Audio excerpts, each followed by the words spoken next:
buddy. I might, for what I know, it could be that some of my streams have a little bit of a cutoff at the start, so I'm trying to talk when I see life in the uploads. Um, I at least have the logos up, so Harebrained Schemes, Paradox Interactive, and Made in Unity.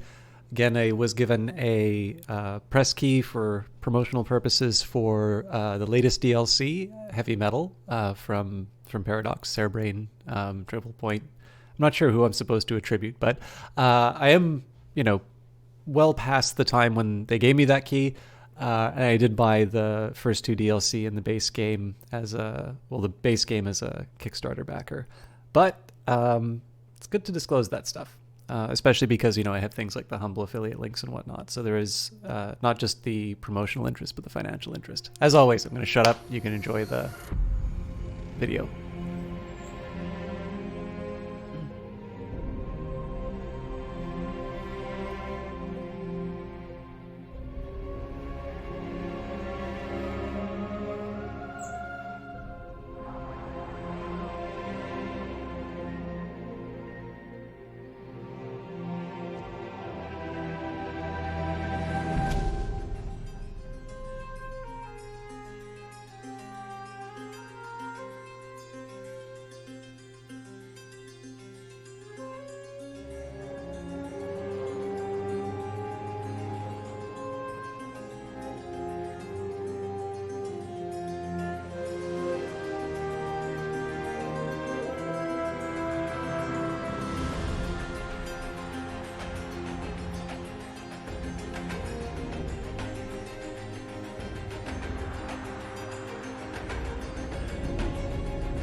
All right. I'm sorry I started on a negative note, but I had a rotten day at work today. I got quite a bit done, but work seems to have this really unfortunate habit of sort of giving just enough that I kind of think like it will get better.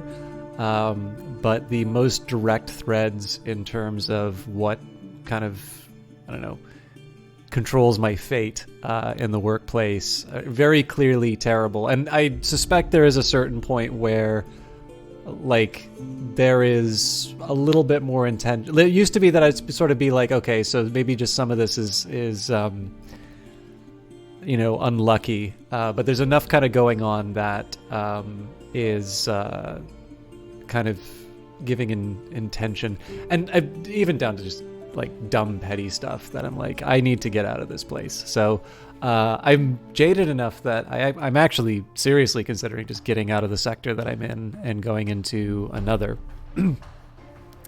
which is admittedly something of an extreme reaction, but I would be perfectly happy to just make some money in in another capacity. Especially because there's lots of different ways that data stuff can be done and be interesting. So we'll see. But a couple things that I'll do to turn that around. Number one, play a game that I really like, and number two, share that with a bunch of people who hang out and seem to enjoy the game as much as I do. So before I go too much further, there's one thing I want to check just in terms of the overall health of the stream. I hate hearing my voice, so I'll try and get the mute button, but we are tagged for the right game, and we have quality settings, so I'm reasonably happy about that. Let's jump into the campaign, and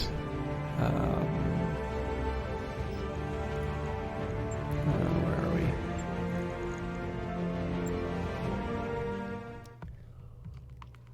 But anyways, share a game and share it with some other people. And this is one of the things I've had the wonderful moment. There's very few times where streaming it's sort of been I'm not feeling up to it and it's been a disaster. It has happened, and I felt even worse after those ones. But what I do tend to find is there's a tendency, you know, a little bit like work actually, you know, just go through something that is tough. It's character building or whatever. And you never know what's going to come out the other side. So, like I said on Twitter, there's no promise that I'm going to. So, like, my sort of hope is that we finish Battletech tonight. Not that I want it to end, but it feels right. I feel like we're close enough to the finale that we should. But the game has given us something of an. You know, it's given us a little bit of a warning, but it's not a very clear one, saying that we need to field multiple fully equipped lances. And I actually think I've got a bunch of stuff coming out of storage, which I need to equip. Like, I need to equip it anyway.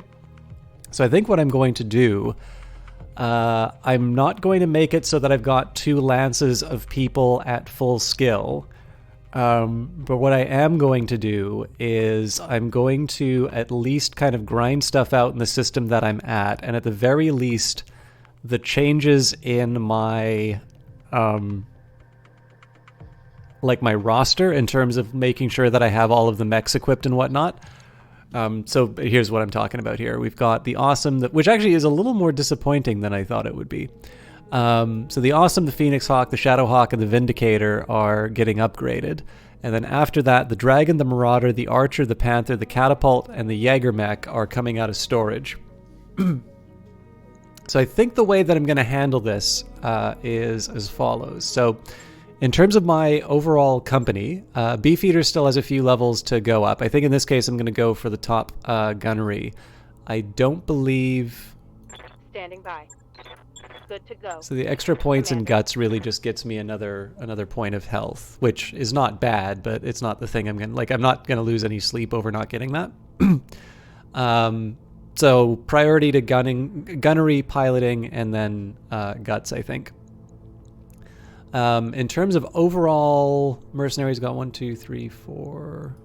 1, 2, 3, 4. Yeah, so we've got 4 and 4. 2 are already maxed out. The other ones like Covert, 6-pack, even Tyrant are not going to quite be as impressive as I might want them to be. But I mean, that's life. That's what I get for not bringing them out on more missions. I think I'm just going to try and get some more levels on Zap before I I go to the rest of the squad.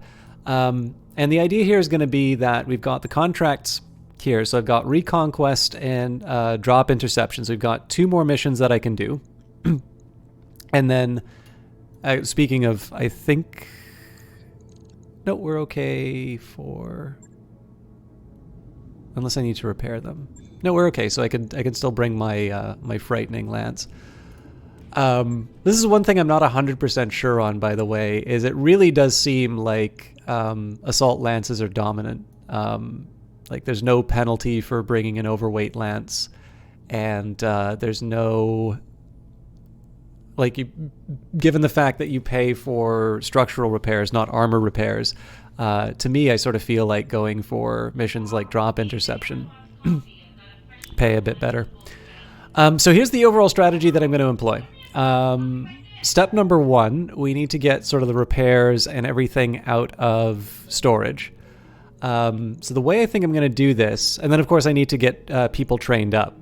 So the way I think I'm going to handle this is I'm going to do the contracts that I can, and for as long as we have mechs which are getting upgraded, refitted, whatnot, I'm going to keep going system to system. That means that I will actually go on like Escaping Spy and Liberation and all of this other stuff. And what I'm going to be doing is I'm going to be prioritizing salvage for these missions.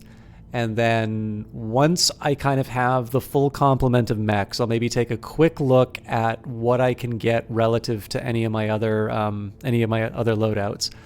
And we're going to, if I feel like we're in a good enough shape to take 2 missions, kind kind of like 2 missions worth of stuff. So if I set as like, okay, there's like a timer or something like that, and I have to immediately go to another system, and I can't repair everything, or I can't switch it out, which is what I'm assuming that that's going to be. I'm going to assume there's like some, you know, you got to rush and save Lord Madeira a moment or something like that. I could be wrong. Like I'm, you know, the game's done a decent job of telling a good story, so I don't mean to like be dismissive in terms of it, but it kind of feels like that's where everything's going. But yeah, I'm gonna take the lesson as being that whatever I send on one mission, I'm going to have no assurances that I can bring it on the other one, and so I want to build the company to a point where I'm going to be able to weather that, which means that I can't rely too much on my my A team. So. Drop interceptions. We've detected an inbound dropship belonging to the Taurian Concordat. Our local defense forces in the expected drop area are ill-equipped to handle a lance of mechs, but with your aid we can ensure that the raid does minimal damage. We'd like you to intercept the Taurian lance and destroy it. Commander, the Taurians wouldn't send a dropship if they didn't mean business, so if we take this job, we should stay alert down there. So in this case, all salvage. I am going to be feeling this in the pocketbook because there are a few upgrades I want to still do, but we're doing all right cash-wise. And at this point, I think I'm going to need more parts. So definitely bringing Zap. You know what? I'm actually okay with everyone who's on this mission being on this mission. And I think I'm okay with the loadouts too. One thing I'm thinking of in terms of my overall mercenary company is I might want to invest more in Bulwark, but... Oh, wait, I can't because everybody's already at their levels. All right. I probably should have looked at what my abilities are before I before I committed to the mechs I was taking out of storage, but it's fine. I know the things I want to bring on a mission. Let's leave it at that. I should also think I should take a look and say it's not just enough to have the 4.5 skulls. Like, so I've got the one main lance. I should actually make sure that my secondary lances are able to bring 4.5 skulls worth. So this one I'm okay bringing the, you know, the super lance just because I know we're going to be able to The plan on this one is actually to bring something a bit overweight just so that the armor absorbs all of the shots, and that way we can go immediately into the tougher mission. If we need to do repairs, that's fine because we're going to be traveling between systems anyway. But we'll see whether or not that's a good plan. The enemy dropship landed somewhere in this area, Commander. Acquire the location and engage them. Let's put a stop to their raid, Commander. Alright. Got it. I think the rest of them will put them up on the road. Moving to position.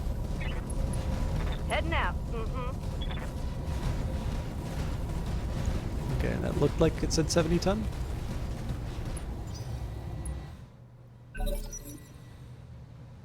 Yeah, 70 and 75, so it's definitely not going to be a light job.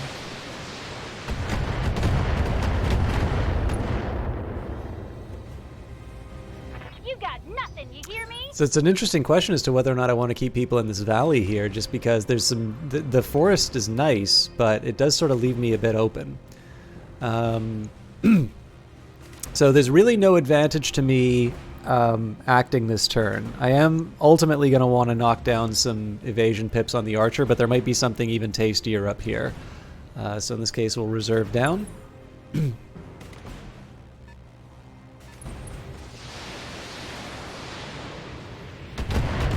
Interesting. Is that it? I'm barely scratched.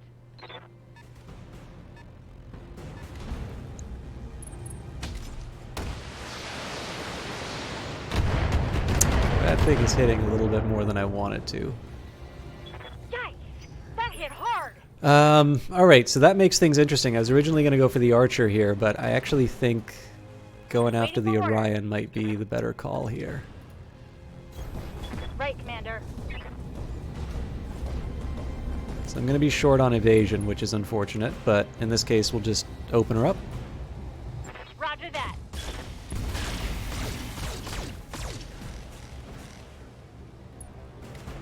And the really big question here is whether or not I want to use a targeted shot.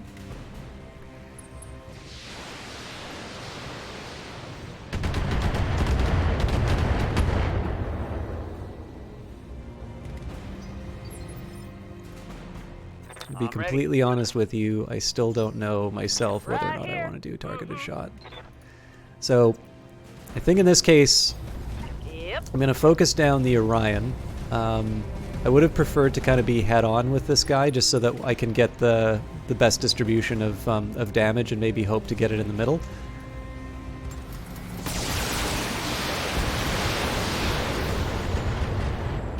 Alright. It's sitting on 82 armor. I'm receiving you.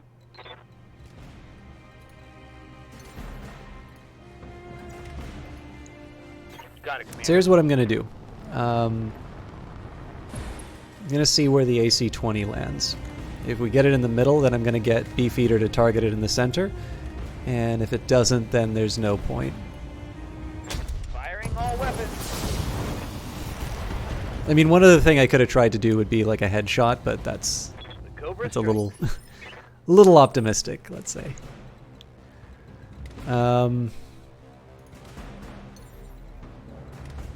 This is going to be a curious choice, given that I'm going on the lower ground. The rationale here is that I actually want to bring the Highlander up so I might be able to physically engage the Archer if it comes down to it. That's looking pretty weak.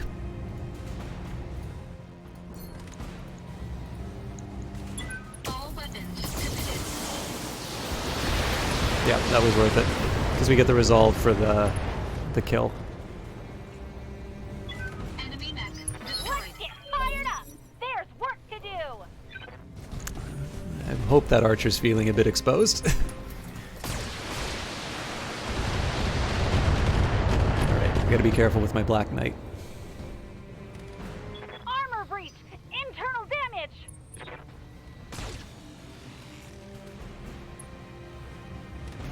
So this is going to be one where I take advantage of the Black Knight's Showboat's higher initiative. I may not be able to get a shot off, but the aim on this one's going to be to move her. Oh, I can't move her out. Okay. Affirmative.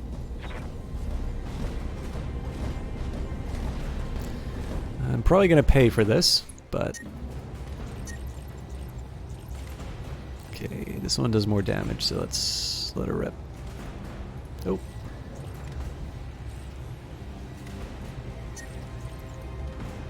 Got it.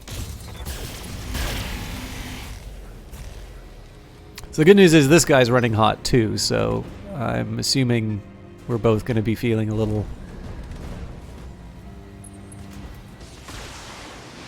Ooh, this is looking gross. Reporting structural damage. I want to be careful on the Black Knight. I'm already getting the I'm already getting the structural damage, so I know I'm gonna have to repair that. But I want to be very careful about losing. I want to be very careful about losing body parts. That's 90 tons. Okay. That's maybe a Cyclops. Definitely need to move Showboat out, though. That got through my armor, Commander. Okay, so let's think about how we're going to handle this. To me, the Archer... The Archer is in the tree line, but they are the slightly scarier target for me for the simple reason that they can combine with the other guys. Oh, damn it. I meant to do 6-pack. I'm so used to Zap being in the. I'm so used to Zap being in the Cyclops. All right. Confirmed. So hopefully that was in the middle. I'm listening. Anyways, yeah, same reasoning applies. I want to put as much as I can into hurting the... Actually, you know what? I'm going to do something a little reckless here. I'm actually going to put this mech out in the open. And my reasoning for doing this is I want this to become a little bit more of an attractive target than the Black Knight. So this doesn't have a lot of evasion. There's multiple people who've got a shot on the Cyclops. And the Cyclops is relatively fresh in armor, so... Let's see whether or not this works. That's a really nice hole. I think I'm still just going to do a normal fire. But if I'd been a little more careful at looking, I probably should have targeted the Aurigan and got Beefeater to clean up the Archer. Anyways, this is obviously a call for precision shot. All weapons committed.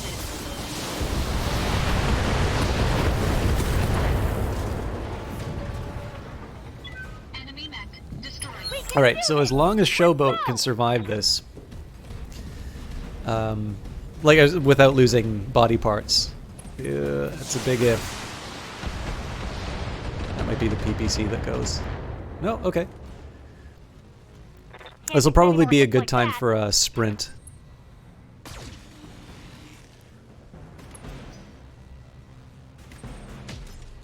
Ooh. Got an armor breach. Internals are taking damage. Okay, Commander? so that's a lot of really sensitive parts that just got exposed.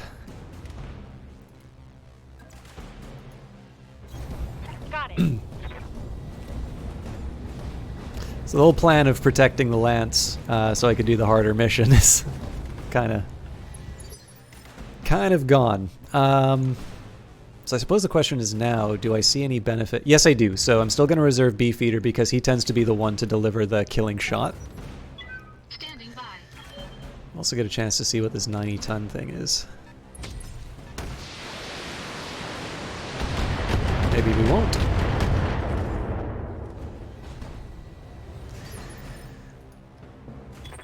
Alright. So, given that the Cyclops just took a big hit, now it's only a medium laser there, so I'm not going to cry if I lose too much. You know what? I wish there were another way.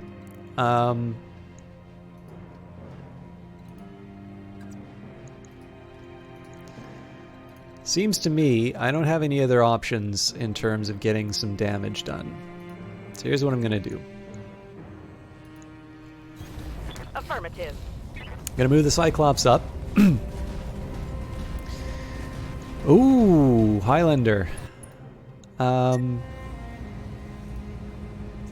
I was originally going to do some LRMs on the Highlander, but in this case what I'm going to do is I'm actually going to fire them all on the Aurigan. Because even though the hits aren't as good, at this point I want to soften it up. I think I'm just going to do the same routine that I've done with everyone else, which is to go in. I've got 71, so that's going to be an expensive pair of shots. But in this case here, I actually think it's going to be worth it. So we take the Victor, and we go straight for the middle. I mean, I could try the head, but no, I don't think that hit what it was supposed to.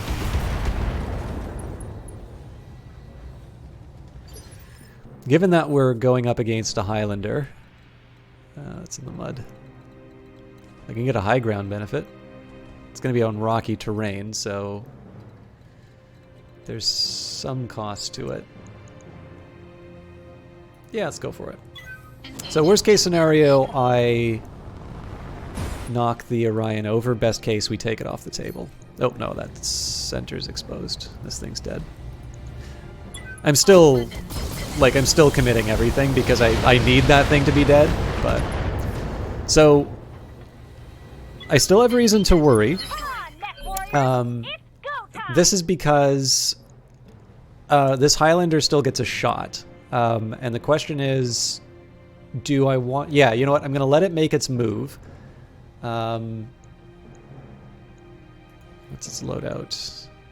AC-10. So an AC-10 can definitely cause some problems, especially with the Cyclops with the exposed armor. But it does mean that Showboat's free, and that's potentially going to be something that tips the balance. So we'll reserve. We'll let it get rid of its bonus. Okay, went for the Victor. Ooh, gotta be careful about that. That's the good AC. Okay. Waiting for orders. So obviously this is the all or nothing moment. I'm throwing everything at this to take it out.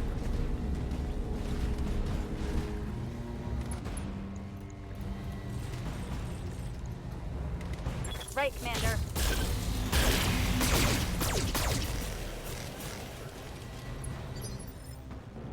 I'm receiving you. Gotta be 6-pack. So 6-packs, big contribution here is going to be the LRMs. Location confirmed. I don't even know why I bothered moving, to be honest. Okay. Affirmative. So again, this is just spreading the damage where I can. I know this thing's tough, so... Standing by. and we've got 57, so I actually don't get multiple... I don't get multiple called shots. This is actually going to be quite scary. Got it, Commander. So in this case, it makes sense to have my Highlander with the Gauss do the called shot. All weapons Ooh. are go. I mean, my second best would be I could try the... Okay. I think I'm actually going to do something super bold here.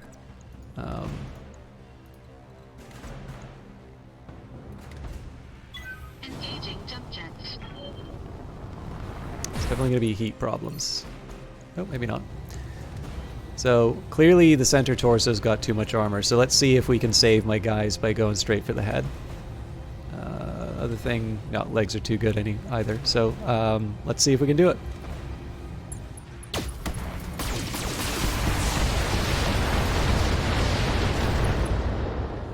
We got a head hit, but it wasn't enough to... Let's get fired up. There's work to do. wasn't enough to seal the deal, so let's get Showboat to go to a safe place. Moving to position.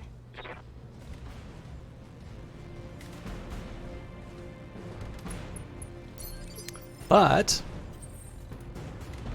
you get to do one of these, and this will probably knock him down. Warning. Leg damage imminent.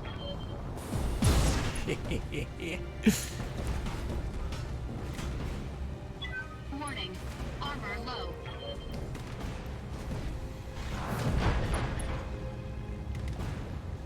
So they'll stand up this round. Like this is the drawback about that maneuver.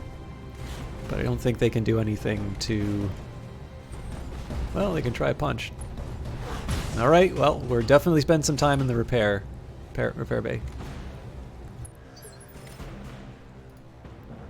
Waiting for orders.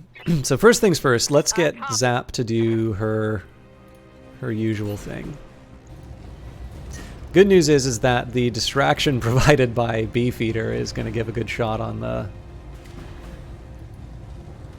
Lock in target. Highlander. And now we got to see if we can get Zap to bring this thing home. You know what? I think in this case, let's just drill down into the middle.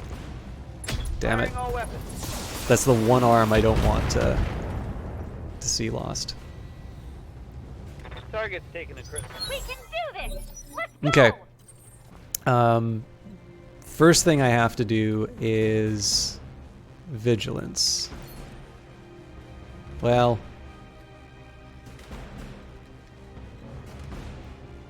yeah, I'm gonna... This is gonna be like a...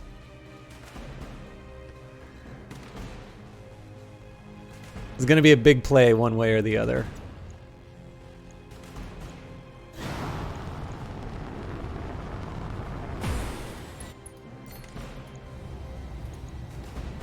All weapons committed.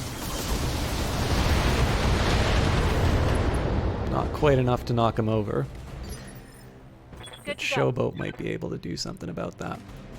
I'm putting her in a big risk doing this, but then everybody's got some structure exposed now, so the hope here is that the PPC knocks this guy down.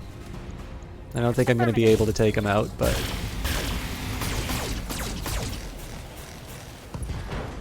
nice. Some extra Highlander parts. That's a kill. If I can, I actually want to keep this thing. So good job, Commander. Let's debrief aboard the ship. So the original idea was that I would be jumping Beefeater back. I was hoping I'd be able to take that thing down with a shot to the center, but that doesn't seem to have actually happened. But let's see the parts that we get. Excellent work, Commander. I was right to put my faith in you. You're a critical part of the restoration effort. Again, a pittance in terms of payout, but what we want are the scraps. So again, repairs for everyone, and I think we're just going to wait out the clock on that. Well, yeah, no, we can't. We have to wait out the clock on that. So, oh man, I got to take it. It's a full Highlander. I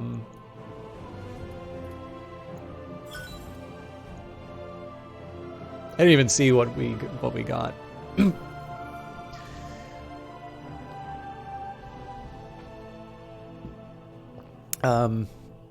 So I am going to have to kick something out of the...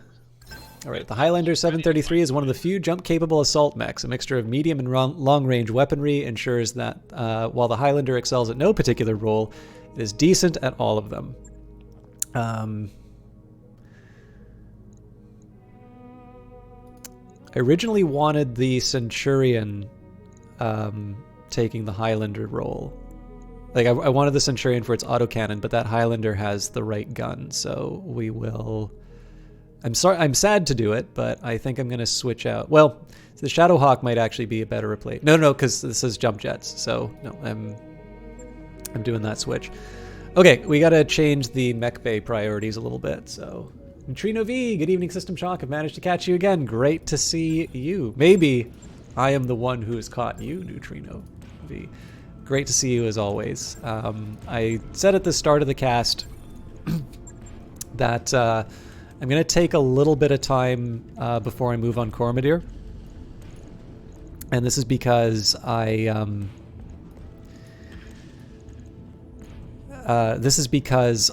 need to make sure that my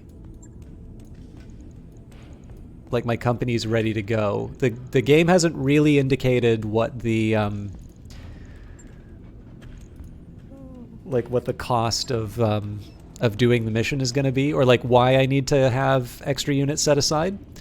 So in this case here, I'm just trying to get better weaponry. Yeah, we're going to give this all the good stuff.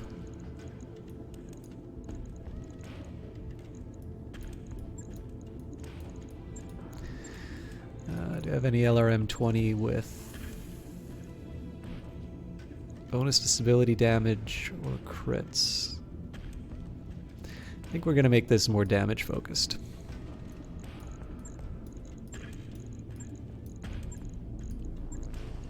And oh wow. Yeah, this is going to be a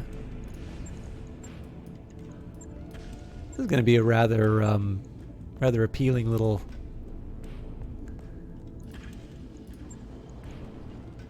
Well, yeah. Hopefully you'll get more playtime for Battletech this week. I mean, it's an excellent game to put more playtime in, but I mean, life has lots of stuff to do. So, all right, I gotta get my main. Force ready for the high priority mission.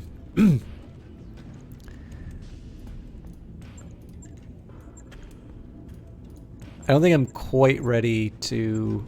I mean, I'm going to test out to see what kind of group... Actually, maybe I should be explaining this better. One of the reasons why I put such a high priority on getting that Highlander is I'm a little bit worried that I've actually only set myself up for one sort of cluster of assault mechs. And so if one of them gets tied up for whatever reason in the end game, I want to make sure that I'm in a position where I can I can basically field. I can field 2 4.5 skull kind of groups.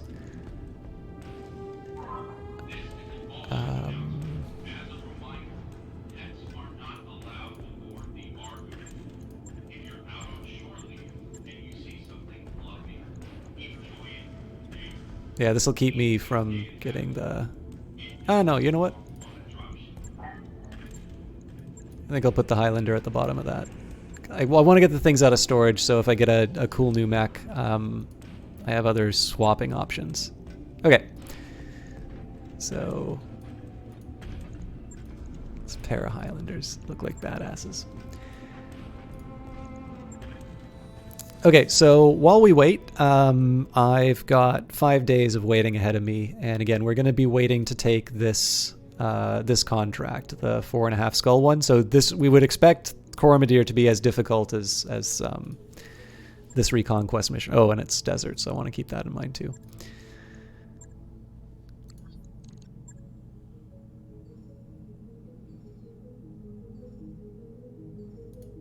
Okay. So, important steps. Let's level up some mech warriors. So Zap's now got his top level piloting. In one sense, Mech warrior training complete. this is good because this now means that short of Beefeater, who's probably going to be one of the weaker mech warriors on sort of the final mission, Lance. I'm gonna have essentially with Beefeater. So my usual loadout, if given my preferences, is Beefeater, Behemoth, Glitch, and Zap. So except for the fact that Beefeater is a bit under-leveled due to the time that he's been spending in the med bay, I've kind of got the people who I'm going to do the, I need this mission to finish. I've got my, like, A-team Lance. B-team is a little more B-team than I would like them to be at the moment. So the next few missions are going to be about trying to get them to a better level. So in this case, we're going to be bringing Beefeater. We'll bring Showboat, 6-pack, and I guess in this case we wind up bringing Covert. So let's take a minute and see. First of all, Showboat. Waiting for orders. I can boost her guts. That'll get me health, or I can boost her tactics and gunnery. The overheat. I mean, given how often she winds up being in the... Oh, yeah. I actually could have used her in a different way on the last mission. There is actually a good argument to give her some extra guts, even though the gunnery won't be as high. So definitely running with that. Now, I think, yeah, it's pretty clear I was going for a breaching shot with 6-pack, so that's fine.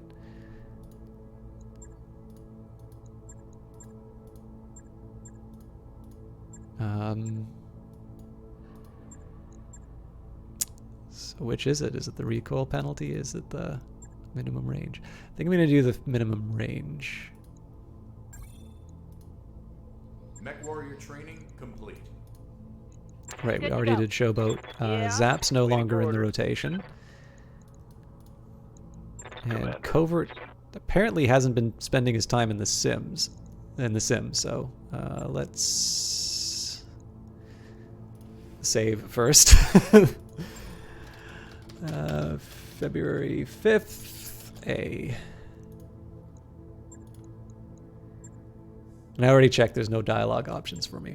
Okay, a heavily armed pirate band has taken control of a facility on Tyrlin, and they are using it as a base of operations for raiding and terrorizing nearby settlements. The Restoration authorities do not have the local military resources to assault the base, given how extensively they've entrenched. We need you to destroy the base so that they can no longer use it as a staging area for their criminal acts. If there are enough pirates to present a problem to our local authorities, we should be prepared for a tough fight, Commander. Well, it's a 4.5 skull fight, so I would expect so. Again, we're going to crank up the salvage. I don't even necessarily expect to find any good mechs here, although hopefully with 4.5 skulls and the difficulty that we'll be going through, I'm hoping that we have something to show for our efforts. Yeah,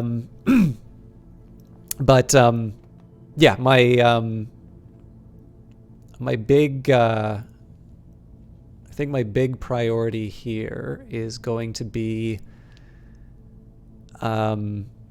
really getting gear that I can load out these mechs. So the thing about all the mechs that I took out of storage, it was like a full mech bay worth of additions that I just took out.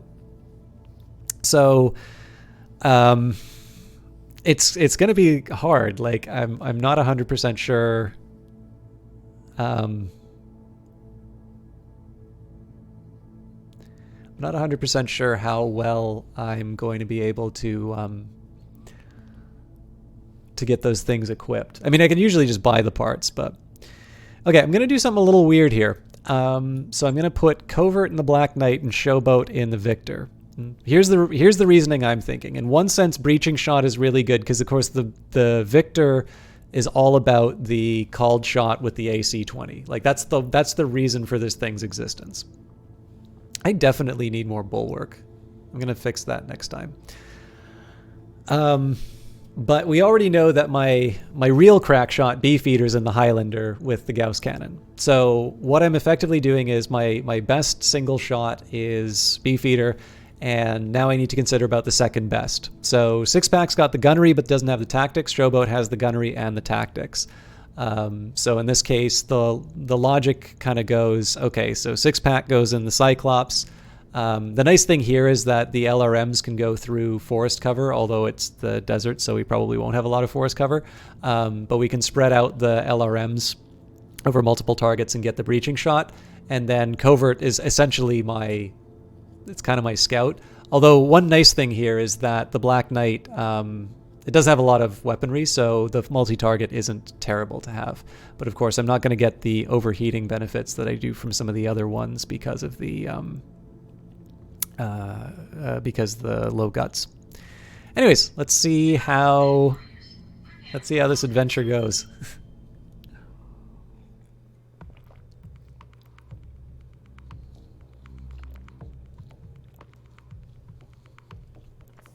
It's kind of, I saw that tooltip in the top right that said you can speed up combat. I know this is a really common complaint about the game when it first came out. I actually was never that bothered by it. In some sense, like there's definitely moments I've had where I'm like, I just kind of want to see what happens next. Like I've got my flow. I'm trying to figure out what the next step is, and finding out that just seeing the AI kind of go through its steps. I felt the frustration. The thing is that like I do think that the pacing is a deliberate choice. Like even in terms of this game here with the location-based damage and whatnot, like in one sense, yes, it would be very cool to have, sort of whiz-bang action, but you have that in the first-person shooter games. Like you have them, or the Sims, or whatever you call them. Like the MechWarrior games do a very good job of that. This game is a bit more thoughtful, so I kind of like it. You haven't got to the stage of the game, but you think you've seen some upgrade you can get for cooling mechs, some heat sink or cooling system. I don't know about the upgrade. I do know that there is a special ability that allows you to sort of cool the mech really well. But I haven't seen all of the upgrades. So, but yeah, there's definitely an ability that will let you dump heat. It's a pretty good one. Behemoth has it. It's just I keep putting Behemoth in mechs that don't need it, so I haven't had as many chances to use it. But what I can do is I can take a quick look at the store before I leave the system, and we'll see if it's in there, Neutrino. So, Commander, our target is just ahead. You need to knock down enough structures to cripple the facility. Watch for fixed gun emplacements and enemy defenders. These pirates have nothing to lose, so they'll be desperate. Maybe additional enemy units deployed away from the base, so keep your eyes open. Oliveira out. It's quite hard to get? Okay. Well, we can take a look. There's also probably a wiki that would cover some of that stuff, but I'm trying to avoid any wikis or whatnot, because the thing I tend to find about wikis is that they are really not that careful in terms of details, like story details or, On my way. loadouts or anything like that. I try to keep it so that I can sort of play the game, do it on my own first, and then I go in and see all the secrets. So, but yeah, I definitely, as much as I can be helpful, I wanna try and cover any questions like that. But yeah, on my I guess the best I could say is that if it's described as a rare item, it's rare enough that I haven't run into it. But I also don't check the stores very often. All right, so that's turret. That's okay. We got 2 unknown mechs, but we don't know what they're made of. Now, one big thing here is I really want to be sure that I'm not just taking out the base. I want to make sure that I am Location taking out the confirmed. mechs as well, because the mechs are going to be the source of scrap. But that doesn't mean that's a lot of activity. So 65 ton, 75 ton, and looks like they're all holding back. Okay, so I'm going to reserve. I definitely don't want to put my guys into the turret range if I can avoid it. Excuse me.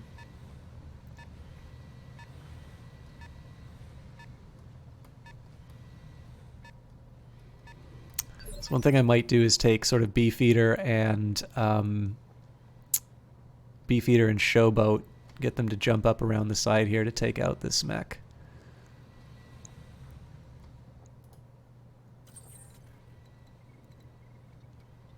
I'm assuming I can't jump from this position now.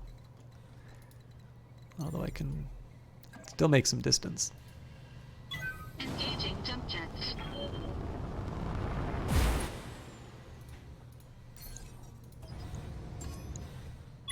Okay, that's good. Good to know.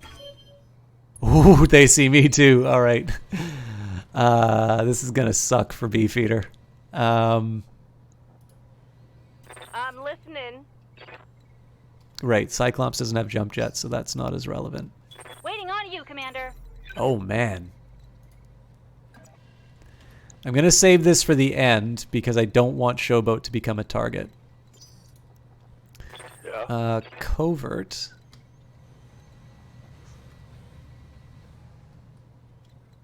So Covert can get eyes on the turret.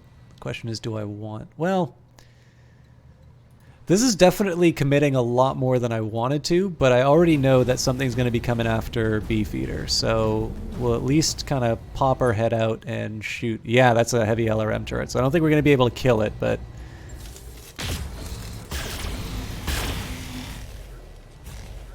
I wonder how much is left on it.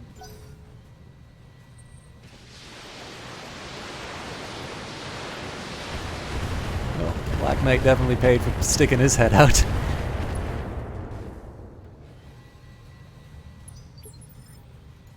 That thing's sitting on 87 health. Yeah. Okay, I know how I'm handling it. Or do I? God, this is...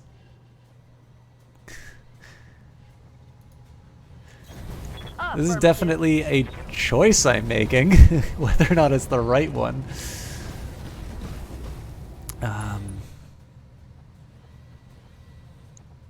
I don't think it indicates whether or not this guy's moved or not.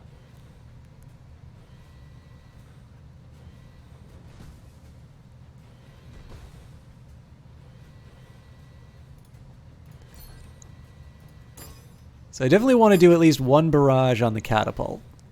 That thing's sitting on 87. Oh god. I'm probably going to wind up feeling like a total fool doing this. Guess I'll give it to him then.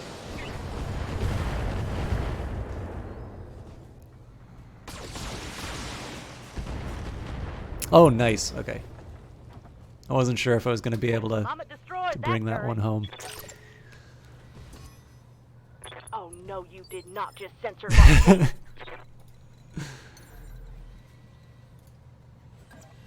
Wow. Do I really? Yeah, I don't think I want to make... Like, that's cool and all that I can do that, but I don't think I want to make Showboat such an obvious target for everything else in the area. So, I'm going to Time to fly. focus down the catapult. And we will... 47. We get 37 each round. This costs 30. You know what? Let's do this right. Commencing Alpha Strike. Actually, you know what? A hit to the leg might have made a little more sense there.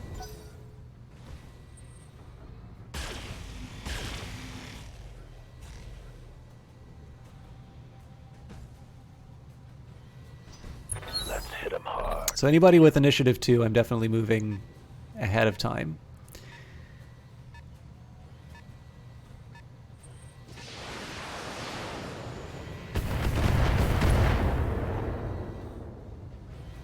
Is that it? I'm barely scratched. Orders. Yeah, the Black Knight's in a little bit too much of a pickle for me to feel okay. Location confirmed. They did kind of get like a bit of a beating last time. So let's say we find out what this thing is. That is an Aurigan. Locked Okay. on.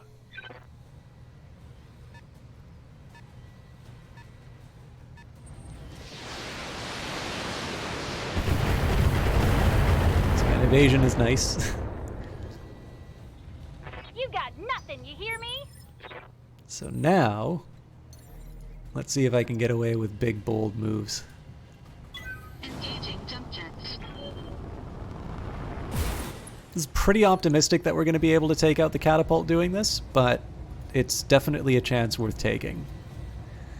All weapons committed. Okay, well the left leg's still a Enemy mech. a knockdown, Critical damage so detected. that gives me a reason to move Victor earlier than move the Victor, move Showboat a little earlier than I wanted, but Warning. Enemy sensor lock detected. okay. So normally I wouldn't have done this, but I want to try and take advantage of the situation brought on by this catapult being felled. So I'm gonna make sure that I turn my Ready, set, mech to take advantage of it, and of course we've got as much evasion as I can manage. Okay, so 70%.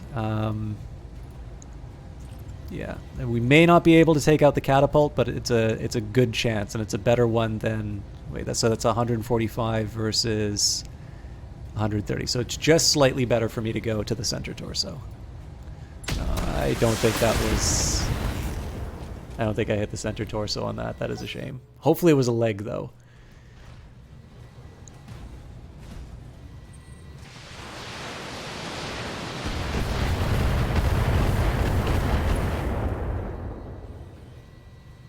Light damage, Commander.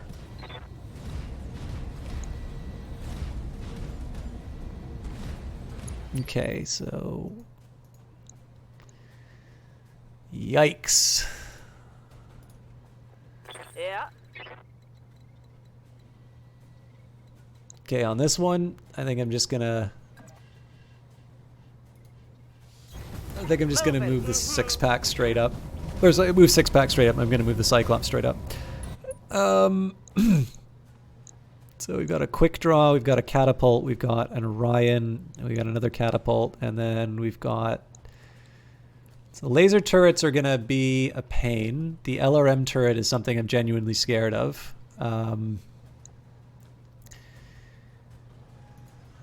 Thing is that the medium lasers really are not going to be doing what I need them to do.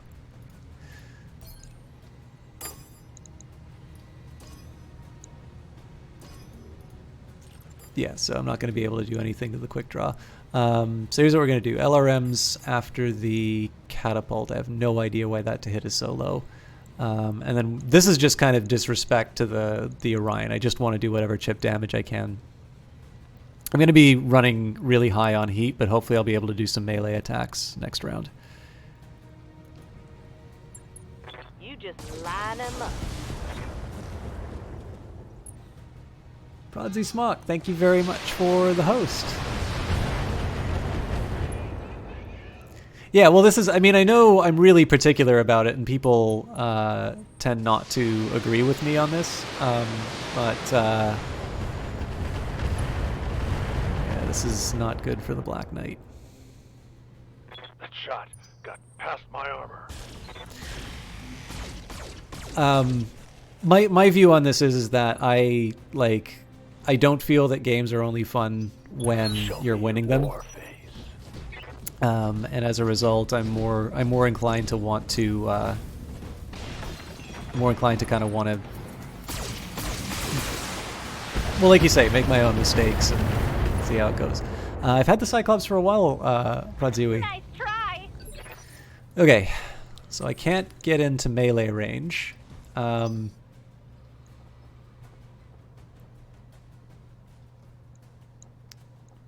What are you looking at for covert? That's the... So it'd be sad to lose those armaments, but it wouldn't be catastrophic. I think the big problem on this one is that he'd almost certainly take damage, and I want to level him up. So... I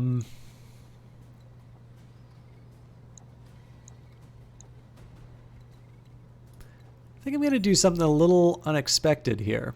I'm going to... I'm actually going to get in right up in the catapult's face, but I'm actually going to try and take out the Aurigan.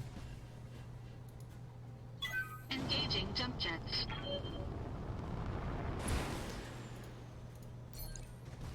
There's a little bit of... There's a plan behind this.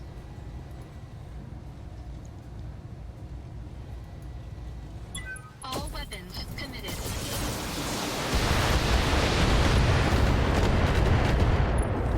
Okay, so it's a head hit, but it wasn't the head hit. Ooh, that's going to be costly. Jesus Christ. And he gets knocked down, so he still winds up in the losing med bay. weapon system. Damn it. Ah, damn it. I'm wounded. I mean, I had the option to... What? Oh, damn it. Oh, that weapon system down.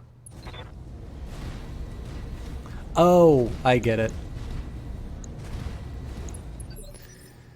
All right.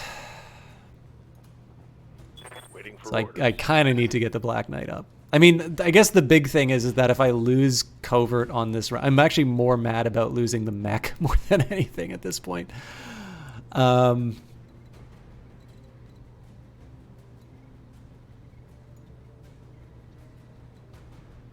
Okay, well, I'm not gonna like deliberately make him Roger. a target, but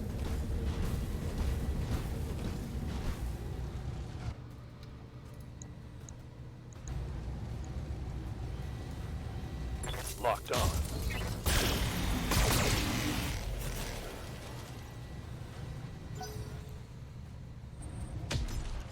I'm totally fine with him targeting the Highlander that way.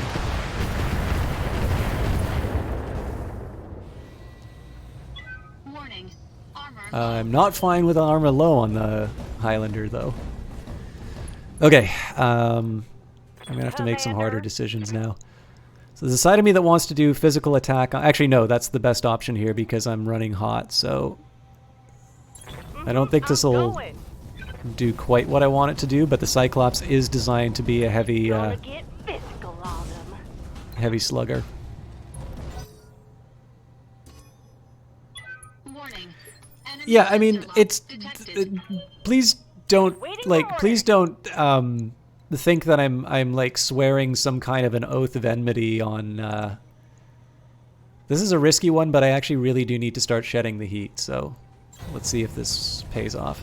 Like, it's a personal thing for me, but I like the fact that there are wikis in here because, or in, you know, in gaming, because, like, we're at a point now where, Another hit like that and you're toast. like, it's a community getting together and helping each other out to understand a game, and people who may not have enjoyed a game are now able to experience in a way that... Oh, this is going to get bad. I think we're going to lose this guy.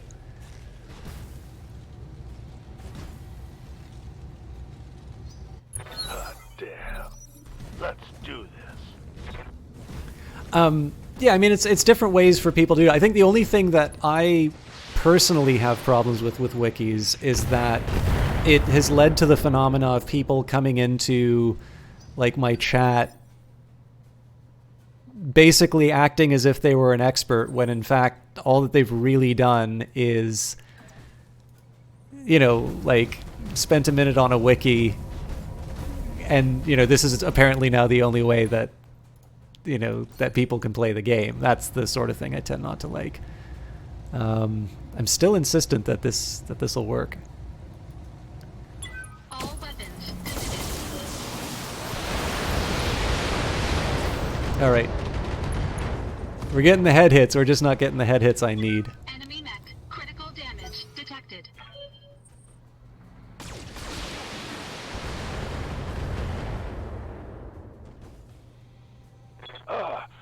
Crap. That shot went internal.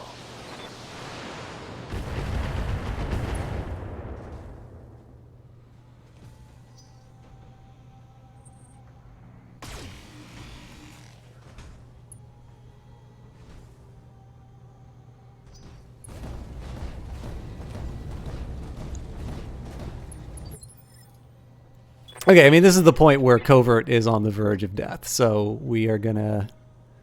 Oh, my... okay, my stability's so bad that I...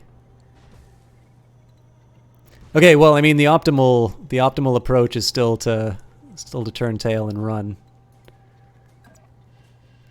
I don't know if hugging the wall makes a difference at this point, but... I guess the good thing is that he drew fire. The bad news is that he's going to have a hard time in the next round.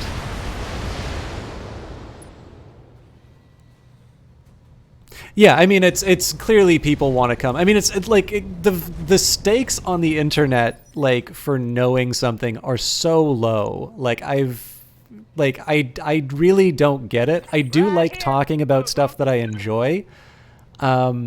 But I do not fathom the... So, reason I want to do this is I want to knock down the Aurigan so that Showboat can get a called shot on it.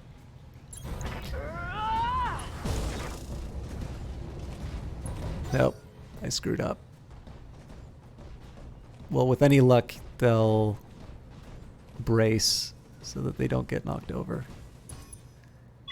Warning. Close enough. Enemy sensor lock detected. But yeah, like, again, it's people's motivations are pretty clear in terms of why they're doing what they're doing. It unfortunately means that for someone like me who really doesn't like having a know-it-all in chat, it creates some difficult moments. Okay. Question now is whether or not I should continue on my quest to keep headshotting this Aurigan. No sweat. And the answer is yes. Yeah, well, I mean, at least in the terms of, like, my own stream... Well, hang on. So there's 28, 150. Yeah, you know what? We're still... Oh, that's only 5%, though. Screw it. Got it. Still did the trick. Like, people know what they're getting when they come into the stream, so it's kind of hard to feel like you've been spoiled when you're watching somebody who's being really explicit about how about his thought process. I'm taking too much damage on the Highlander. He doesn't have bulwark, so... Ooh, yeah, structure exposed is really bad for the Highlander. It's got some pretty precious gear in it. If I lose the Gauss cannon, I either need to be able to find a replacement right away, or I'm resetting the mission. Hell yeah. Internal damage.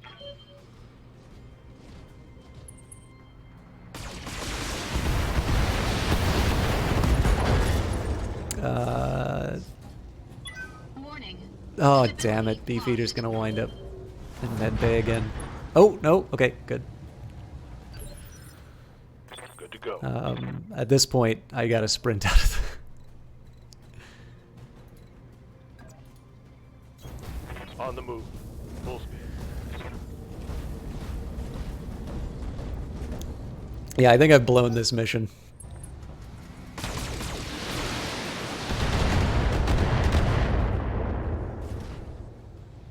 I'm losing a lot of armor here. But I'll do my best with what I got.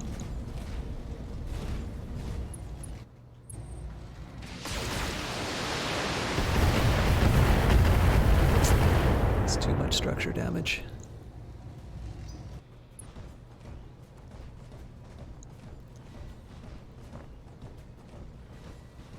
I mean, my heat's getting pretty scary too, so...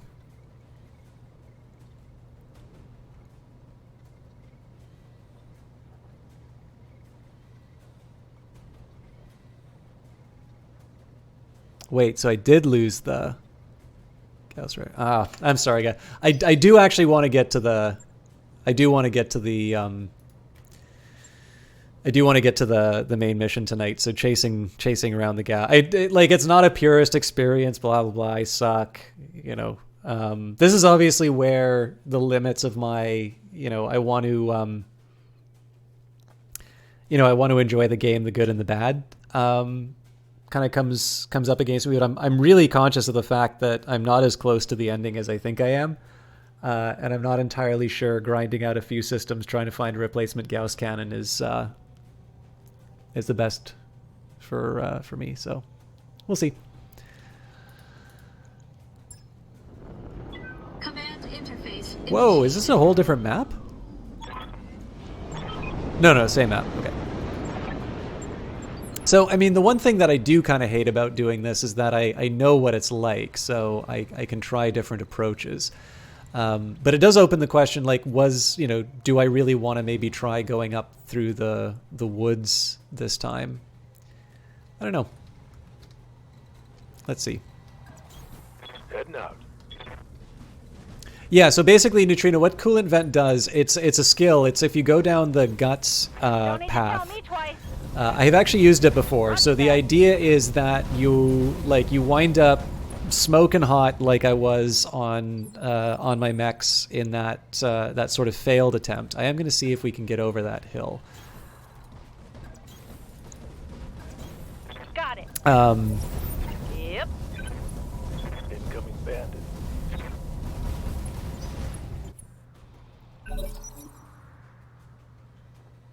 I was going to say, but yeah, you hit that. You basically your heat goes away completely. So it's basically what's really nice about it too, from a what the other player sees perspective. Like, they will make a plan based on like your heat level. So if your heat level is very high, they're going to be making an assumption about what your behavior is going to be like. I'm curious. Okay, I can't quite make the jump.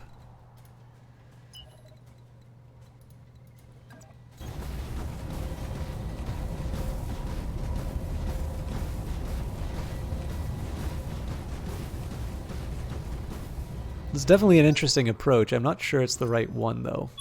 Warning. Yeah, those Enemy sensors sensor are lock pretty detected. devastating. Can Covert get up there now? Good to go. Nope. So basically, I'm blocking everyone else. On my way. Double time. I mean, there's a cost for it. Your heat, I think, goes up for the next few turns, but it's definitely one of these things that if you can kind of keep that in your pocket, and there's some times where it'll really save you. Waiting on you, Commander. Oh, this is welcome. Uh-huh. Okay, so it looks like this is just they generate the opposing force This should be good. each mission.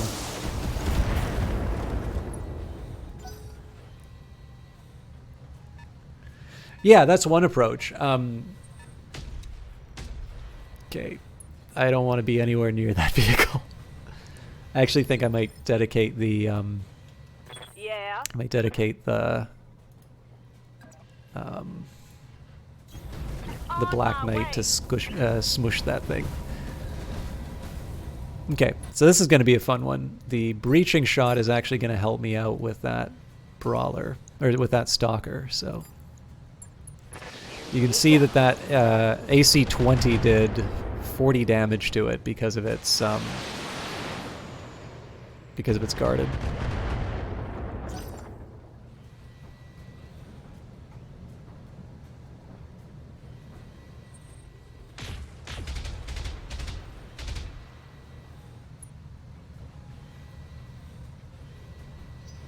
Give them everything you've got.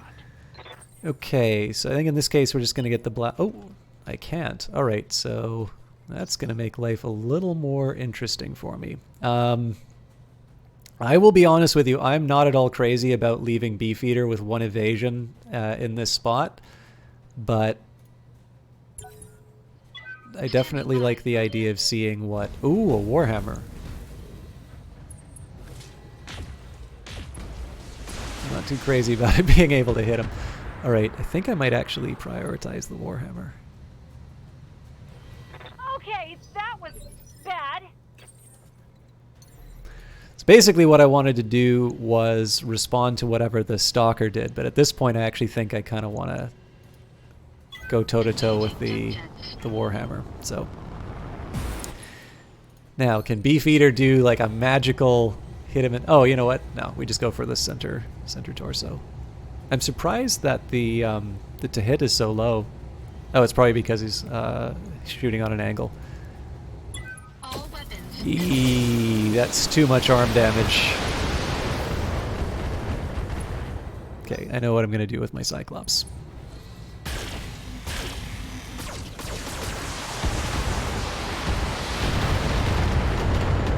Stalker, ladies and gentlemen. Warning. Armor low. Okay, Yeah?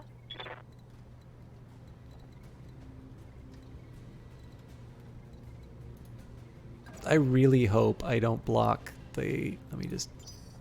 Orders. No, I shouldn't be blocking him. Right I'm going here. to take 6-pack to... I'm going to dedicate everything to the Warhammer. I would prefer to be shooting another target. But given the fact that I could potentially knock down the Warhammer, that means that I get a free shot with the Victor on the knockdown Warhammer. So again, it's an opportunity that's a little too good to pass up, and it doesn't look like I have medium laser range on any of these other guys. So Guess I'll give it to him then. nice. So assuming the Victor gets to move, I should be able to get a nice called shot in the center torso. Warning. That's unfortunate, Enemy but... sensor lock detected. Okay, so the Stalker's definitely going to be able to mess me up at such close range, but again, I got to take the opportunities when they come, and this is a chance to take a particularly troublesome mech off the board with a good called shot.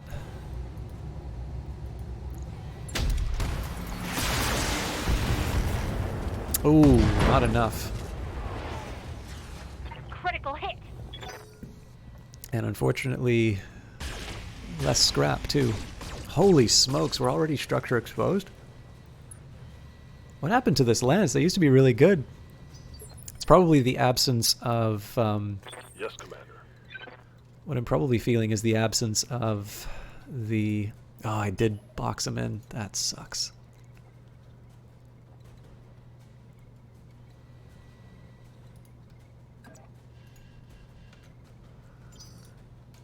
So I just stand and attack. Well, I mean, this is a desirable target, so at least I'll be able to do that, but... Locked on target.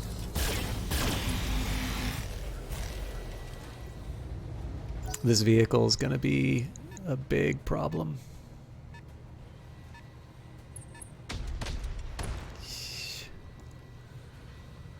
You can see daylight through my armor.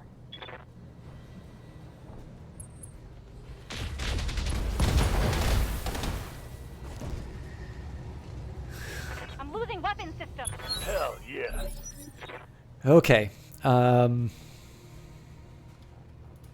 Covert can't do anything till I get the Cyclops out of the way. I didn't plan that very carefully. I am... Okay, so I, in normal circumstances, would have been, Highlander burying that stalker. But the Warhammer's the one that got away, so... That thing has got 34 health left, so let's not use the Gauss rifle. Engaging target. There we go. That's more about conserving heat. Enemy mech destroyed. In this case, I'm going to reserve covert because I need the Cyclops to move first. So a good example here, Neutrino V. If I had that stalker, like obviously it's still able to shoot, but if I had the cooling vents, presumably I would have been able to do an alpha strike and just wreck the Victor or the Highlander on this. Okay, so let's push 6-pack up. I'm actually tempted to, seeing as we're doing okay in general on the enemy mechs, and this thing has got a sort of an evasive bonus, I'm tempted to just focus down this LRM turret. Actually, here's what I'm going to do. Multi-target. Oh, is it not going to tell me? Okay, this thing's still 80, so I'm not going to be able to take it out. Okay, fair enough. Every little bit helps.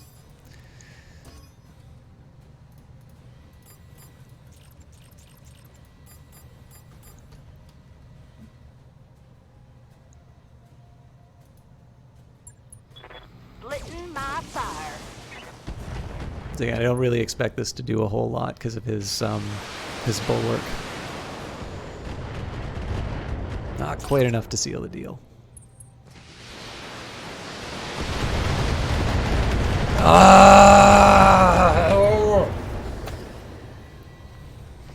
That was a really good AC-20 I just lost.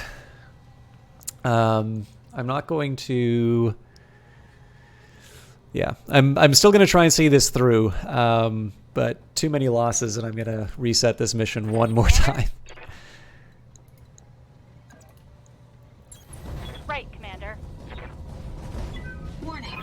Enemy reinforcements As I suspected, detected. Commander, we picked up additional pirate forces closing in on your position.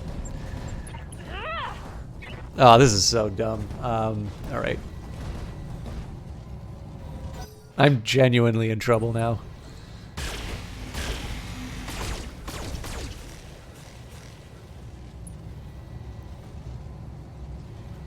Armor breach! Internal damage! Standing by. Okay, so if I sprint, I don't make enough to justify it, so... Moving out.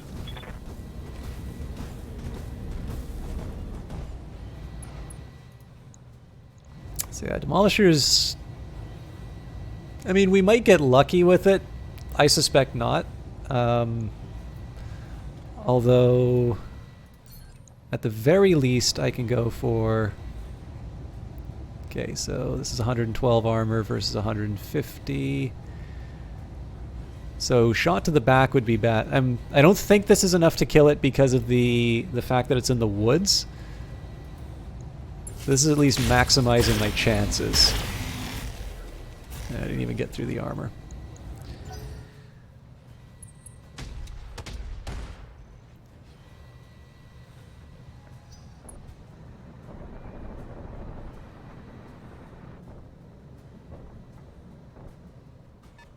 That's also a vehicle.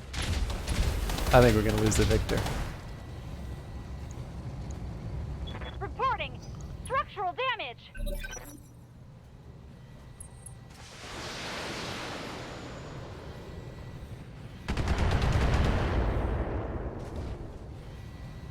Big question on this one is whether I try to... whether I reset this and try one more approach, or... actually, you know what? This is going to be a waste of time. Can't take many more hits like that. Sorry to do it this way. I'm going to do one more reset. I want to see if I can bait him out through that lower to that lower area, but given the fact we're already an hour and 20 minutes in, I think I'll just go back to the same. I mean, the way I should be doing this, I should be like doing withdraw and taking like the reputation penalty and whatnot. But the other alternative, of course, is that I do genuinely just go destroy the facility and don't stay and fight. Okay, I'll try two more approaches. One, I'm gonna try. I'm going to try bringing them to me, and then two, I'm going to see what a hit and run looks like, because I'm not actually running this the way I should, so these are all probably things I should learn before I go on the last mission. You betcha. Yep. So yeah, at this point I'm not as much playing the game as just sort of seeing what works. But that can be fun.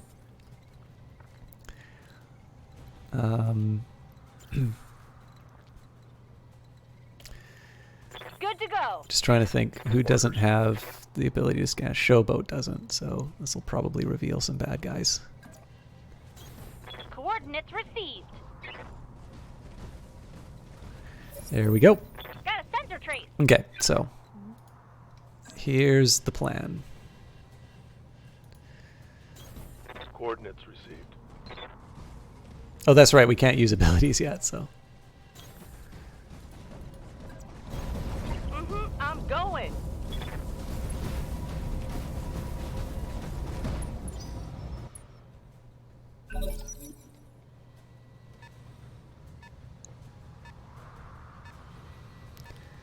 So one of the first priorities has got to be to get the victor out of the way. So I forgot the fact that I'm not actually able to.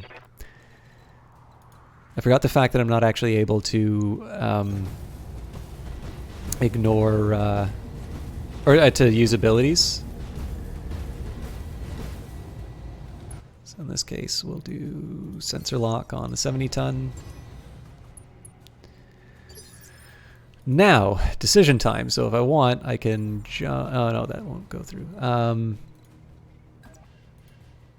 get into position. Again, I don't actually want to engage them at this level. I want to engage them after they move down, but that doesn't mean I can't at least chuck some LRMs at them.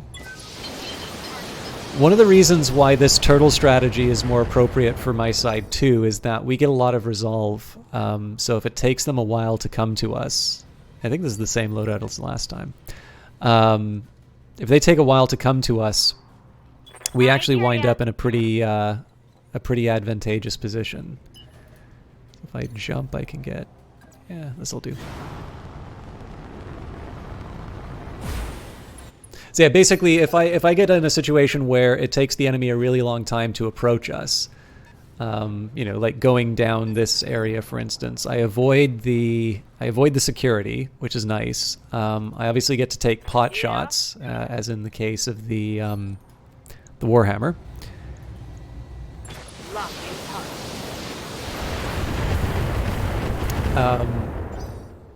But while I'm doing it, I also get a whole bunch of resolve as the turns go by, which means I'm able to take advantage of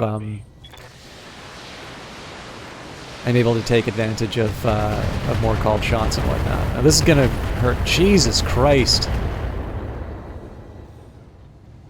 Damn it! I've got an hell yeah. Okay, well, there's only one move for the Black Knight here, and that's full retreat. Confirmed.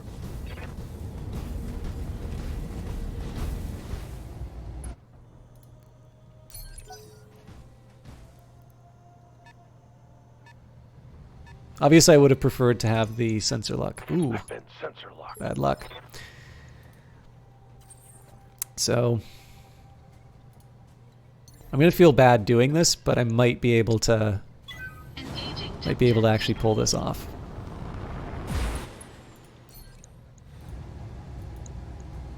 All weapons. Yeah. Let's hit him hard. Enemy So now they've lost the eyes.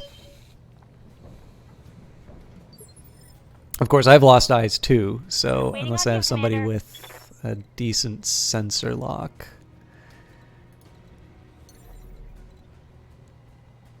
Sort of. Thing is that these turrets can sensor lock too. Time to fly!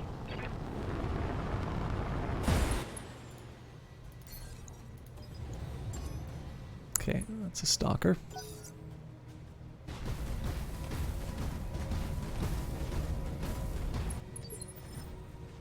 Okay, so he's got bulwark. Yeah. I'm going to do something that might seem a little counterintuitive here. Affirmative. The reason... So, given the fact that he's got bulwark, basically he gets a 60% reduction on everything I throw at him. But if I only fire one set of LRM-10s, I actually go through that. Guess I'll give it to him then. So I'm firing half of my weapons, but in terms of expected damage, it's actually the right call. They got a lock on me. Right, so this is kind of the worry, right? That the turrets do have sensor locks, and so they're going to be able to retaliate. But Nice try! I still think this was worth it because we took a mech off the table. So what we're going to do now is I'm going to jump my elite units back. Engaging jump jets. Now the reason I didn't pull the Highlander back straight away is the fact that this is a guy who can actually take a few punches. Let's get the Black Knight. I'm going to get him into some... Yeah, I don't really have a whole lot that I can do with him. So in this case, we'll at least sprint.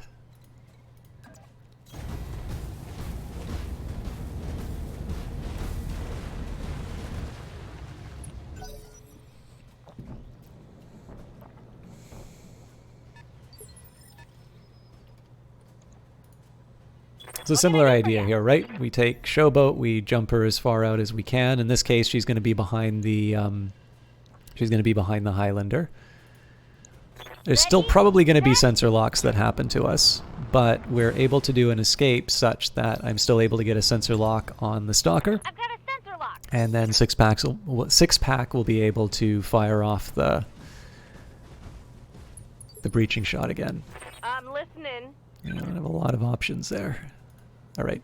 This is less than desirable because it's pretty clear what the Stalker's trying to do. The Stalker's trying to get to this area up here.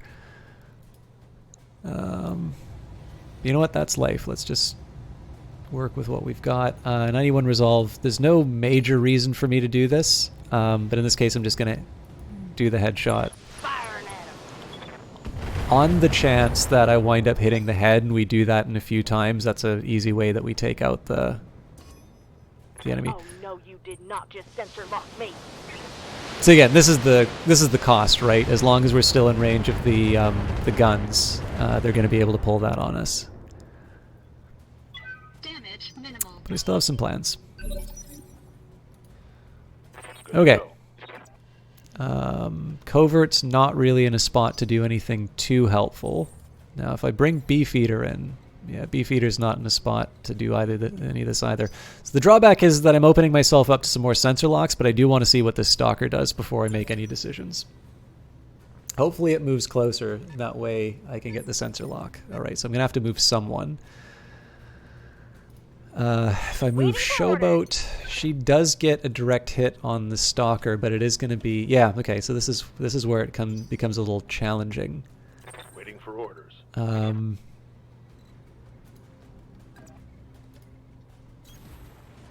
So this is me throwing away the turn. It's nice to have something that generates a lot of heat and water, but in this case I want to... I mean, I can still move him back into the water and take the turn. Right now... Okay, so he's not going for the edge. What I wanted to do was see if there'd be a sort of a direct shot that I can get away with.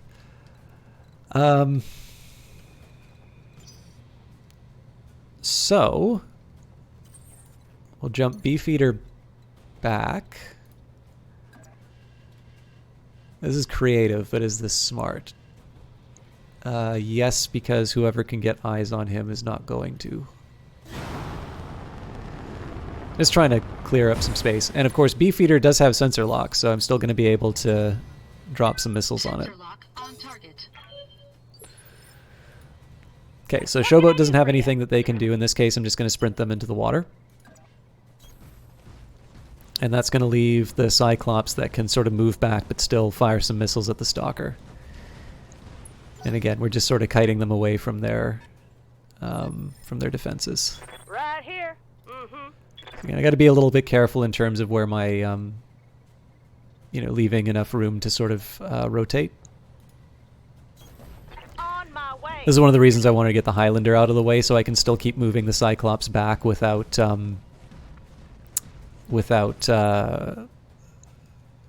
like limiting the movements based on someone here. Notice as well that we're up 7 resolve from last time, so if I don't do a precision strike each time, I'm really just wasting the turn.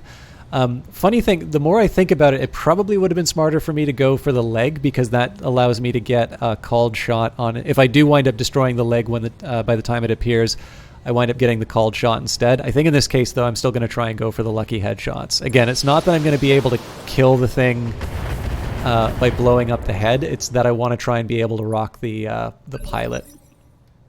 Anyways, as usual, we'll reserve. I think we're out of range for the turret sensors, which is nice. Receiving you. So now I'm going to see whether or not I can get close enough. Oh, I'm just shy on that.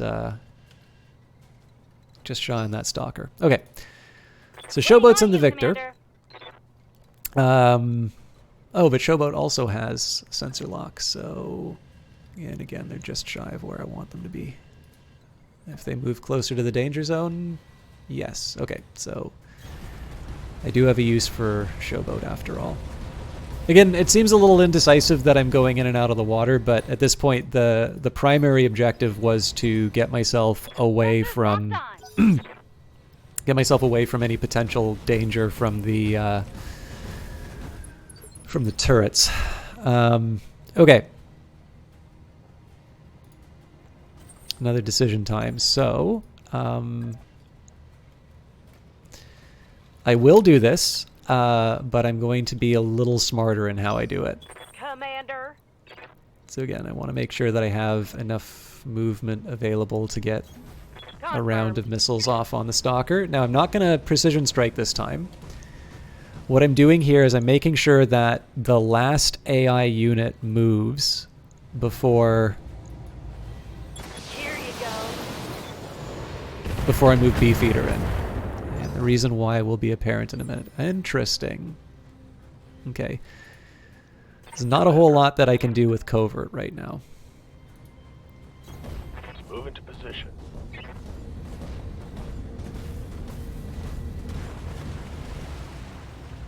I mean, I could ping him again with a sensor lock, but that doesn't really do anything for me. Alright, so this is exactly what I was waiting for. So now, Beefeater jumps up. Now this guy's entrenched, so it's not going to be... It's not going to be like an easy shot or anything like that, but I am going to be able to...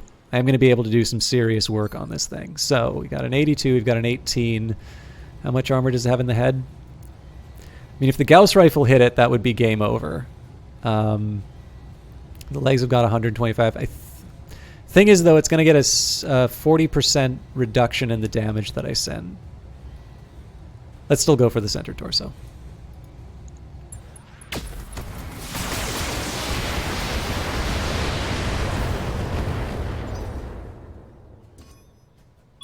Warning. Enemy sensor lock detected. So if I started with the Highlander, basically what I did here was I waited the maximum number of turns before moving Beefeater. So step number 1 is that there's only one unit that was able to hit me. But number 2, now this if he had Ace Pilot, this would have been amazing. But instead, what's going to happen is he will jump.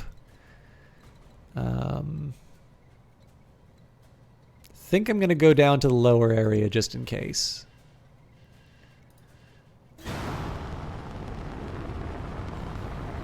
And I'm a little uncertain in my choice, so in this case here I'm going to brace him. And one of the reasons for that is that Covert's now in a position where he can still get the sensor lock on. Oh, no, he can't. Not if I put him there. Right. And if I just stay put, I bet he can get the sensor lock. What do you Yeah, need? okay. Well, we'll keep him there. It's got a lock. So I basically get all of the advantages of that move with only a little bit of the cost. I hear ya. How courageous am I feeling? I think I'm going to do it. But again, I'm going to try and be a little smarter about it. So I'm going to go... I'm going to go into the water. Not that it matters, but... Moving. Of course, we're getting to the point where the Stalker might actually be able to take some shots at us on their own. So I may want to sort of reserve some of my own units before too long, like just to be able to engage it if it peeks over the edge. But in this case here, again, we'll go for the breaching shot. And the reason I'm doing that is I think I am going to get the Victor to pop up and do a called shot. This does mean that the Victor is going to be in a very dangerous position because there's now going to be two things that are shooting at it. But if I can get the Stalker off the table, that's a pretty big bonus. This should be good. Okay, it's getting close. We'll see whether or not that was worth it. Want some more, huh?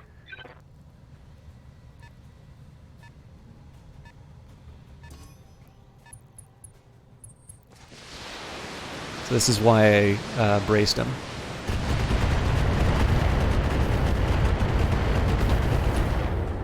I don't have infinite amounts of armor, but... Damage minimal. Okay, so one drawback with this approach is that I'm putting Beefeater at risk with the vehicle. But the good news is we're going to be able to take out this Stalker. This thing's got 81. I think we're just going to Alpha Strike the center. All weapons committed. Okay. So these vehicles are no joke, but I'm in a safer place than I was kind of at the start. I'm here. So let's go. I think in this case here I'm going to use Covert for his sensor abilities. They may not be relevant, but I will...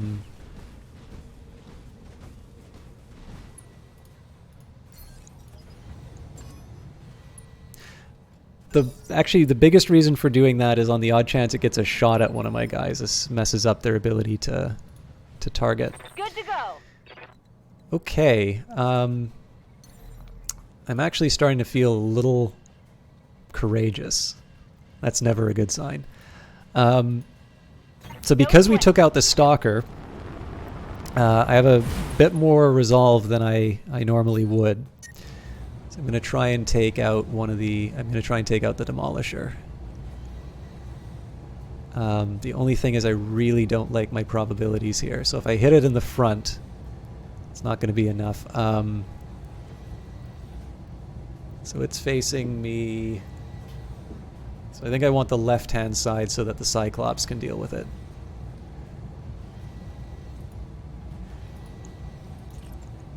Ouch. That's bad. They've got a lock on me. I'm listening. Location confirmed. This is what happens when you don't have glitch piloting that thing. All right, we can afford to do On the trigger. 20 LRMs. So I got to get the Victor out of there right away. I guess maybe I could like step on the Demolisher, but other than that, ooh, it's tempting. Warning. Enemy sensor lock detected. The enemy is pretty fragmented now, so they've got a one demo. So if I step on the Demolisher here, I open up Victor to retaliation. Okay, so I'm too close here. So if I just straight up jump, yeah.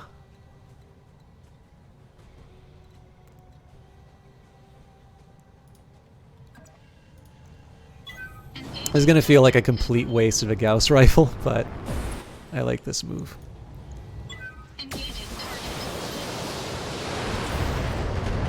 I gotta figure out how that structure damage works. That's pretty tasty. I think in this case I'm gonna reserve because I want Showboat to step on the Demolisher. Okay, so it's committing to the lower level. That's gonna cause a little bit of heartburn, but Waiting on you, Commander. I hope this thing gets killed. Going toe to toe. What the fuck?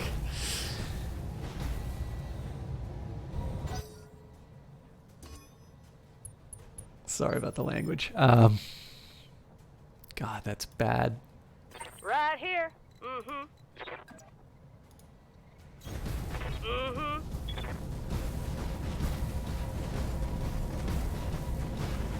So I was originally intending that for the sniper turret, which has got PPCs and AC2s, but honestly at this point I need to do something to the Demolisher. Oh, but I don't have enough to, or no, 80 damage? I need every single one of these things to land properly. Here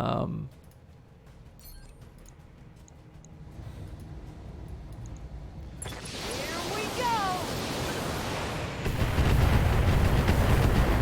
Yeah, not enough.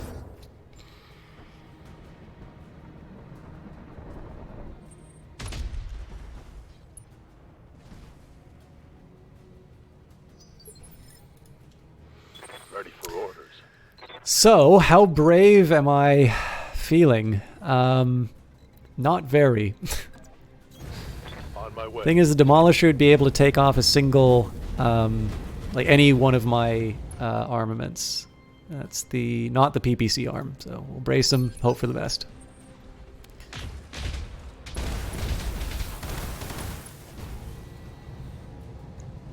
You can see daylight through my armor.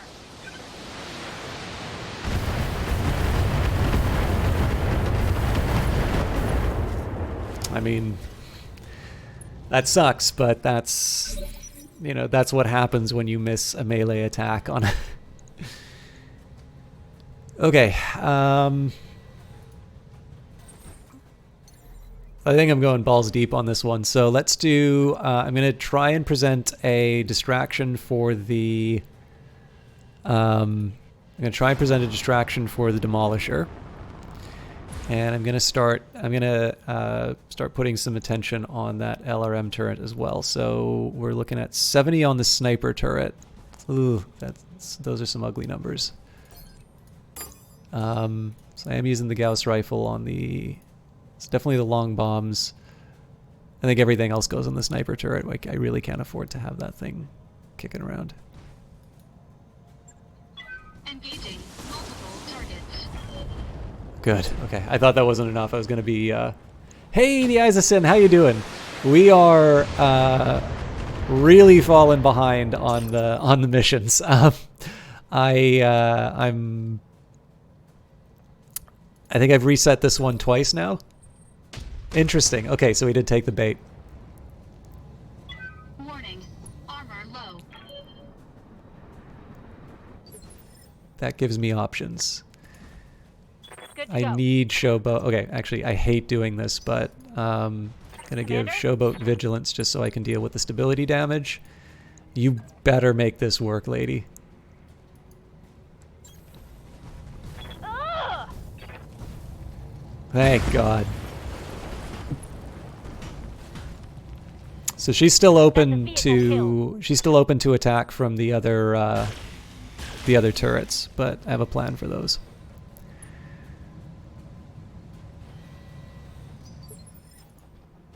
So of course the big thing is we know that the AI is going to bring reinforcements once we get too close to the too close to the bad guys.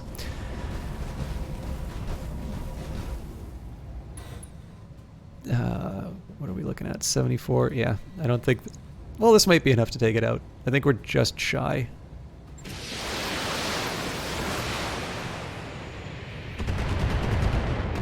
Yeah, fair enough. One of the reasons why I say we're just shy when mathematically the number works out is I'm kind of going by the expected damage of the attack. So I'm kind of assuming that the probabilities are telling me the truth. And so as a result, I have some sort of expectations in terms of like misses and whatnot. Anyways, the way this mission is shaping up, it's not like a cakewalk, but oh, Jesus Christ, that's 7 on the head. I gotta be very, very careful. Engaging jump jet. So here I'm going for precision strike just so I can find something with some weak armor. So that's 112. Yeah, again. She was the best available. Left-hand side makes the most sense. Right, Commander. That is a shame. Okay, so... Commander. I'm actually quite surprised that Covert's not able to do anything there. Okay, so I think the way I'm going to handle this, as much as I would love to do the whole Highlander thing on the vehicle, I wonder if there's a way that I can get both into my arc.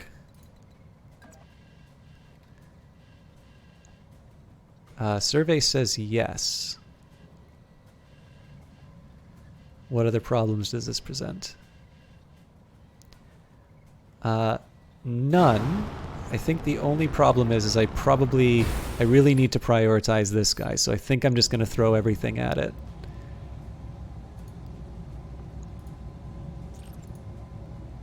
Not everything, but... There we go. Enemy unit destroyed. Yeah. Okay, so that's a heavy laser turret. I don't think it can see me, though. Coordinates received.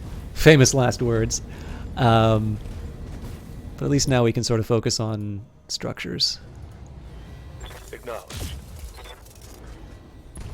I wanted to at least get the Black Knight to get a shot off because it'll there's the sensors impaired if ever you fire the PPC. Second best would have been to do a sensor lock because that also applies sensors impaired. Commander.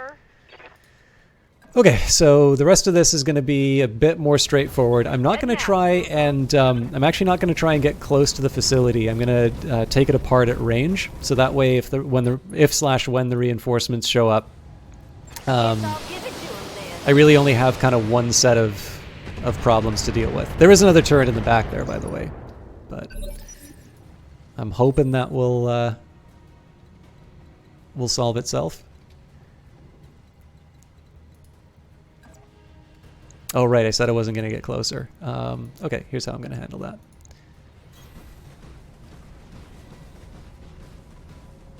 It's maybe a questionable choice putting my most valuable unit toe-to-toe against something that I know it can't kill. Engaging target.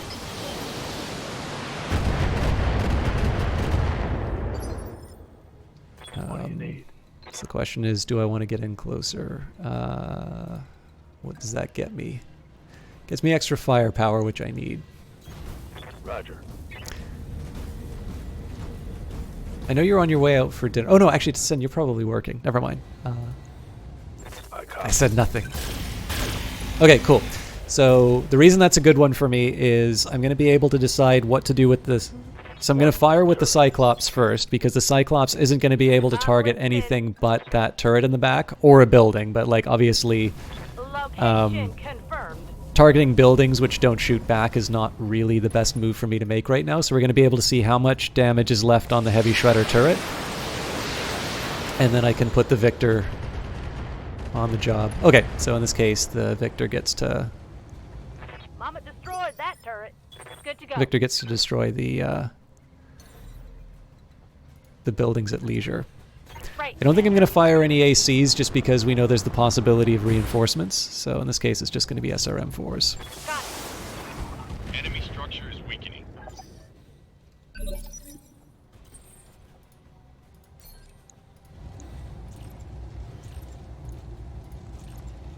Engaging target.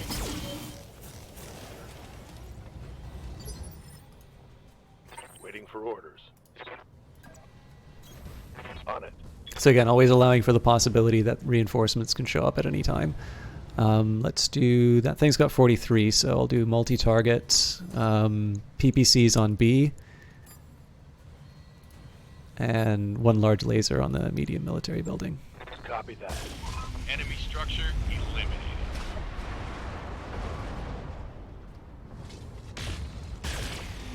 Nice. Time to bug out.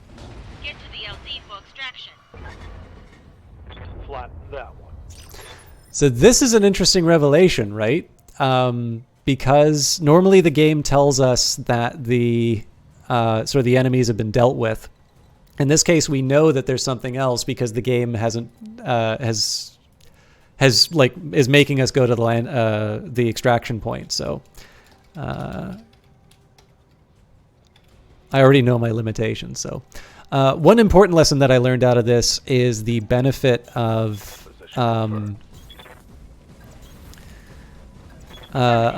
holding back when I'm facing off against turrets. It's not the most exciting style of play, but it's definitely one that that's saved my bacon.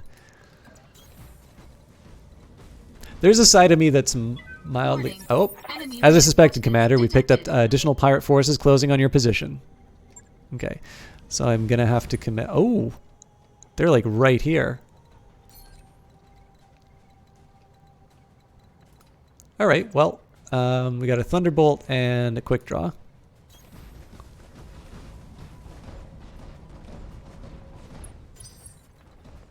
Oh, that sucks. Yeah, so we can't fire at all. All right. So I should have sprinted. On my way. I'm glad I saved, because this is not a great spot for me to be in. Probably should have done a vigilance on someone now that I think about it.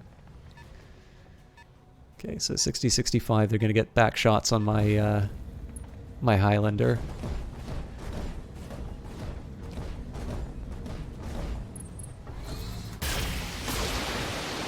I want that Victor bad. All right. Whoa! Easy on the armor, buddy.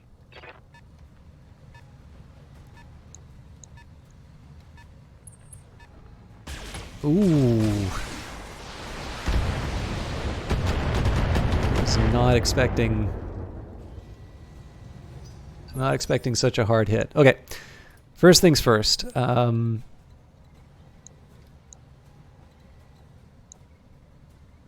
So I think it's the Quick Draw that hasn't moved yet. We might be able to just take that thing out first round. All weapons committed. Yep. So I get the resolve back for that. That's why I moved the Highlander where I did. So, problem with my Black Knight right now is that he is short some armor and he doesn't have any good spots to stand. So I'm going to go to a spot where people can't shoot at him, although obviously I also want to draw fire from the Highlander. There's not a whole lot I can do against this Thunderbolt right now, but let's at least, we'll open up with what we've got. We'll do the damage that we can, and maybe the Victor will be able to... That really sucks the PPC didn't land. I'm kind of hoping that when we soften it up, the Victor's going to be able to finish the job. Yeah. So, now this one, because the Cyclops is fresh, I actually want to put it to a point where the Quick Draw might find that a more attractive target. So let's move up. Yep. I'm going to focus my fire on the Thunderbolt. I'm not going to worry about breaching shot or anything. It's very unlikely that I'm going to be able to knock it down, but the whole idea here is about trying to soften the center armor so that Showboat can do an impressive called shot to the center. And I do think the move On my way. makes sense.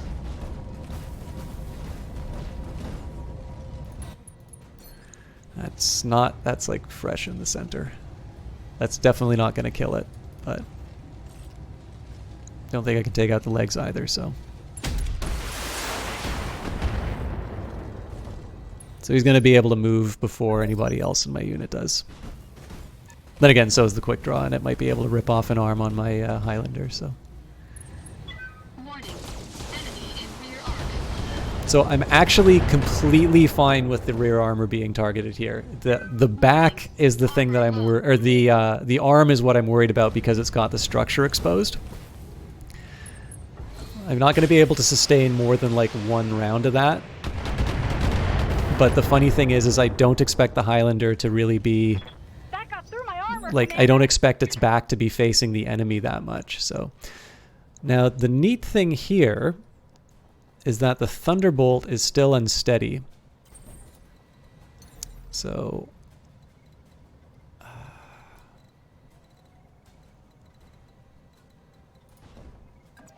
see, I'm exposing the wrong side. That's not a lot of armor left there.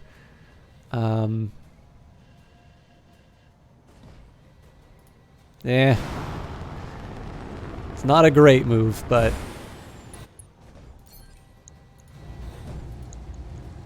All weapons committed. it gets a threat to the victor off the table. Destroyed. And those guys have already moved, so.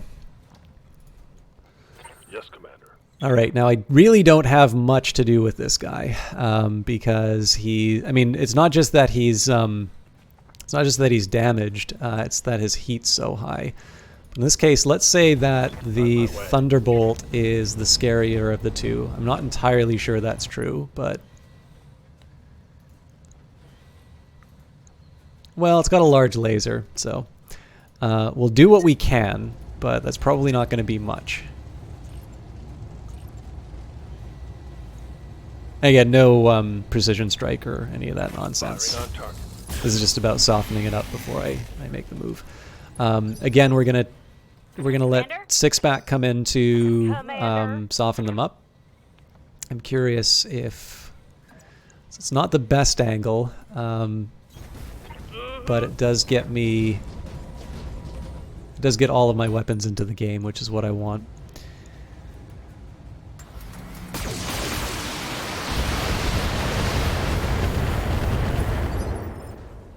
Waiting for So now orders. the interesting question on this one is, can Showboat take out the leg? That's a pretty optimistic shot. Good to go. So if I just pull the angle, that's not going to work. If I walk down, I will, but I expose, like I don't have any defense. This is probably my best chance.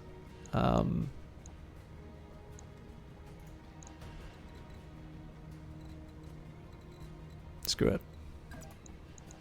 Here we go.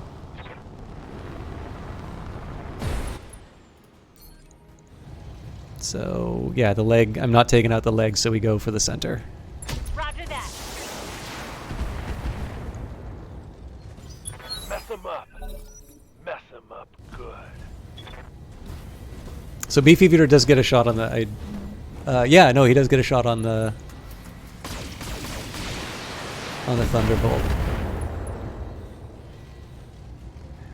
Armor breach. Internal damage. Showboat is very close to death. All right, I was not anticipating the fact that I would actually get a called shot with the Highlander, so. All weapons committed. That's not what I needed. Oh, okay, never mind. I can shut up. Okay, let's make this count on the quick draw. Ready for orders.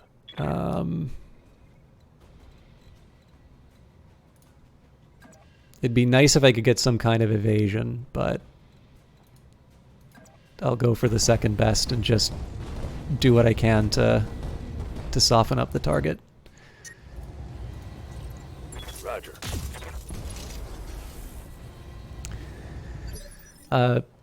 Same routine as last time. We bring the Cyclops in, soften it up as much as possible, and then we do a targeted strike with the Victor in hopes of doing something good. What else do we have? Oh, 54. Yeah. So I need to get my resolve stores back up. Well, there's something exposed. So, question is, can Showboat take advantage of that? It's a smaller chance to hit. So what's? It's just the arm. That center's actually looking pretty healthy. So the best I can hope for here is to knock it down with the AC-10. So even though I'm blocked, I'm going to take the high ground shot. So again, the point is less about getting that center shot. The point's about knocking it over. That's a critical hit. So that's going to put it down to initiative 2. I don't know if we move or it moves first, but it's definitely getting a little bit of tempo. Okay, so it looks like that moves first. That's unfortunate because they still have enough that can cause me some problems.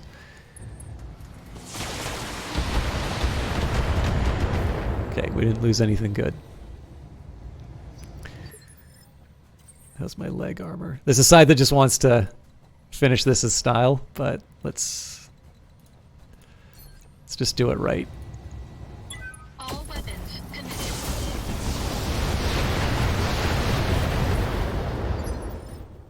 Orders. Again, PPC, anything I can to Moving out. knock this guy down so that I can get some free shots on it after the fact.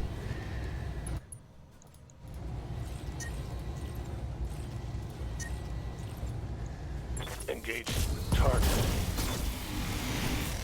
Yeah, still not enough. All right, but once we do the LRMs, that'll be enough to That knock the hits thing over. good. Waiting for Not orders. you. Yeah.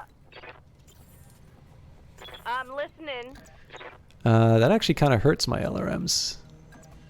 Ah, that's the sweet spot. So of course the best would be if I can just take it out with the lasers, but my heat's pretty high, so LRMs are a must. Anything ballistic, basically. Oh, no mediums. Okay, fair enough. But I figure, you know, 3 racks worth of missiles should be enough to knock this thing over. So big reason for doing this, of course, is that I wanted to save my called shots. I didn't want to do any called shots so I can fill up my resolve bar. And then Showboat's now able to get a called shot on the center. Got it. Yeah. So if that didn't work, we'd still be able to do precision strike with the first unit that could move. Commander, the area has been cleared. Darius has given you the green light to land immediately. Hold position. So Mission successful. 2 hours in, we got all of 2 missions done. It's not looking pretty good about the liberation.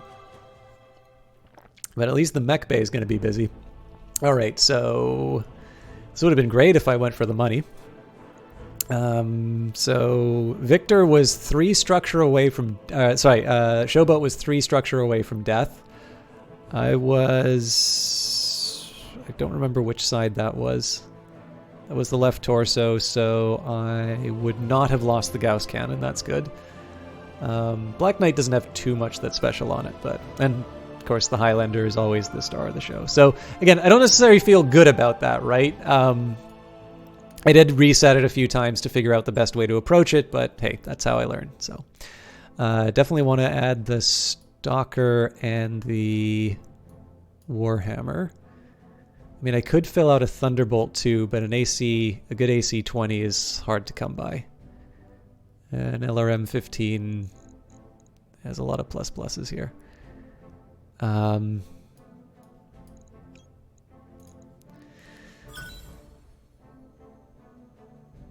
Yeah, they gave us a few pluses.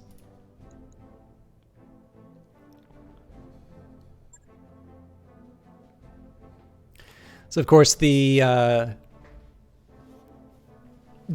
A team mechs get top priority in the mech bay, but our aim here, of course, is to earn as much scrap as possible just so that we can come in. By earning that scrap, I'm going to be leveling up my mech warriors, which is a nice sort of side bonus. It's debatable as to whether or not I want to take hard missions like that again, but okay.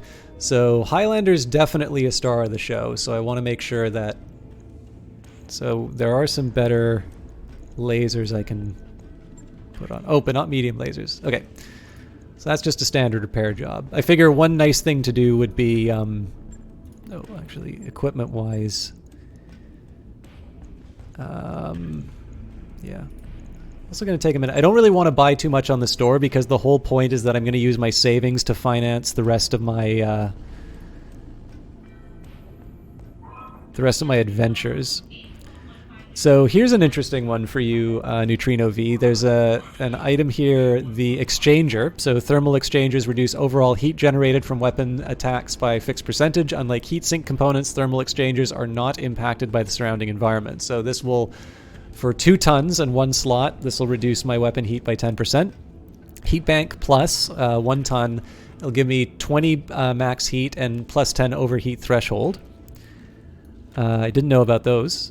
Oh yes, the mortar. I think this came in heavy metal. So mortars are single-use artillery pieces that can be mounted in the side torso of any mech.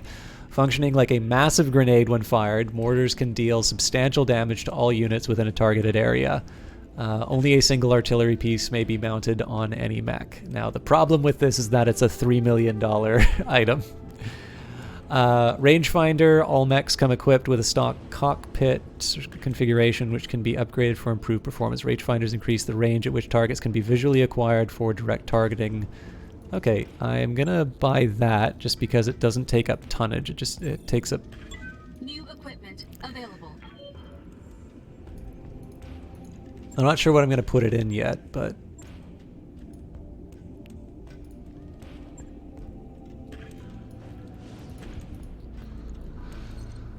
Okay, okay, so it's something that goes in the head. Fair enough.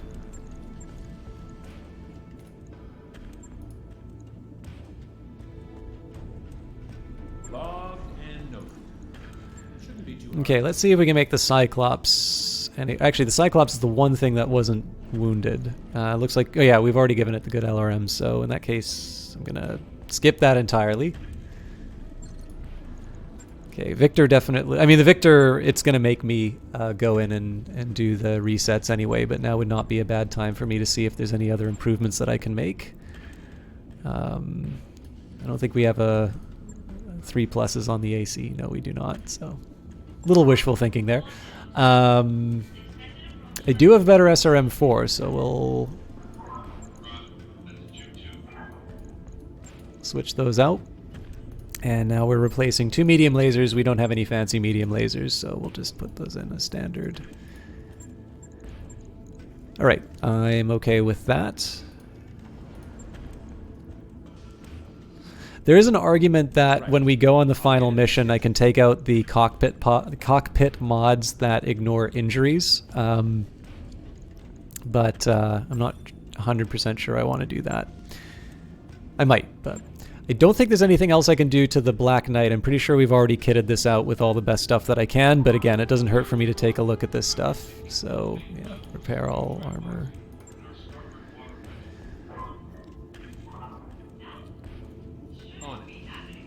I'll let you know when that's Okay. I think I'm going to ignore the rest of it for now. So what I'm going to be doing is we're going to move the A-team to the top of the queue just to make sure that we have what we need for the mission, although I should be testing out some of this other stuff that I've picked up too.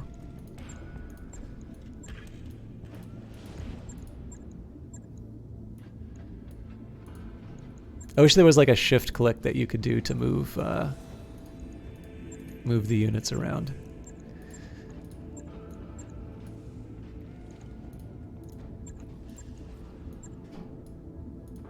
There we go. So in like Hearts of Iron, if you shift click, it'll move it directly to the top of the queue. So obviously I've got a lot of jobs. Now they don't take a long time, but there's a lot, so. Okay, so we'll get Tyrant back in a little while, which is nice. Financial reports in 14 days, so I think it'd be good for me to hold off before I move on. Before I upgrade my mech warriors. Plus they'll be getting some extra XP as we travel between systems, at least some of them will. So we've got Escaping Spy, which is an assassination mission. Lower XP I don't know if I can do another destroy base after that last one. Let's do the assassination. Actually, they're both on Itram, so we'll see how it goes. But we've been scouting the Itram system for weeks, looking for a Directorate spy who took something that didn't belong to them. Recent intelligence has revealed a possible location, but we can't possibly chase every lead with our thin resources. We need you to look into this long shot. If you find the spy, destroy them. Commander, we'll get paid whether or not we find anything, so this could be a very profitable trip. Again, we're maxing out salvage. I am going to cross over, and it's about... it's almost 750,000 C-bills to run the company, so I don't want to completely ignore my finances, but I am trying to go to the point where my savings are going to be getting me through the acquisition of scrap for the rest of the crew. So, Phantom Pain, you passing by the med bay, you spot Covert wrestling a medical monitor from a med tech. You need to take a second look. Covert presses a hand against his stomach and winces. I know something is wrong. I feel like I'm dying. You pause in the doorway. What's going on here? Covert relinquishes the monitor, and the med tech clears her throat. Covert's complaints of abdominal pain are purely neurological. Phantom pain, Commander. There's nothing to treat. We've checked. Please, Commander, I'm not making this up. Covert takes a deep breath. If you authorize an exploratory surgery or another examination, I know the med techs will find something. So yeah, let's do second exam. So... Doesn't hurt to be extra careful, Covert. You turn your gaze to a med tech. I'm authorizing a second exam. Nothing invasive. Later the day, you receive a report from the med techs. The second examination of Covert revealed no physiological basis for his pain. You visit him in the barracks after he's discharged. Feeling better, Mech Warrior? He frowns. It's strange. The painkillers did nothing, but the anti-anxiety meds have made the pain vanish. I'll be checking in regularly with the med techs for counseling until we figure out what's going on. Covert sticks to his word, not missing a day with the med techs. He's far less anxious when you next chat. There are no further incidents in the mech bay. So Covert's lost cautious, and the company suffers -1 medical point for 30 days, which is normally a problem, but we're getting close to Tyrant being out. So I also forgot to save, so... I think we're on C or D? I'll say D.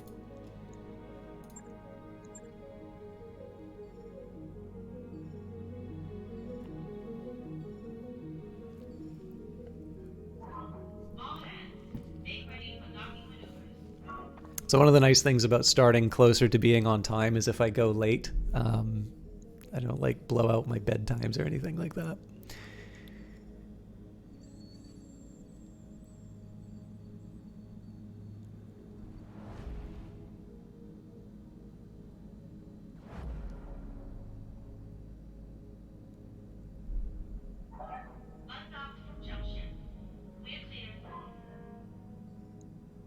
One thing I forgot to do last time, I was meaning to see how few assaults I could field and still get 4.5 skulls. I'll see that, or 4.5. You know what I mean? Be properly lined up for the mission.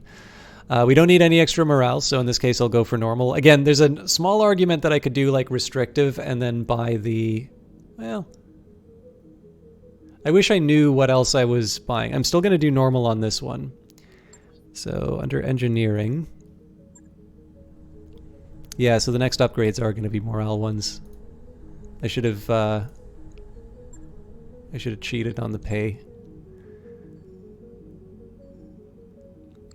Okay. And we're actually looking pretty okay for the med, kind of the mech bays. So you and Darius are networking in a plant-side bar. As Darius fetches the first round, you overhear the 2 loud whispers from a nearby table. I'm telling you, those 2 are mech warriors. His response. What would you know? It's not like on the holovids. Out of the corner of your eye, you scan the group. It's like you're gazing into your own past. 3 young nobles casually stare in your direction, pampered and comfortable. Written all over their eager faces is a feeling you remember too well, looking for an escape from their safe, predictable lives.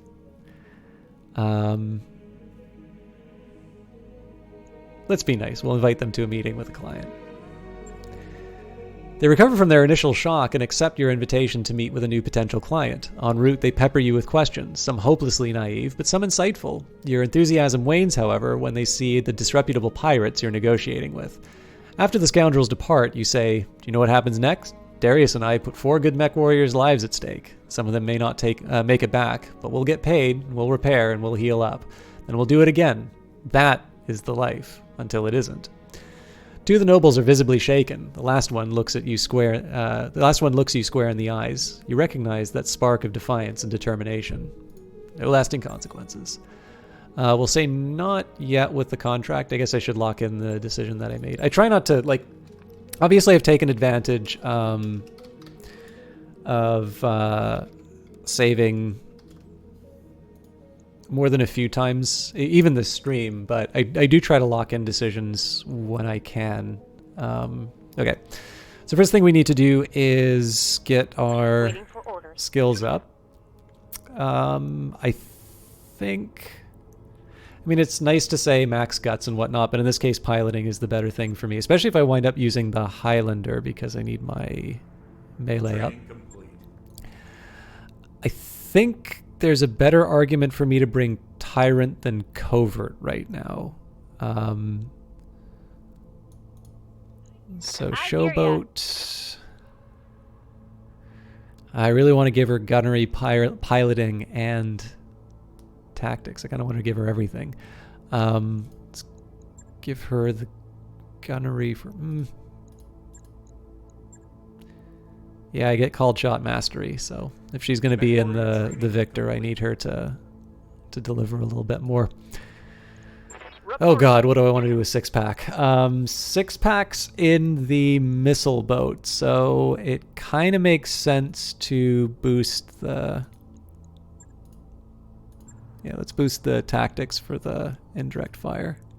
Training confirmed, Commander. What? No. Tyrant. Oh, that's right. Tyrant's my Vanguard unit. This is going to be fun.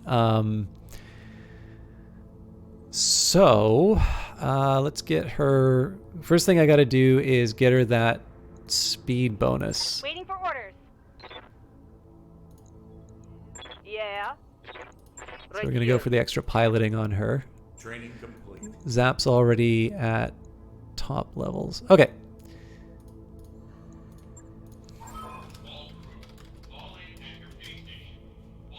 I hope that was the right one. Oh, right, we were already on a contract.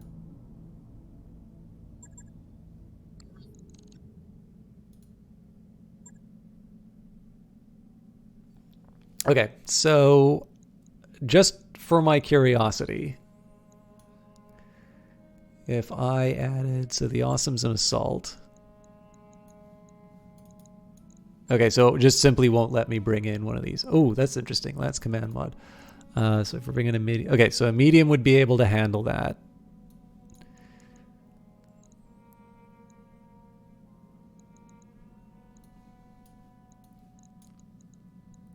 That would still be short of what we need. Okay. So like, realistically, I'm kind of looking at like 2 assaults and a medium, or 2 assaults and yeah, 2 assaults and a medium. Well, okay, 300 tons is what it's telling me basically. Now, interesting question. Do I want to try bringing the Awesome on this one? We'll kick out Covert. We'll put Tyrant in the Black Knight.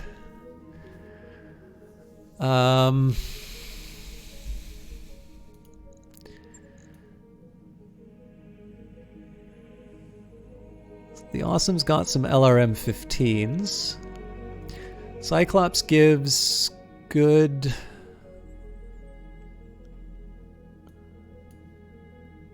Huh.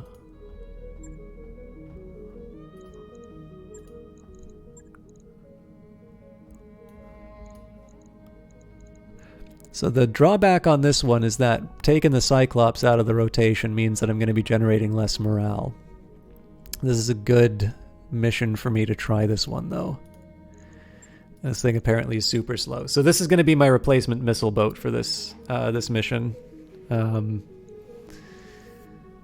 Yeah, let's see how this goes. Oh, wait, it's an assassination mission. He's going to run away from me.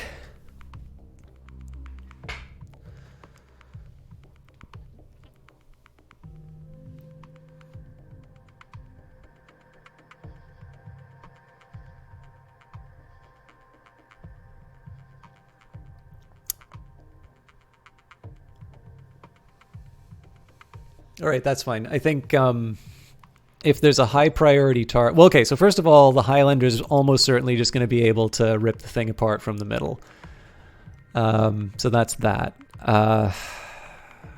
In the worst case scenario, if we were like really need to race against the clock, what I can probably do is just sprint the assault mechs and then just sort of use the fact that they have lots of armor and then higher evasion for sprinting to carry the day on that. But this might be a little scary. Interface initiated. Commander, you're near the coordinates provided to us by Restoration Intel. We believe the target's in the general region. He's right there. If we find him, take him out, then evac. Okay. Very pretty environment, but it's not going to be the easiest thing to navigate. Copy. You betcha. Awesome's just a brutal looking mech. Like how blocky and unfriendly it looks.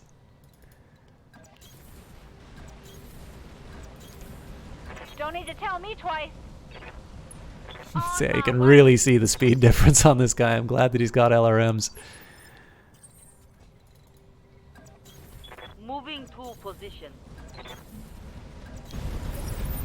Moving out. That was unexpected. Moving.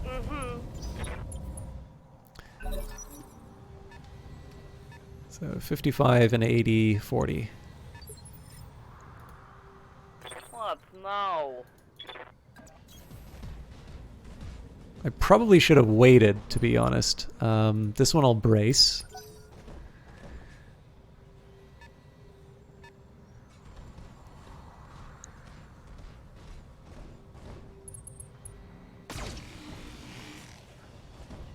Interesting. I might be able to get a melee strike on that one. Okay, in this case, the rest of it I'm going to reserve down. I have put Tyrant in a little bit of an awkward spot. Oof. This is why I like that. This is why I like this idea of the Vanguard. You can cut it out now. That's 75. That might be an archer. No, that's a Warhammer. Or is it? No, no, no, no, no, no, no. So given the fact that this 80-ton mech has fired, it's not going to have the defense. I hear ya. Question is, I don't know if I'm going to be able to get Beefeater. I am. Okay. Waiting for orders. Yeah, we'll share the love. Coordinates received. So what am I working with here? A Marauder. All right. It's not a very strong Marauder. Take this. That is a crying shame.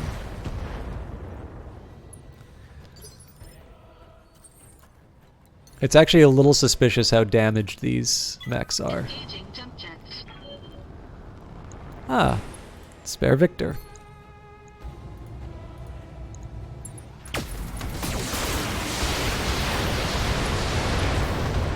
I was really hoping that would take the thing out. Enemy mech. Critical damage detected. Commander. Yep. So I'm pretty sure I don't have anything I can do but just lob missiles at this thing.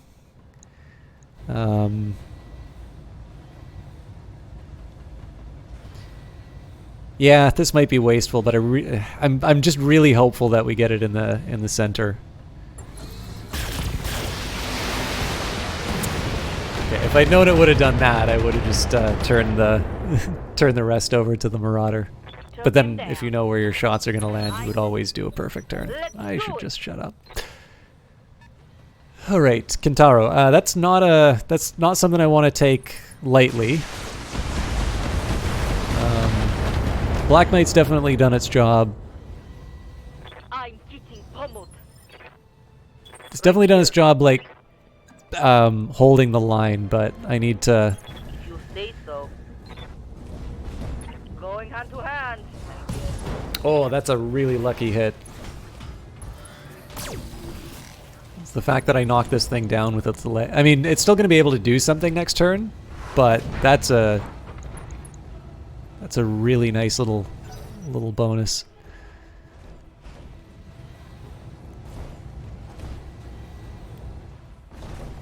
The big thing about this is that it's going to lose its evasion.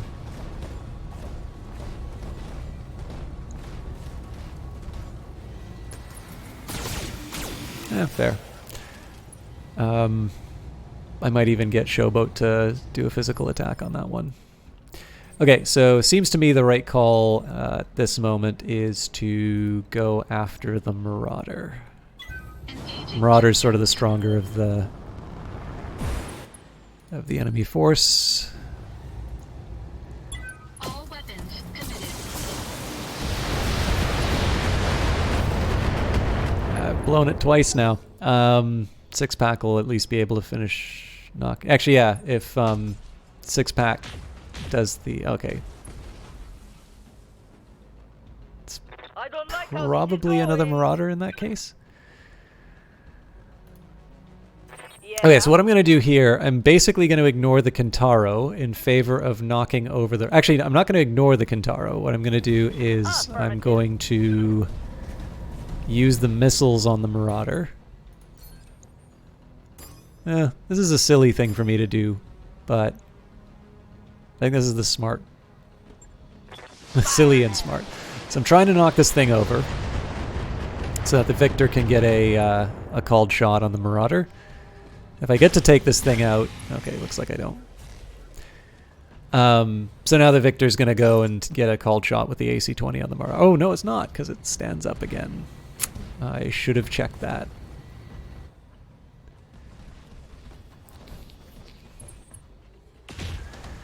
Alright, things are getting a little scary for the Black Knight now.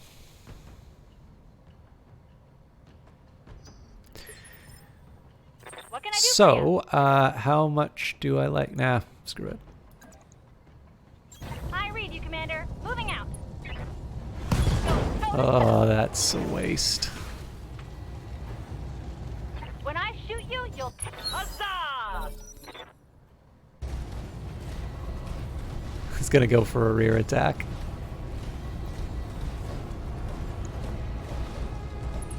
Careful. They're looping around back. Fine. There is a question, though, about what I want to do with Tyrant. Standing by.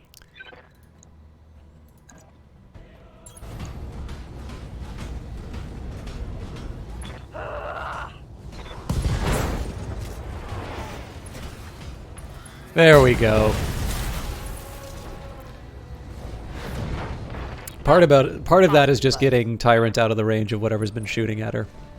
Ooh, this is unfortunate. They're going to be doing a physical attack on the Gauss cannon.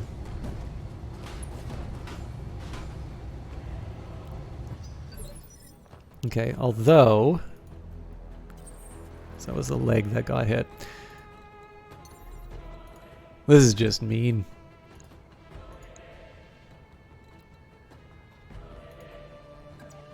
It's really just a 50? Hey, new viewer to this game and stream in general. Digging the game, though. Is this the base game or the DLC? So, this is the game with all the DLC, but I am playing the campaign, and the important thing to remember about the campaign is that it doesn't actually enable some of the DLC elements. So some of the mechs that you get in Flashpoint, for instance, aren't enabled. The Hatchetman, the Bull Shark, which came in Heavy Metal, all of those are things that come in the career mode. So I would have loved to do a targeted strike here, but in this case I want to reserve that for the Victor on the Marauder. So in this case we're just going to blast this guy in the back, which should be enough to kill him. All weapons. Yeah, I suck. I destroyed everything but the parts that I wanted. So yeah, it is a DLC, and there are some of the mechs that you see here are not necessarily going to be available in the base game.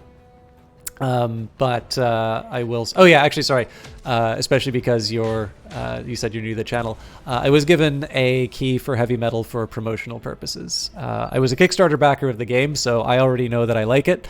But it is the done thing now to talk about when you have those Right here. when you have those interests. But yeah, so Waiting on you, I Commander. would. I guess the best way I could put it would be I don't think the experience that you're seeing right now is all that different from what the vanilla game would be if you have it on its own. I think this is a really good game. I've noticed that people... So, like, I'm not a particularly good player at, like, any game. So, if you have any questions about the game, definitely feel free to ask them. I will let you know that I'm near the end of the campaign. I'm actually just kind of building up my forces for... I'm building up my forces for the final mission. I don't know what's involved in the final mission, but it sort of told me, like, be ready to field multiple really well-equipped units, and so I'm taking that as, you know, batten down the hatches. But I've also been doing kind of a bad job of it. But yeah, other than the fact that it is kind of close to the end, so I don't know. I'll let you know when I'm like onto story stuff if you don't want to, if you have any worries about like the spoilers for the main story or anything like that. But one thing that I do notice a lot of people talk about is because I give voice to my thought process, which I'm obviously not doing right now, it's helpful for learning the game, or so I'm told. Okay, so again, one of the big priorities for a lot of my on a lot of my missions, and this is something that I was being asked in private chat a couple of days ago, is like, well, I feel like I'm always missing. One of the biggest advantages that you can get is to do a lot of, let's just see how much he's got left, 19 and 45. So let's kill the large lasers. Let's go for a lot of little medium laser hits. Yeah, that'll do. Being able to knock over enemies is one of the ways that it seems like I hit a lot more than I actually do. One of the other nice things is, of course, I've got this Highlander with a Gauss cannon, and I've put that with a character who's got top-level gunnery, top-level tactics, which means that they're able to... Okay.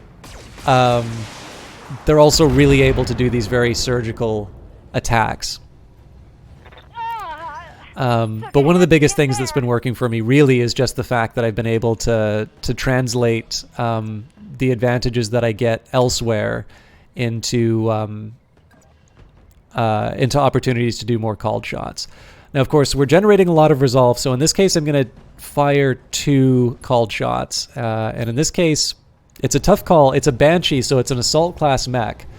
I have gotten lucky in the past with some like miraculous headshots, but I'm not sure. Nah, I gotta do it. Alright, well, I whiffed that.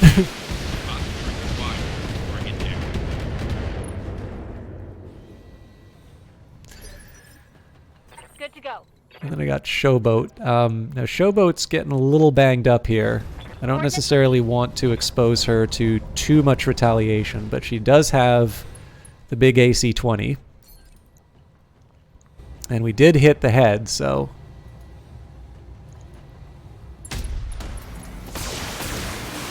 Oh, that was definitely a head hit. Yeah. Critical hit. Oh, you don't have the game itself? I will let you know I do have an if you don't have a place you normally buy your links, I do have a Humble link if you would like to use that. But please do not feel obligated to use that if you want. If you want to hang out for a little bit before you decide to pick up the game, and you want to know some stuff about it, definitely feel free to ask. We live in a wonderful world where there are generous return policies, so you don't necessarily just need to take my word for it. But yeah, if I can help you out with your decisions, if you're uncertain about anything, let me know, and I will, regardless of whatever link you use, let me know, and I'll do my best. Because one of the nicest things about me, at least, or not about me, but for me at least, is when people come back and they say, I really like that game. Sorry, I've been a little distracted because I'm really trying to get the miracle hit here where I get a headshot on this guy. So I should probably explain what I'm doing here. So you'll notice that I click to move, and in the bottom right-hand corner, I'm using my hand to point at the monitor, despite the fact that clearly nobody can see what I'm pointing at. I've got like 95% chances to hit. I just generated a lot of heat by doing this jump jet, so I'm probably not going to be able to fire every weapon. You can see your heat here. But in this case, because we generate a lot of resolve, I get a lot of called shots. And this thing has got 15 health on its head. If you get a headshot on a mech... Oh, this is actually a really important point. If you get a headshot on a mech, you kind of take it out of... you get the most scrap from it, basically. So one of the things I actually want to do, because it's almost a 20% chance to hit the head, I actually want to have the maximum number of weapons to fire. But as it turns out, I only need to turn off one. So in this case, it's kind of the lowest damage one. And the idea here is that I'm hoping that the collected sort of value of these weapons, at least one of them is going to be able to do 15 damage to the head. It's really only the missiles which do individual damage for each weapon. So SRMs do 12 damage. LRMs do 4 damage. So I basically need 2 missiles, or I need any one of my other weapons to hit the head here. It's like a 1 in a million shot, but this will be so cool if it lands. You love the aesthetic of the game, and it seems plays a lot like XCOM, which you loved, so you might as well hit you up with that humbling. Oh, I really appreciate that. Let me just take a quick minute. I think there's one down below, but I can give you the Battletech game directly, so... and thank you for doing that. Obviously, I will let you know, like, I don't think it's on sale anywhere else. I could probably look that up really quick too, but I haven't checked, so let me see where that's at.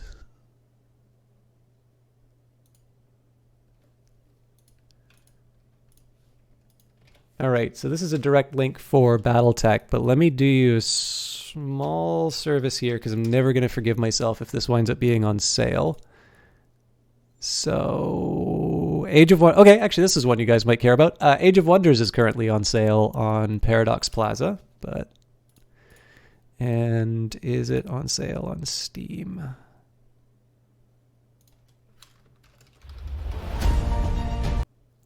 Nope, that's okay. Peggy 12.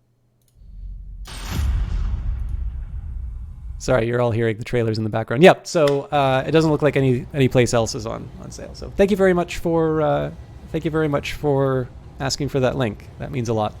So, anyways, like I said, this is the big advantage of us generating a lot of resolve. I'm able to spend the 30 resolve to do targeted strike. I'm trying to fire with as many weapons as possible. I don't think the marginal effect of adding an extra laser to try and get the headshot is going to be worth it. I don't really want to take structural damage for overheating. So in this case, we're just push the fire button, hold our breath, hope that we get a headshot, and then we get a free Banshee. Engaging target. Oh, I saw one head hit. That's a damn shame. Enemy Oh, but we knocked him down. Okay. detected. Age of Wonders is a turn-based strategy game. Nice! That was a proper assassination mission. So yeah, I actually got the headshot, which damaged the pilot, and then he got damaged by being knocked over. So that's a fully intact Banshee that we just knocked over. But yeah, Age of Wonders is the company that publishes this game, Paradox, bought the developer called Harebrained Schemes. And roughly around the same time, they also bought Triumph Studios, which made the Age of Wonders series. It's kind of like, it's like fantasy civilization crossed with XCOM. So that might also be one that you're kind of interested in as well. But Age of Wonders basically, so you've got sort of the 4X element of building up your settlements, but the battles, unlike Civilization, aren't played on the strategic layer. There's actually a tactical layer for it where you'll bring, your knights and fairies and whatnot. So, but yeah, if you go to paradoxplaza.com and you click the on sale button, it will tell you whatever of the Paradox games are on sale, and you get Steam keys for them. So if you have to have it on Steam, What that effectively does is make sure that the 30% store charge goes into Paradox's pocket, the people who make the games, rather than the platform holder. I do play Age of Wonders on this channel too, so if you hang out, I'm sure you'll see Age of Wonders sooner rather than later. All right, all targets eliminated. Sit tight and I can collect you from where you are right now. So that was a surprisingly good mission. I'm going to have to repair the Black Knight, I think. But I get a big, cool new mech, I think. Let's see. So, Reborn, one of the things, some of the decisions I was making on that will probably make more sense when you see this other screen. The whole idea about this is that you're running a mercenary company, which means that you also need to maintain your, sort of your arsenal. So in this case here, you'll notice my payout in terms of C-bills is, by the way, like all of these terms here, Battletech is a 35-year-old franchise. So it's a tabletop game, it's a role-playing game, it's a virtual reality center. There was a TV series at some point.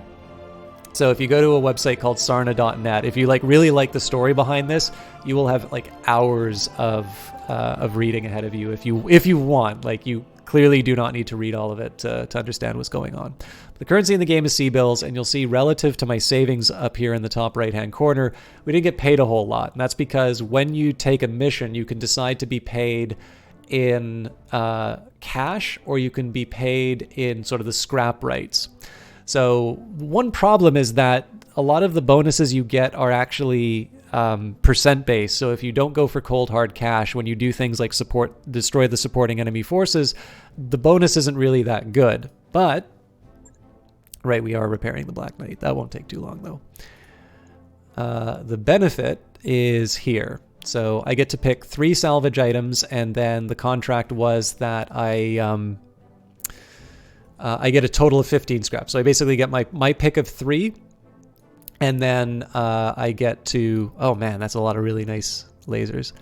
And then it sort of randomly distributes the rest of it. So the Banshee is a big, scary mech, which is one that I kind of want to add to my my arsenal. And because we didn't do that much damage to it, the pilot basically died in the mech rather than us blowing up the mech. I can actually claim all the parts. The way that this is set up right now is you need 3 mech parts to actually rebuild the mech. You can actually change that in the difficulty mode, so if you want, you can make it as high as 5, I think. But in this case here, because I did all these called shots on the head, I actually get a brand new battle mech that I can add into my arsenal. Again, it would be really good. There's higher versions of weapons. So this is a really good medium laser, but it's a 95-ton mech, and I definitely need some ones. Oh God, yeah. Okay. I'm going to show you. So the most recent one is not actually Age of Wonders 3. Which is the fantasy game, but I am going to show you the trailer for Age of Wonders Planetfall. Keep in mind, I was also given a promotional key for Age of Wonders Planetfall, so you're going to just think I'm a complete sellout. But the E3 trailer is so good. I'll just put that in chat. Peggy. This is also hopefully giving you guys a reason to to come back, because I will be playing Planetfall before too long. So this is the science fiction version of Age of Wonders, and I'm sure Age of Wonders 3 has got a Age of Wonders 3 is the one that's on sale, not this Planetfall thing I'm linking. But they are similar enough that you'll be able to sort of take a look at the 2 titles and decide if there's something for you. Okay, so we got the Banshee, we've got, oh, actually, they gave us a bunch of the good medium lasers, that's good. And an extra rangefinder, cool. So while we're fixing the Black Knight, I'll also add... I'll add the new Banshee to the list. I'm actually thinking that I need to start kicking out some more of the lights. Alright, the Banshee 3S is slower than the stock design, but it can take a punch while pummeling an enemy to the ground. If you're unsatisfied with the stock Banshee's lack of firepower, this is the variant you've been waiting for, Commander. Extra shooting is always nice. So, So obviously the assaults I want to keep. So we've got the two Highlanders, the Cyclops, the Awesome, the Victor. Black Knight's a heavy. I definitely want to keep the Marauder. The Archer's a missile bolt. Catapult's also for missiles. Jaegermech's got some heavy hits. Johnny will never forgive me if I get rid of the Dragon, so we're keeping that in the rotation. I do want to keep the Shadowhawk. Well, I want to keep everything. Yeah, honestly, at this point, let's just stow away the Panther. I was bringing it in for the extra PPC, and honestly, the better firepower of the Banshee's the right call here. So, Panther storing this mech will cancel the active maintenance task. Are you sure you want to stop this task? You'll be refunded 0 C-bills. Yes. So, I will impose order on my mech bay, but first thing I'm going to do here... actually, I might want to do a refit on the Black Knight, but before I do that... actually, no. Before I do that, I'm imposing order. So,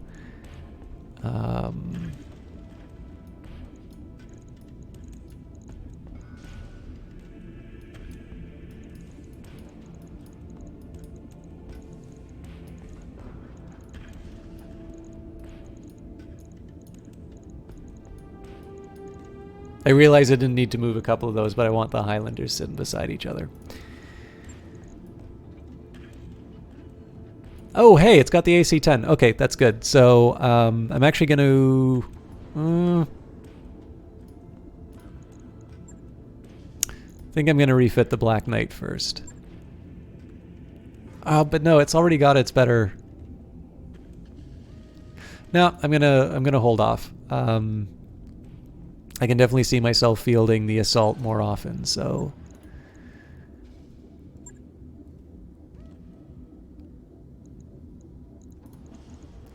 Okay, so the whole idea here is I've got a nice, cool new toy. So there's an argument for the extra accuracy on the Banshee PPC because it's torso. Oh, it's got 2 PPCs. Okay, so I'm going to put extra accuracy on the cannot add to the right torso, no any available energy hard points. How about now? So I'm going to add the extra accuracy one to the torso because those are basically torso-mounted weapons don't... the torso-mounted weapons don't have the same accuracy as the arm-mounted. And I mean, it makes sense, right? You can move an arm around and whatnot. So I'm going to drop the 2 PPCs here, and I'm going to replace the high-damage one with the one in the left arm. Now, the autocannon 10, I do have some pluses, and they all do stability damage. So let's add that guy.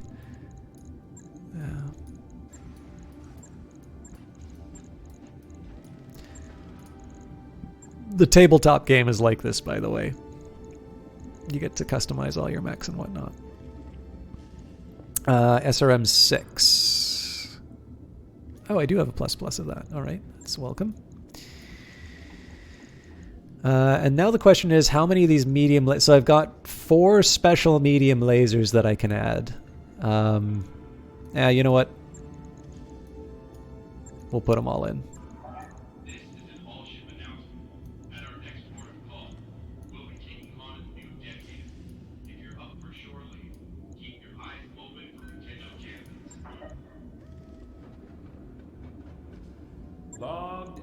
So of course this means the Black Knight's just getting a straight up repair job this time around. I don't have any better weapons to equip it with. But we've now got some extra mechs in the bay as well. So let's take the Marauder, we'll equip that. I usually just go for the stock designs. So in this case, although there might be an argument for me to wait until I've got some more scrap. Yeah, you know what? Because I'm not going to be bringing these things out on mission. Well, maybe I should be bringing them out on missions.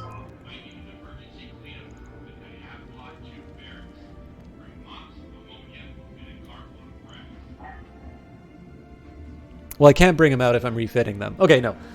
Let's wait until everything is loaded out. I'm going to put the Banshee at the top of the list, though. No, I'm not. Because I also have a Highlander waiting for a reload, being outfitted again. All right, Twitch, February 5th. I'm probably not on to F, but I'm going with F.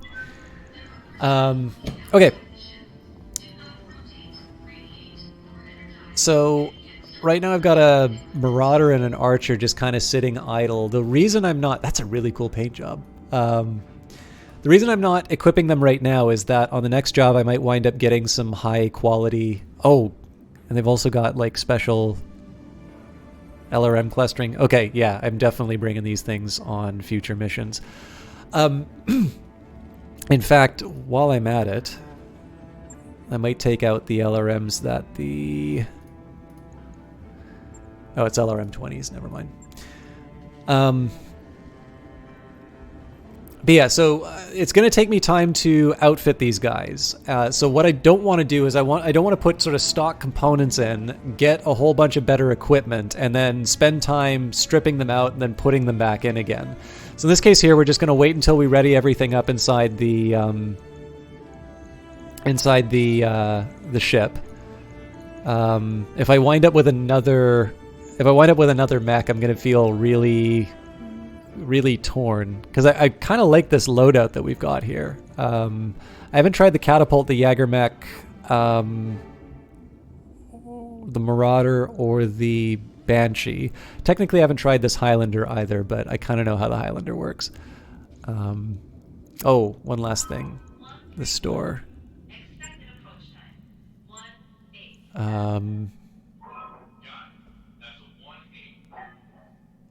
So for 7 million C-bills, I can buy a full Archer. I don't think I'm quite ready to do that. Weapons. Right, we're locked out of the black market because the pirates hate me. We don't have any special weapons. Honestly, I'm not using the stuff I have already. Okay, let's just go for another contract.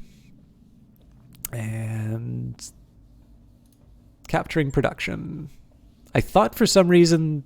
I could have sworn there was a, like, take over a base mission we needed to do, but... We've discovered that the Taurian Concordat has reactivated an old manufacturing facility in the system. To maintain the balance of power in the system, the Urano Restoration needs to capture the facility. You'll make a surgical strike, occupy the base, and hold it until Restoration forces can arrive to take control. Okay, all well and good. First thing I need to do, though, is level up my mech warriors. So Beefeater is not ready to get some extra points. Showboat, also not ready for extra points. Six-pack, if I am so inclined, I can make better at guts. I'm going to hold off on that for now. Standing by. The overheat threshold would be nice if I keep Tyrant in the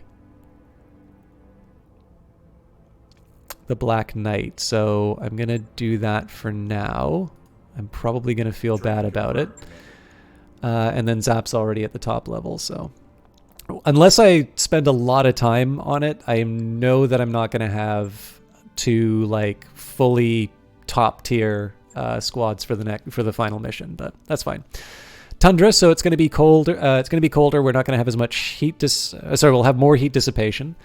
So we've discovered that the Tory. Oh, right. They haven't told us what precisely the facility is producing, but given the strength of enemy forces on the ground, it's something worth protecting. So as always, we'll max out our salvage because we've got a fairly decent amount of savings, and I want as many parts as I can get. That's right, we're waiting on the Black Knight. Well, if I want, I can put... Oh, that'd be funny, actually. So I can put Tyrant in a Cyclops.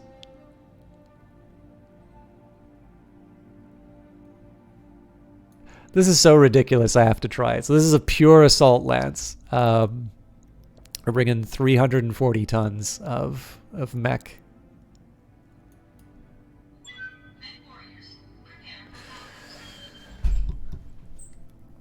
I can think of like 10,000 reasons why I would not want to set this up this way, but this is so absurd, I've got to try it.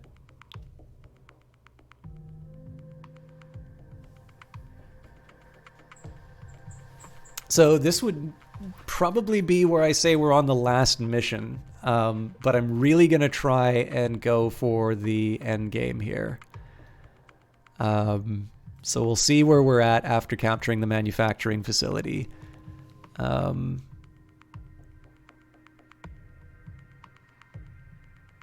also need to, again, I need to load up all of these other alternative mechs. So I think we're going to have to go to at least one more system.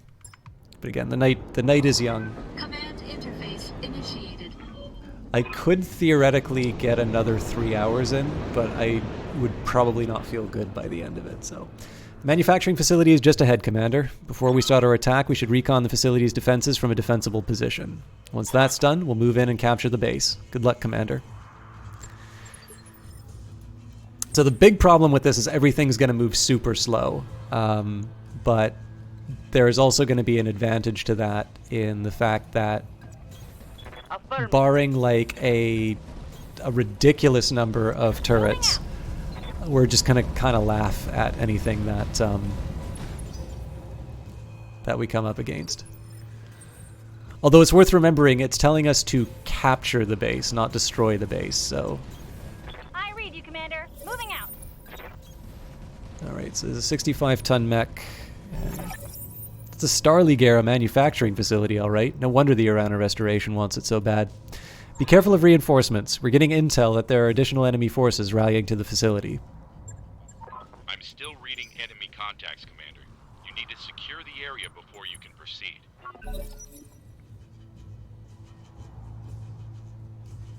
So again, the slower speed is a small advantage to us in the sense that we do get the extra.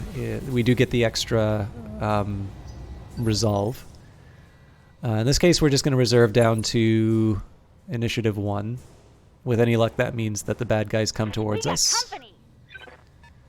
Lots of jump jets, unfortunately. Okay, so first thing I see happening here is we'll take the Awesome. Commander. Okay, but the Awesome doesn't have sensor lock. Oh, this is going to be funny.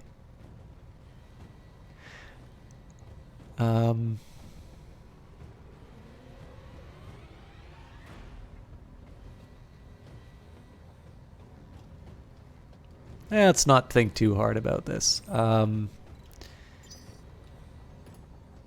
Okay, so we'll get Showboat to do her jump jet thing. I'm not going to do any targeted strikes or anything like that. This is just going to be pure damage. Oh, I really want to kill that catapult all of a sudden. But no, I'm going to go for the Griffin. Well, both of them are going to be hitting the side. Yeah, no, we're still going for it. Firing everything I've got. That's almost certainly the arm that I hit. Yeah. Yeah, critical hit. But given that I know the catapult's in play now, if I jump, can I get a straight shot on any of them? No, I cannot. Okay. That's unlucky, but...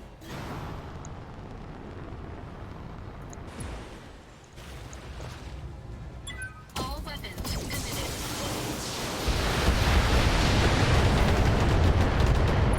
Okay.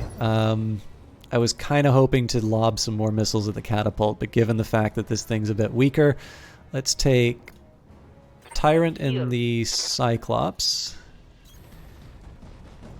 So she is still ostensibly my scout. But one of the nice things here is she does have a bunch of LRMs, so that's going to knock down the Griffin. That's going to give me a called shot next round, which will be helpful.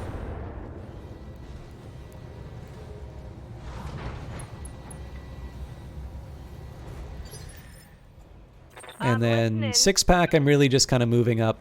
The Awesome is a slow mech. One drawback, well, I mean, there's an argument for me to just take the called shot here. Yeah, let's go for the center torso. Guess I'll give it to him then. Again, I really didn't want to go after the catapult, but this seems like too good of an opportunity to take the down Griffin. Oh, now I'm just tearing. I'm in. Let's do it.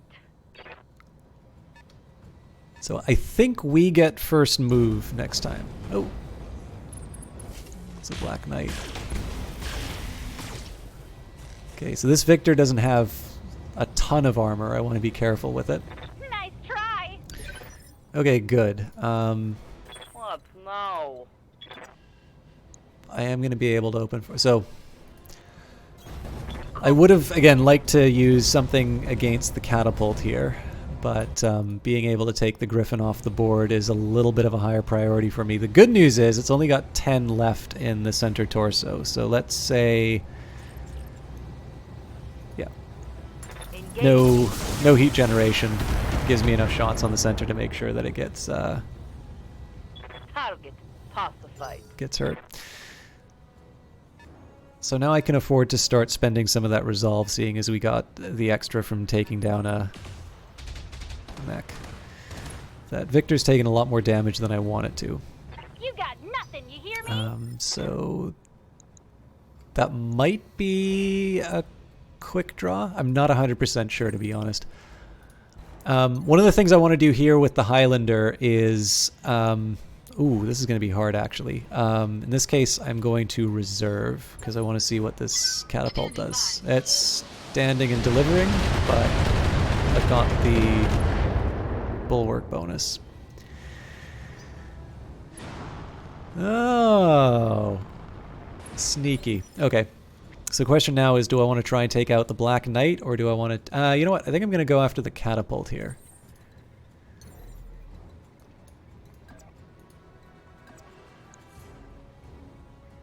It's not great chances to hit on any of the... Okay, that's better. And for some reason that still counts as being in the water. So, not my favorite move because that is exposing myself. There's ways that this Black Knight can sort of make me pay for doing this, but the good news is that I get to fire all my really cool weapons right into the center of this catapult, and I might be able to take it out. All weapons committed.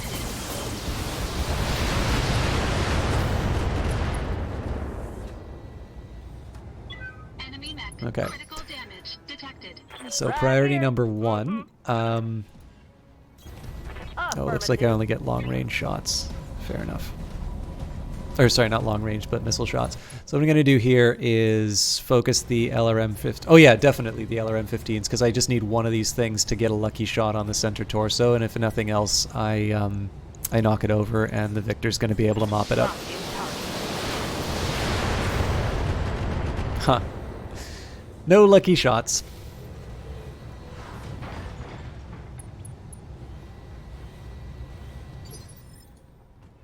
Waiting on you, Commander. Honestly, I can't in good conscience justify taking down that knocked over catapult. I think I should focus on the center of the Black Knight. Affirmative.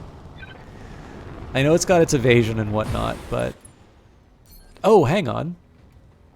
I thought I had more resolve than I did. Oh, that's right, because I haven't killed this thing yet. Alright, I kind of screwed up then. That's fine. Got it. Give him something to think about. I've got eyes on Oh, hostile I'm reinforcements. deep for... Heading your way. Okay, this Victor's going to be in a bit of trouble. Hopefully it thinks the Highlander's the more attractive target. The reason I say I hope the Highlander's the more attractive target is because of the evasion chevrons, so it's kind of the effective damage is much lower than what it normally would be. So... That's a blackjack, I think. No, wait, that was just one autocannon. Okay, so I'm thinking Hey, Tyrant is the... Well...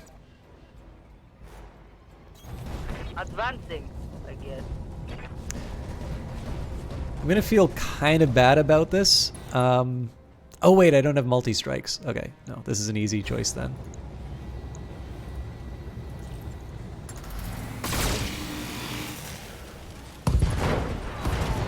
For some reason I thought I had multi-strikes, so I was gonna go after the Jaeger mech and the Black Knight, but...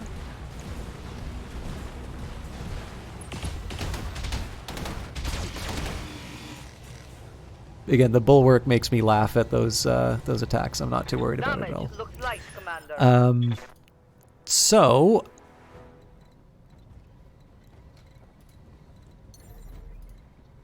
that's a little too close. I want to try and get the evasion chevrons if I can, but I'd also like to face this guy down sort of head on so I can go straight through the center. I don't really get that much evasion, but it gives me something for the move at least, and we can definitely afford the precision strike here. So now the Black Knight is a heavy mech, so it's unlikely that a targeted strike like this is going to be enough. Okay, well, Enemy mech. so much for the educational content. But again, like, this is one of the ones, whenever I do moves like that with the Highlander, like, I tend to consider those precision strikes to basically be free precision strikes, because I get the, I think that was an AC-10. Warning. Either way, I need to be a little more respectful, because the, wow, actually, those are some serious reinforcements. Anyways, because the that variant of the Highlander can do so much damage to sort of the center torso area, I'm like, I sometimes have a hard time not just like, I sometimes get really surprised and a little annoyed when those hits don't work, just because I'm so used to taking the mech out and then seeing the resolve go up. All right, so we'll go for the center. This one, yeah, it's pretty well structured. So again, trying if I can to get it in the middle. Looks like I did. And then we'll just mop it up next round. Now, the Awesome doesn't exactly need to be in the water, but I'm going. really at this point I'm just lobbing missiles so that I can soften up the target. Yes, that thing's really close to death, actually. Here you go. Nice. That there's a kill. So before we take the base, we might as well deal with the reinforcements. They can't see us now. So, in fact, because they can't see us, I'm going to reserve down to the last turn. What this is going to mean is they're going to spend their entire turn moving and not shooting at me, but there's a chance that my lance will be able to just tickle the edge of the vision, and as a result, I'll be able to pick them off one by one. So, I'm going to send Tyrant, but she can't really get that much movement in. All right, fair enough.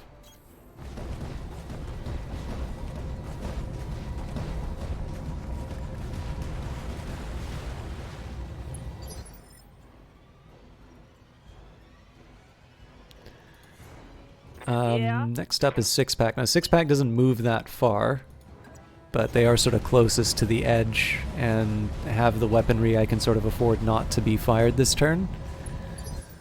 Alright, so the rest of this really is potentially putting Beefeater and Showboat into danger. So if I jump, I can't get eyes on the enemy, but I'm going to have to do something at some point, so... But seeing as I know I'm sort of at the vanguard, I'll brace. And there's a side of me that really just wants to keep Showboat. I think what I'm going to do is I'm going to jump jet Showboat into the water here. So my overall heat reduction is going to be lower than what it was before, but she's definitely going to be able to jump in at, like, and be a hero depending on what comes out of the woodwork here.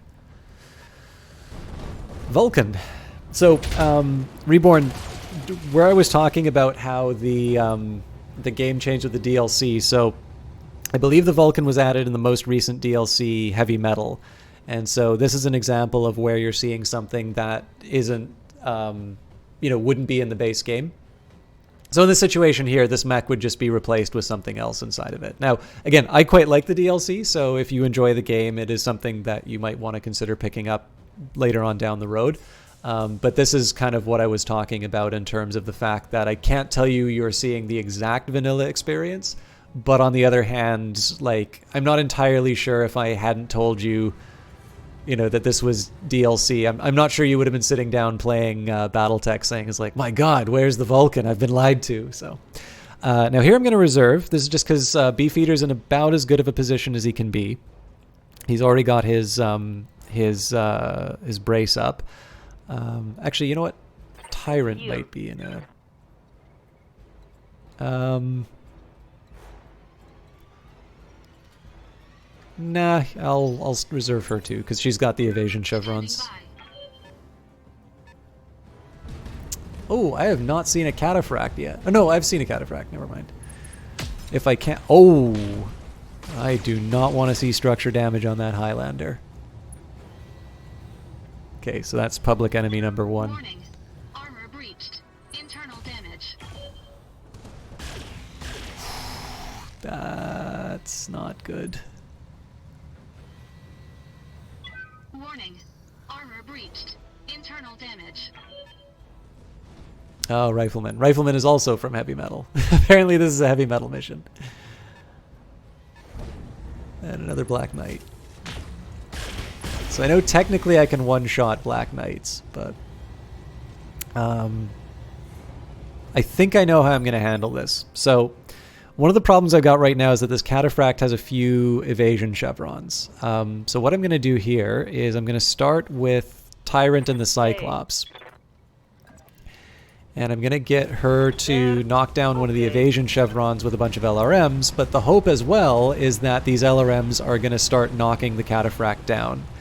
And those of you who've watched me play this for a while probably see where this is going. Okay. So first thing I want to do is lower the evasion. And that's pretty straightforward. So in this case here, we'll just move the awesome up. Looks like I'm able to get the large lasers as well, so that's a nice bonus.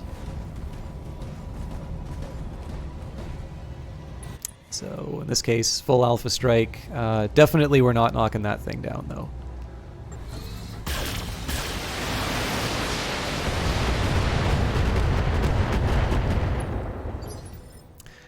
But in this case, I'm going to make an exception from something that I normally hold off on doing. Oh, I didn't want to lock that in actually, but I'll try and make it work. So my chances of a center torso hit are not as good as they would have been. This is the problem with me locking that move in. Oh, we got it though. Great. So all of a sudden, I'm feeling a lot safer. Now this Vulcan's got the ability to start fires. Engaging jump jets. In this case here, and I'm actually going to do... How safe do I feel? Not really, so I'm going to do a vigilance on this precision strike. We should still take out the cataphract. Yeah, but I want to make sure I can get beefeater out of there right away, so... Ooh, alright, that's not as much good salvage as we... Enemy mech destroyed. Huzzah! Oh! That's a brave Vulcan.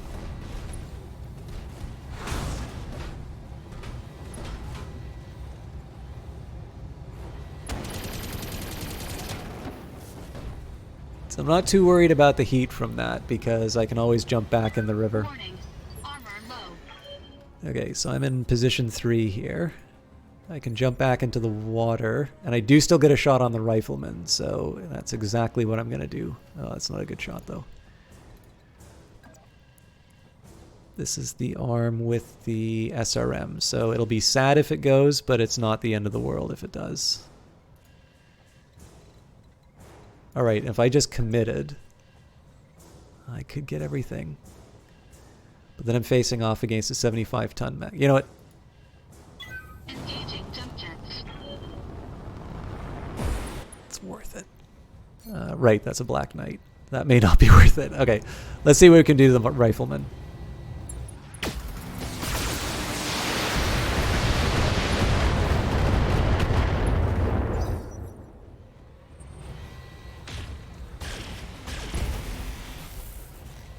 Okay, so I think that was the Black Knight that did that to the Cyclops. Oh boy, heavy hit there. So the hope here is that the LRMs are going to be able to do some extra damage to the rifleman. In this case here, I'm actually going to... I kind of want to tempt them to take some shots at me. If nothing else, I want to tempt the Vulcan to put some heat on the Cyclops here. So in this case, I want to Oh, actually, if that's the case... Oh, right, but I don't have multi-shot. Okay. It's 33 in the middle, but I don't have any resolve left, so we might get lucky, probably not. Locking in target. Yeah.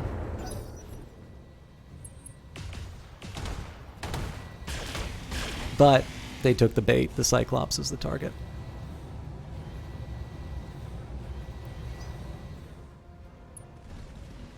Oh, I keep forgetting about Ace Pilot. All right. It's kind of cool they're staring me down like that. So I think what I'm going to do here is we're going to take Right here. Mm-hmm. 6-pack. There doesn't seem to be a direct path to the rifleman from this, though. Oh, there is from here. Okay. So they're going to have a light hope that the Vulcan's going to come after the Awesome. But in this case here, I really just want to open fire on the rifleman, and I want to try to barrel. So you'll notice that there's sort of like the red... Oh, so it looks like it's still aiming on the left. I want to try and face it head on as much as I can because I can't do precision strike. I've used up all of my resolve, but it's really weak in the center torso. So let's see if it happens. Definitely hitting it in weak spots, but I think we just weakened its arms. We didn't... I think I just hit on something special. Good to go. Okay, so... Unfortunately, Showboat doesn't get to do... She can move and shoot, but she doesn't get to shoot at the rifleman.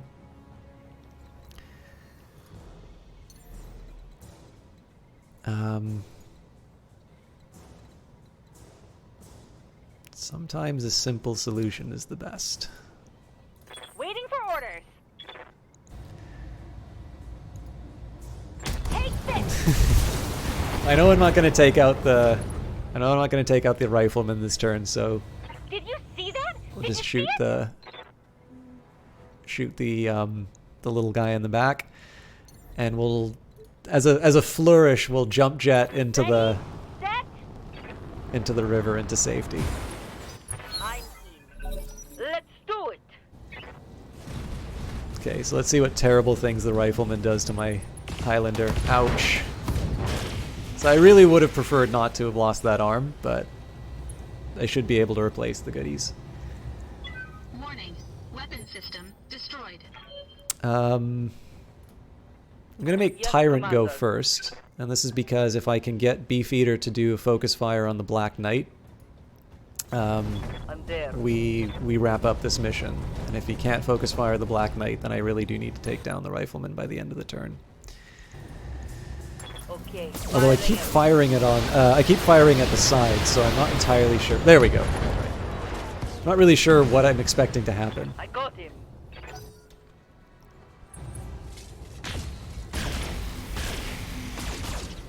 Okay, so meaningful damage to the Cyclops, but we should be able to wrap up the Black Knight here. Dude. I really do like that voice acting. Okay, so that thing's definitely spinning off a lot of heat. I'm going to try and get some distance between me and it just to improve my chances. And there's a side of me that wants to like do you know, physical attack and knock it over, but I do kind of need to make the center armor melt. Engaging target. Okay, it wasn't enough to take it out. Enemy mech. Critical damage. And I think the way I'm going to handle this Yeah. is we'll take 6-pack, we'll move her into range. The LRMs don't have a good shot, so yeah, that'll do. Heading out. Mm-hmm.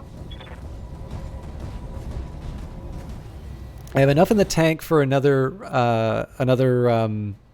focus fire, but what I'm actually going to do here, I'm probably not going to be able to make it work with Victor, but I do want to get the bonus to hit because of that higher resolve. So I'm going to just do a straight up attack. They're pretty strong in the center, so I'm not expecting a miracle.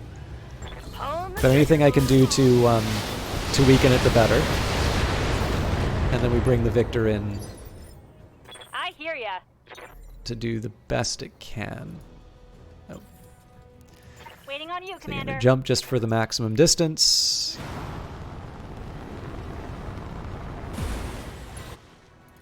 And what are we looking at? 82%. So there's a decent chance that this works. Yeah. Oh, Dropship inbound for landing, Commander. Once I secure the facility, we're dusting off. All right. So again, I'd rather not have lost my. I would rather not have lost my my arm on that one because there was a good SRM in it. But of all the pieces that can fall off of the Highlander, that's a pretty acceptable loss. That's it. We've taken control of the facility, Commander. Given what we've seen here, I'm guessing the Restoration will be very pleased with our work. Mission successful. So I suspect we're not going to be able to pick up a new mech straight away out of this, but let's see.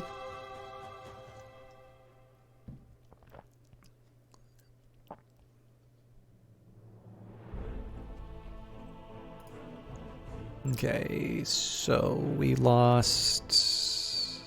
Oh, it's a double heat sink.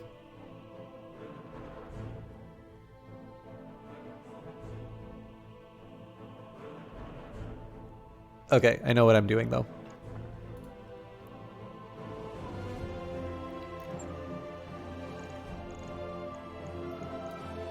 So that's a free cataphract. Oh, and a rifleman. I'm gonna go for the good stuff if I can.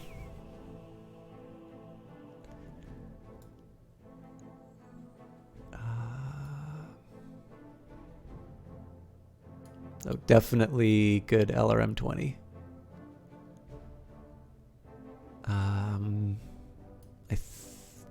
I don't really have the need for the AC. Well, no, I might. So, in addition, we got... Oh, good. We got the extra good PPC. Okay, so this is not going to be the most efficient use of my time, but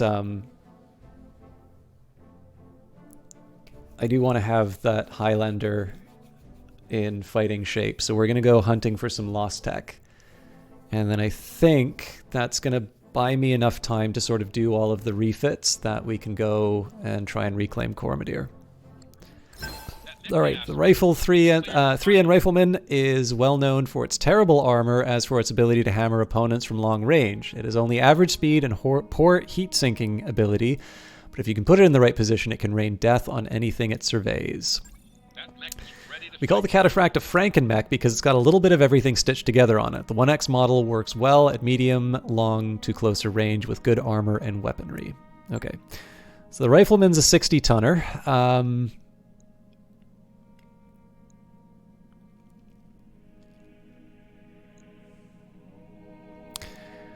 I think I actually prefer the Hunchback to the Rifleman in this situation.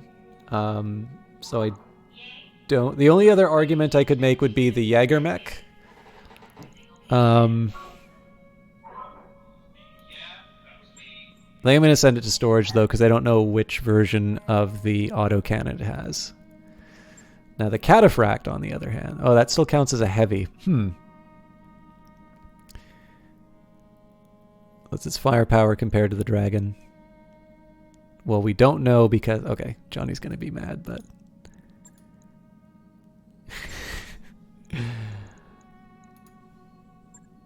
Let's... I'm going to rearrange for weight.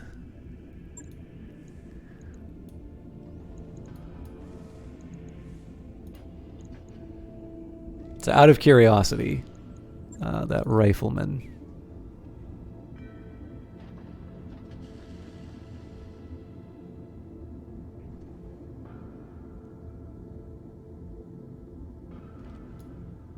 Am I missing something?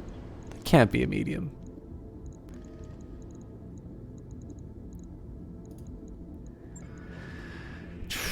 Okay, quick. Oh, here it is. Oh wow, it doesn't show me the default. I have to actually have to have it in my bays to see it. This is probably why I haven't been experimenting as much with mechs. Okay, so the thing I got to do here.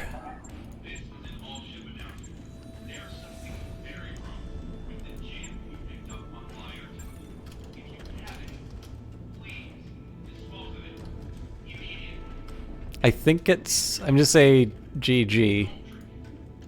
That's just to indicate if I got the ordering wrong. Also, I do need to get this double heatsink back. So first things first, let's go to the store. Now, what I would normally be doing here is trying to find another mission. But I actually need to find the Lost Tech double heatsinks. So what we're going to do now is we're going to go to Navigation. activity. How can I be of service, Commander? Gotta get back to it. Good day, Commander. So,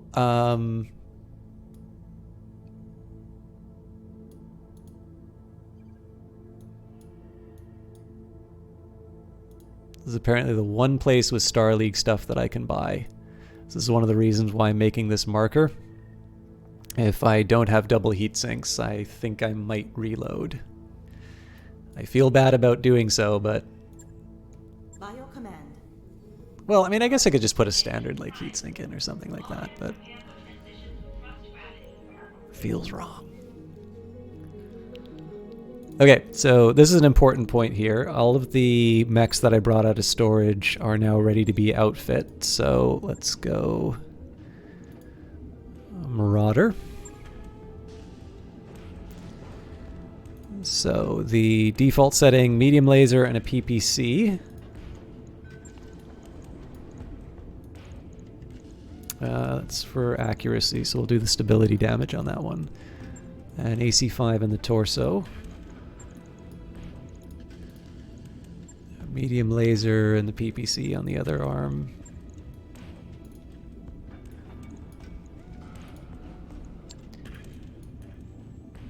AC5 in the other torso. Wait, AC5 or AC5 ammo? AC5 ammo.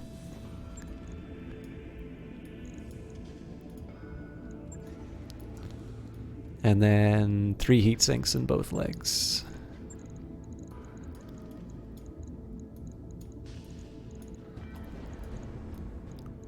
And it is kind of interesting to see this Lance Command mod inside here. I think probably I can afford to put the rangefinder in.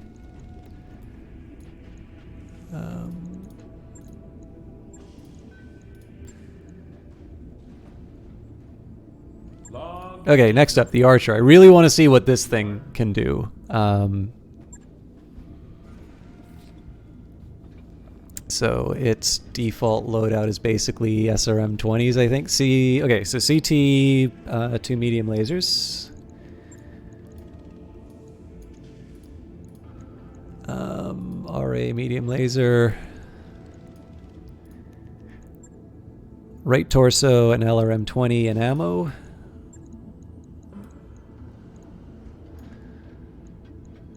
How much ammo was it? 2.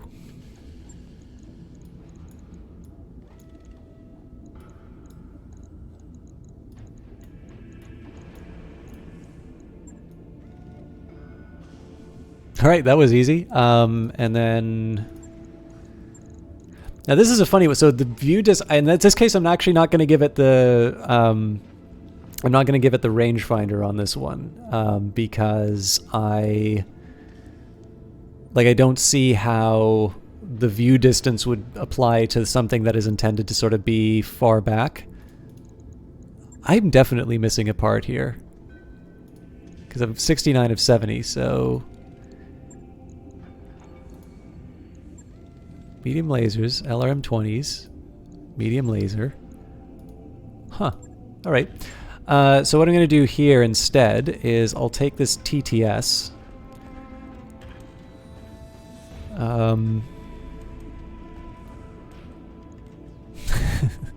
I guess I'm putting it in the leg. Now we'll put it there. Okay, so that's going to mean that we're stripping down some armor, which I'm not crazy about. But it means that this thing is going to be terrifying in terms of its missile strikes. Right. I'll get it in the schedule.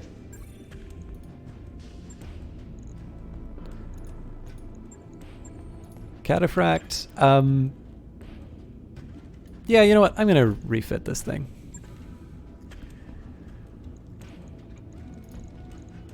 No, I'm not, because I already gave it all the goodies. Oh no, but I've got a better AC-10, so that's the only change it's get. No, this one will get a rangefinder.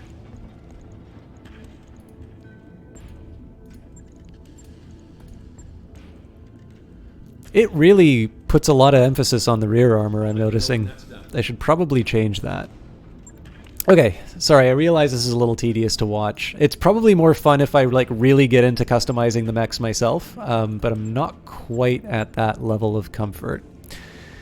So catapults also look really strange until you put the weapons on them. So we're looking at double medium laser in the center again, an LRM-15 in the right arm. Oh yeah, we'll definitely give them the good one. Medium laser and LRM in the right torso.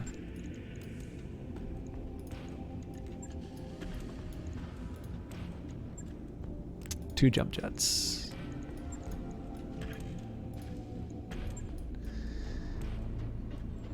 And then it's basically symmetry, so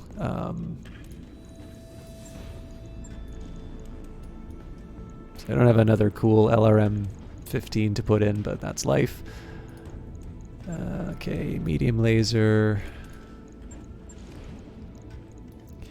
Ammo. Pair of jump jets. Let me just make sure I didn't... Oh, and heat sinks for the legs.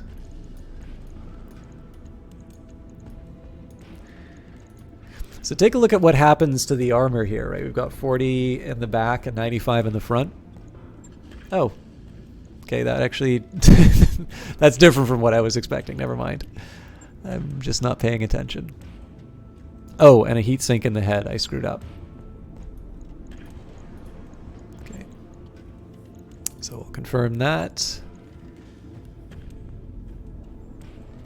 So this is what the catapult looks like without its LRM boxes on it.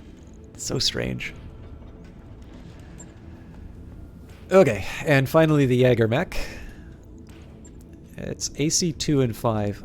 Yeah, maybe I just want to... Maybe I do want to put the rifleman in instead. AC 2s and 5s are fine, but...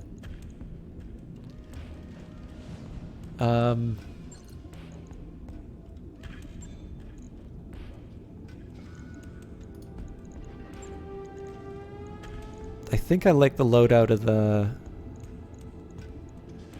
I actually think I like the loadout of the rifleman a little bit more.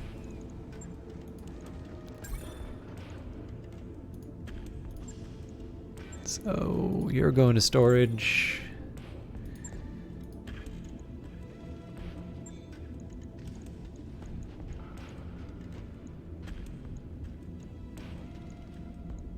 I'm a little annoyed at myself for doing this, but no, I gotta put it in heavy.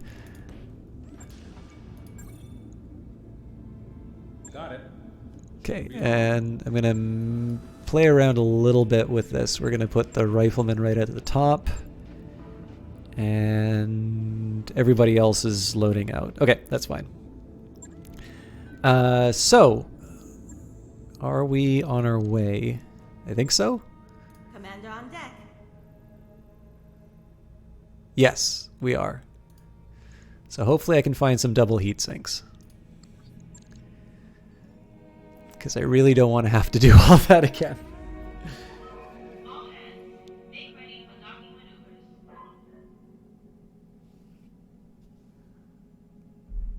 Oh, we've probably got the... Network orders complete. Oh, that's welcome. Okay, that's Top-notch going to be... work, if I may say so.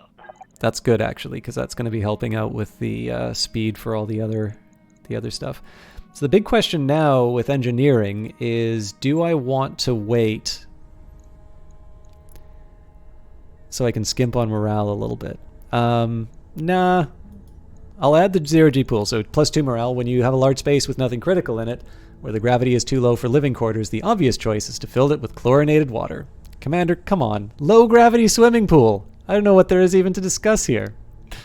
All right, I'll get the team on it right away. So the idea here is that I'll be getting the bonus from that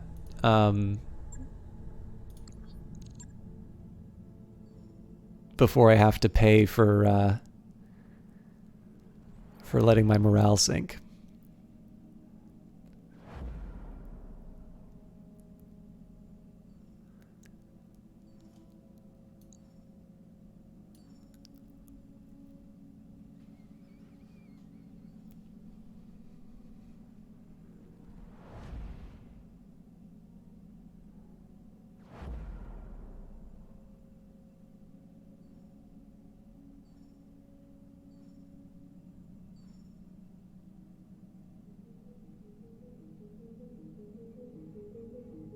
big thing here is I would have kind of preferred to spend the time pursuing contracts, but at the very least, I've kind of gotten my arsenal built up as a result of all of this extra stuff. So it's a little idle, but I'm hoping that the consequence of this is going to be that my my group's going to be pretty terrifying when we get ready to do the final mission. Looks like we've arrived, Commander. All right. Did we waste our time? There are no double heat sinks. Damn. All right. I mean, it's a pity. I'm gonna have to live with my choices. So, oh, I also lost an arm mod.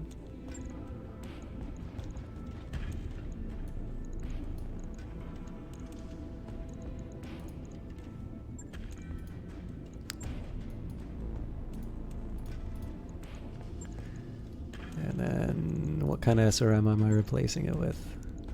Well, at least I got the 6++. So yeah, it's definitely quite a bit less heat efficient, and that is actually going to come. That's going to come back to bite me in the missions. But I mean, I go to war with the army I have, right? Like. I'll get it in the schedule. So one last batch of work to do. This is the rifleman, and the rifleman. Right, so it's AC5s and the large lasers, which I slightly prefer to. I mean, it's a definitely a lighter mech. Oh my god, they put ammo in the center torso. It's a brave man piloting that one.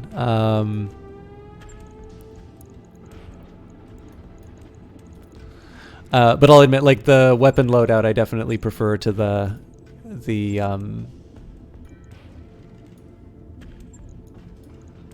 Jaeger mech. The funny thing is that I may not even be taking this with me on the mission. This is really just sort of my reserve force, but... Did they really not put heat sinks in this thing? Jesus Christ.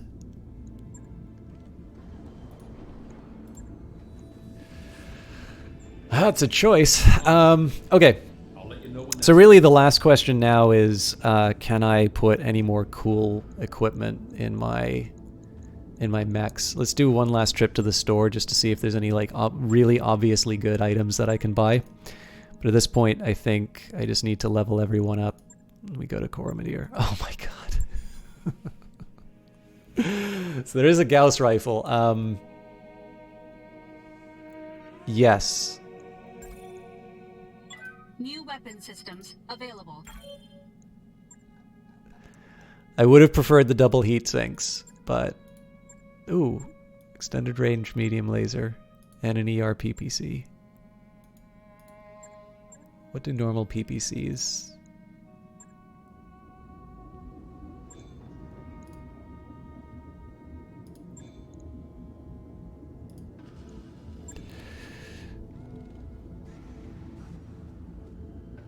Really? I have no spare PPCs? I think you're a liar.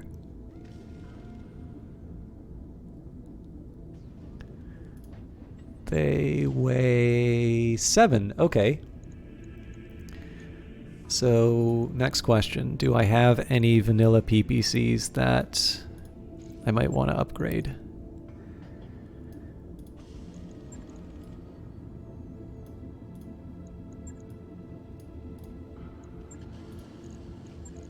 Not really. Okay, fair. And then one last round, I want to see if there's any... Okay, nothing really missile-wise. So I'm salty about the heat sinks, but I guess I can live with that. So we are a little tight on cash now, but that's something I can live with. And in terms of... So I'm going to need a month to have all this stuff ready to go.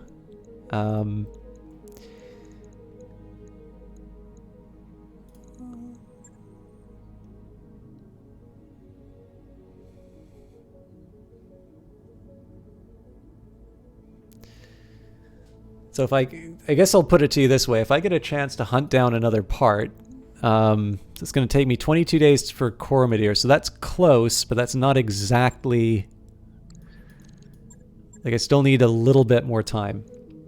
Let's just do one last check on the star map to see if there's any other places that I can get star... Well, let's say... Okay, so let's say Star League Advanced. Ah, okay, so we can go to New Vandenberg. We can't go to the Capellan Confederation. So... And yeah, our two... Okay. So again, this is... I'm going to be paying for this in terms of staffing costs. But I think this is actually worth the... I think this is worth the effort. Because of course there's also going to be experience that people are getting in the simulator while I do that, so...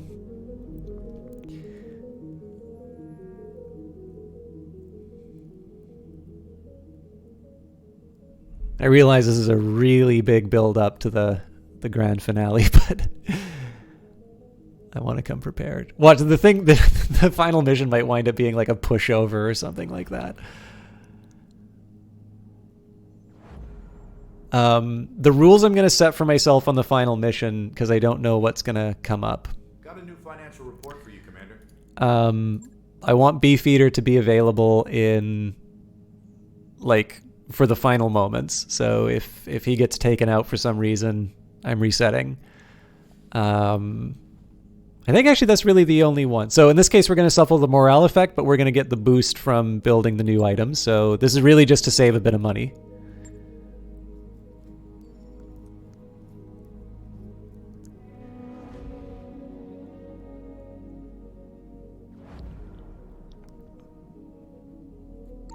Hey boss, we've just completed those Work on Argo upgrade. Logi pool is complete.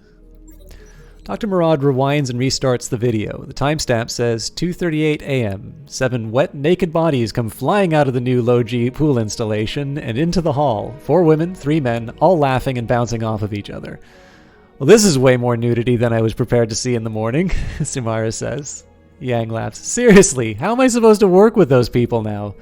At this point, Sumaira begins cracking up. Too true.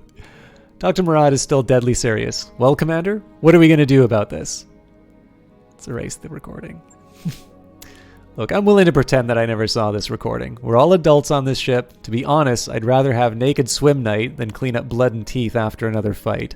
If this is how they want to blow off steam, so be it. Outside of maybe posting a sign that says no running while wet, let's just erase it and get on with real business. Yang and Sumaira put on their serious faces and everybody nods. Darius hits a button. All done. Alright.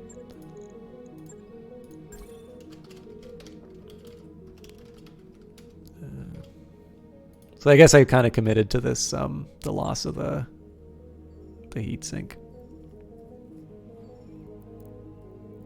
Actually, I think it's the Taurian sector that we're in. So the fact that we got that, the fact that we were able to break apart the alliance wound up helping.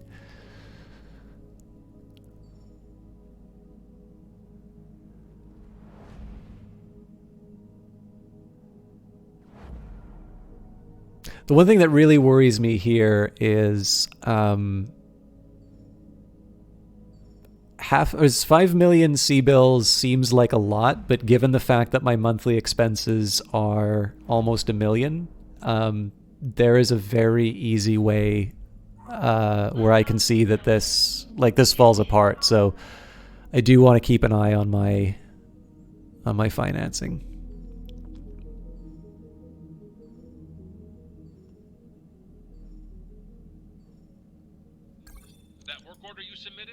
Okay, so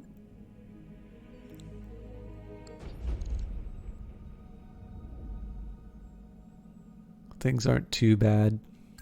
Waypoint reached, Commander. So what are we looking at here? We've got the store somewhere.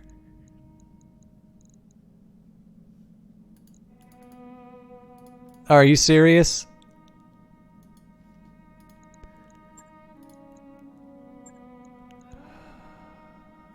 That's annoying.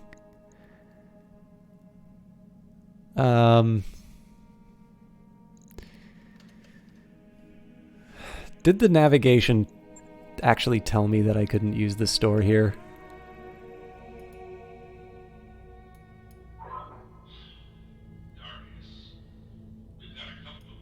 Oh, no, that's fair. It's because of my reputation. All right. I'd really rather not waste that much time, though.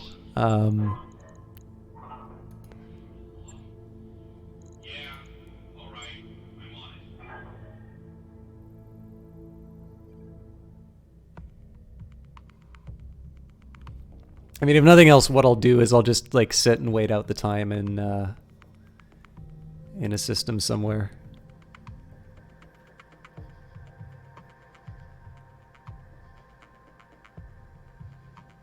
Sorry, we will be doing a mission for sure.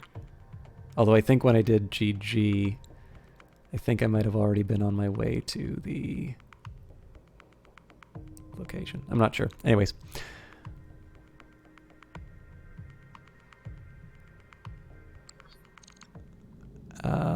We are on our way to the pool. Yeah, we're doing New Vandenberg. I'm curious. Oh, we're at Weldry. Okay. Okay, so here's what I'm going to try. I'm actually going to try going back to... So obviously we can't make it to New Vandenberg. So to pass the time, I'm actually going to try traveling back to... Kimmy, because it's only going to... I mean, it's going to cost me some money. It's only going to cost me a little bit of time. And I don't know... I don't actually know what the conditions are to make the store reset. So given the fact that I now know... Hey boss, we've just completed those upgrades. Sadly, we will never hear about the nudity of the mech warriors. The worst case scenario, I just wind up, you know, wasting a little bit of time and money. Best case scenario, the store resets and I wind up getting some cool heat sinks. This obviously seems like a huge waste of time in general, but I do need to get the mechs equipped or the mechs ready to go anyway, so. Looks like we've arrived, Commander.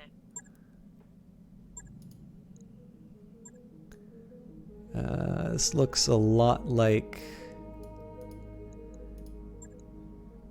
Hey! Sweet. That's a super expensive heatsink. New equipment available.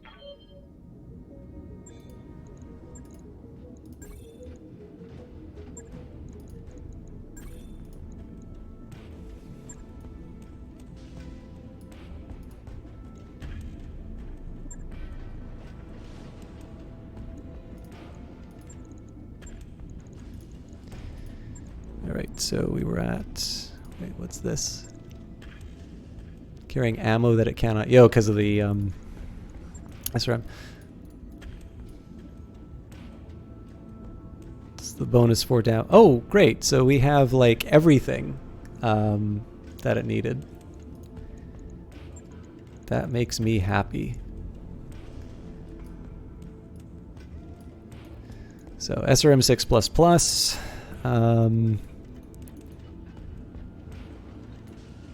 Nope, that's a lie. I know for a fact that there was a heatsink inside there.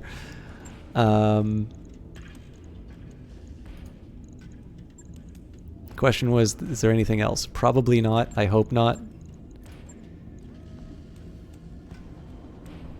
Okay. I believe we are ready now. 5th. I'll say I. And... we've got 14 days for the Highlander to get finished. Coromadir is 22 days away. So I think it's time for us to start the final mission. I'm not going to upgrade my mech warriors until we're fully at Coromadir because that's going to give me the maximum simulator time. And again, I'm actually going to withhold. So again, it says I need to have multiple sort of top top tier lances. So I think the way I'm going to handle this is I'm actually going to, I don't know if I'm going to fully withdraw the A team, or if I'm just going to slightly like partial it out. While pacing through the mech bay on a sleepless night, you stumble across Glitch. She's fiddling with a stock LRM. A jumbled pile of loose metal and wire litters the deck. The deck plating around her. As you approach, Glitch looks up, a sheepish grin on her face. Hello, Commander. I was just trying to tune this beauty. Maybe get a little more performance out of her. Could you do me a favor and keep this from Chief, though? He's already shooed me out of here once this week. Yeah, why not? Suppose it was in storage for a reason, so you can afford to lose it if all things go wrong. Just be careful. These weapons were meant to destroy mechs after all. Later that week, Glitch catches you in the hall with an update. Commander, I'm sorry to report that I wasn't able to modify the weapon like I wanted to, but was able to put it back together again just the way it was before. Double and triple checked it, just to be sure. That's come to think of it, I'm probably not a very good commander letting people mess with the weaponry just before the big fight. But yeah, so I think what I'm going to do, I'm not sure how much of the AT I'm going to hold back, but I'm going to assume that I'm not going to be able to access at least some of the stuff that I bring to the final fight. And so I will, that's kind of the reason I've been trying to bring along these extra assault mechs, just to have some backup. I wrapped up that job you asked for, Commander. All work orders complete, Commander. The crew is ready for the next job. Unless, I could take a look and see if there's another refit job to do, but honestly, we've kind of put the best in everything. We haven't really got any new scrap, so. I think I'll give it a rest. I'm going to take a quick trip to the bathroom, though, just so I can go through. Again, we will be going later on this one, even though I'm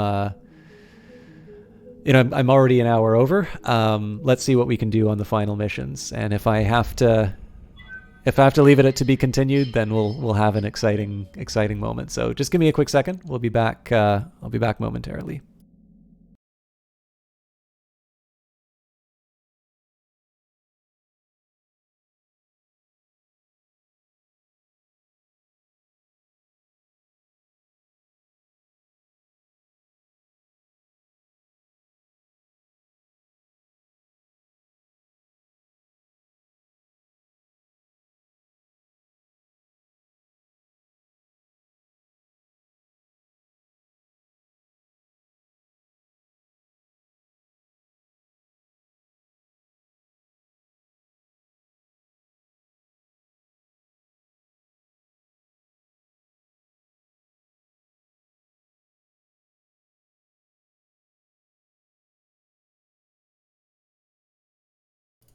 All right, thank you very much for your patience. We're not yet ready to proceed with the contract. That's just because I want to upgrade the mech warriors. So, Beefeater, definitely want to give him an extra level of piloting. Behemoth's already at the top level. I'm not going to be bringing Covert on this one, so I'll hold off on that. More gunnery is really what we need from Showboat, unless there's, yeah. Training confirmed, Commander. Waiting for orders. Report. I think I was given tactics. Well, might as well go for the extra guts, because again, this might be the last mission I send this one on. Tyrant. I'm here.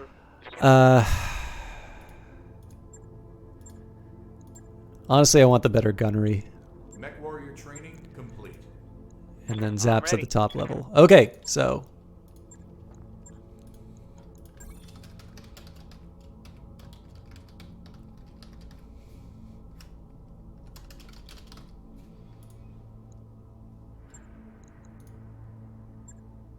This is it. Unless there's dialogue. Yeah. Here we go. And Isaacson, if you're watching, I think this is... Well, there's probably story stuff coming up. I don't know if the cinematic would happen before or after the mission. But here we go. Parley. In orbit, Cormadir. Kamea, welcome home. We haven't spoken face to face since your father's funeral. Strange, isn't it? For all the time we've been fighting each other, for all our struggles, we haven't actually talked until now. I'm not here to talk with you, Uncle. I'm here to demand your surrender. Then you'll walk away from this parley disappointed. Did I teach you nothing, Kamea? The end game is a time for negotiation, not demands. Oh, wonderful. Sorry, for those of you wondering why I constantly nag the Eyes of Sin, is she gets to see in direct messages how much I nerd out about Battletech stuff. So now I really want to do the finale because you're watching. All right. I remember your teachings well enough, Uncle. If our positions were reversed, you would attack me without hesitation or mercy. The founding houses have rallied behind me. You are outnumbered and outgunned, and you have nowhere left to turn. Aside from a single hostage, you have nothing to negotiate with. A single hostage? He's your dearest friend. Surely he means more to you than nothing. Alexander means a great deal to me, but I would sacrifice any one person, even myself, for the good of the Reach. You are defeated. Concede. I've heard your proposal. Now hear mine. You will leave this system in my hands and solidify your power base elsewhere. I will rule Coromedir, and I will hold your friends to ensure your good behavior.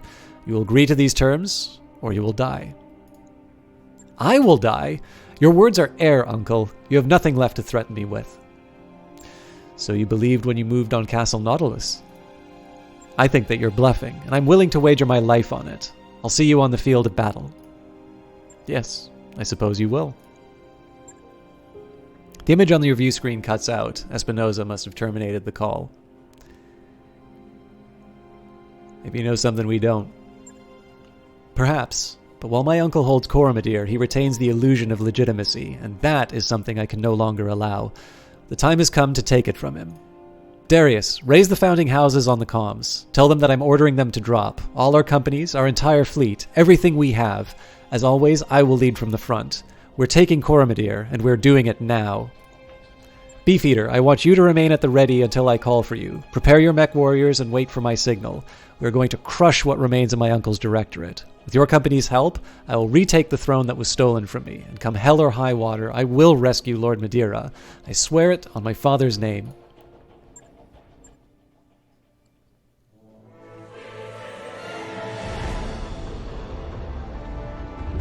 Oh, this looks cool.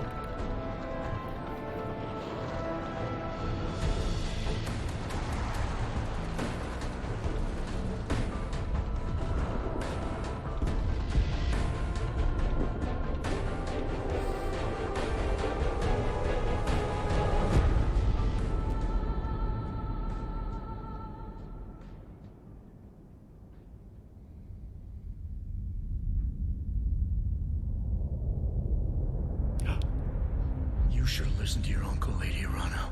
We have unfinished business, you and I. The Iberia still carries a full complement of battle mechs, plus enough firepower to level a city. And you know it's too late to withdraw your forces. When I reach Coromedir, I will drown your restoration in a sea of fire.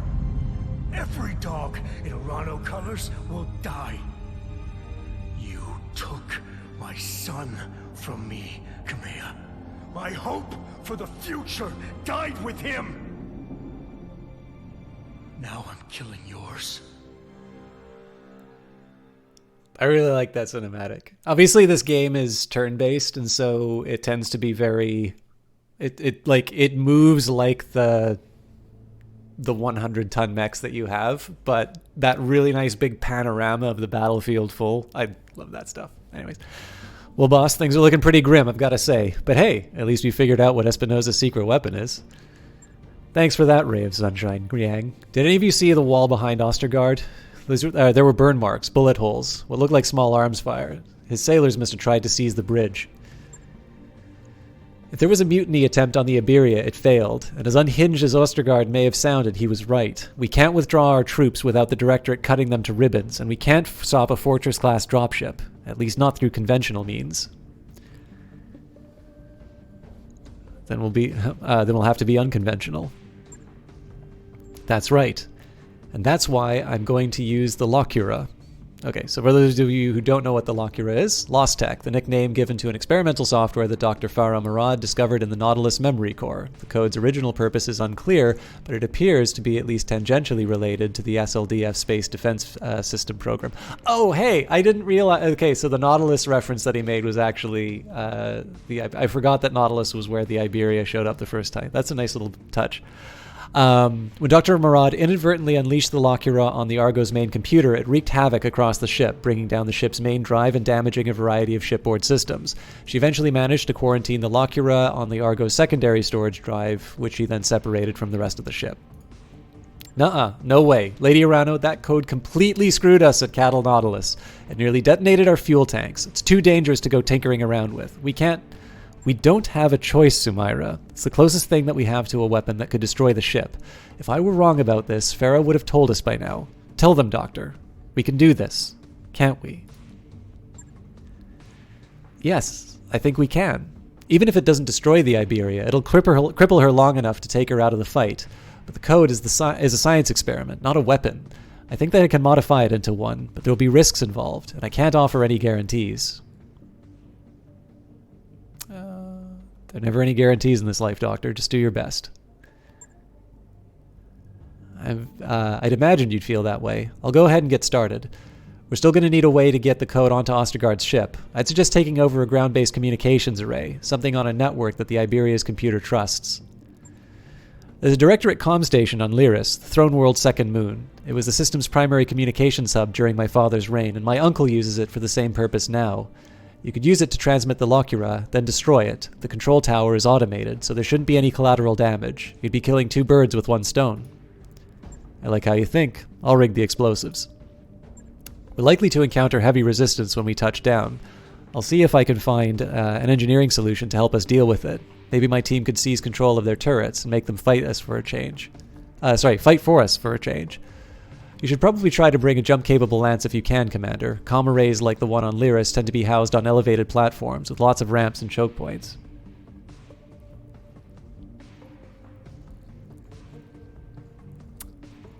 Hey, Kiblife. I mean, the only thing that I can say is I understand, obviously people have their own preferences and such, but I need to be a little careful in terms of the language you chose, because as it happens, there are some friends of mine, very close friends of mine here, who have some friends who are trans people. So the use of the quotation marks in that, I don't mean to do a lecture or that, but it's actually something that wouldn't be as welcome inside the chat here. And it's actually maybe worth mentioning that that's also true for one of the developers behind this game. So I'm happy to have you here, and I don't want to make a really big deal about it because obviously you have your own preferences for streams and whatnot. But I would ask that you at least be a little bit more respectful inside of the chat. And if that doesn't work for you, I understand, but this might not be the channel that you want.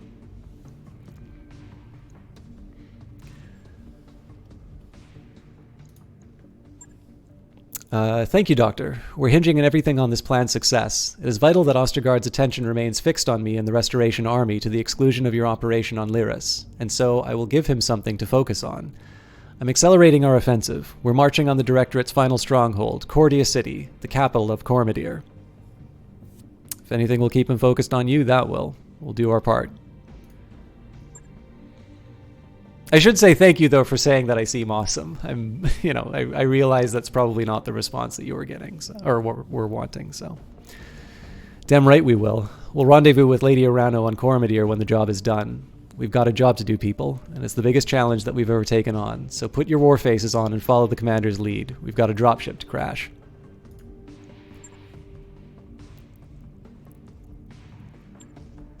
Okay, so, like I said, I need to figure out what kind of a lance I'm bringing in and who I'm bringing along. So Beefeater's definitely coming along.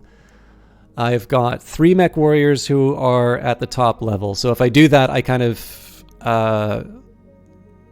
take out the full shot. Okay, so I definitely want to bring the Archer as a missile boat.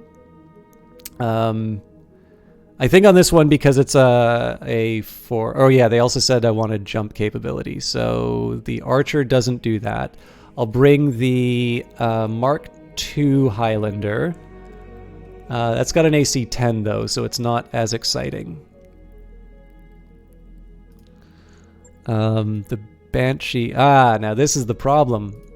I didn't give myself enough jump.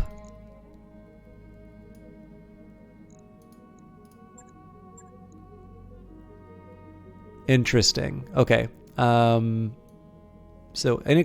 I wasn't expecting this one. I guess Victor is on... sorry, Beefeater's in the Victor for the...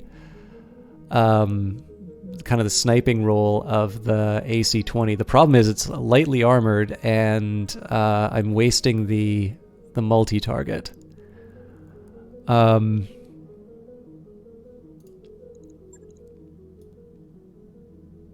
There's kind of an argument to bring the Cyclops along, because it's another good... Yeah. The other alternative... Well, yeah, okay, actually no. I'm going to bring the Banshee for just awe-inspiring assault. Okay, so...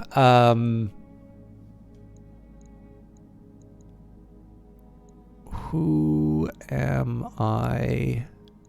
I definitely feel like I should be bringing at least one other sort of single target expert. Let's put Zap in the alternative Highlander.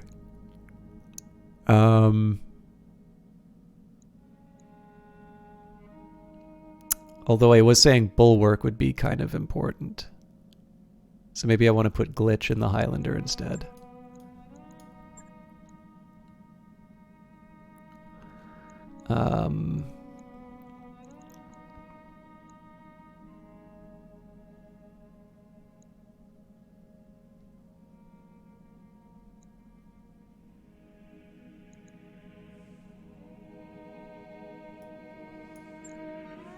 I wouldn't normally have put Showboat in the Archer, but I think the high gunnery and the high tactics help out a lot here.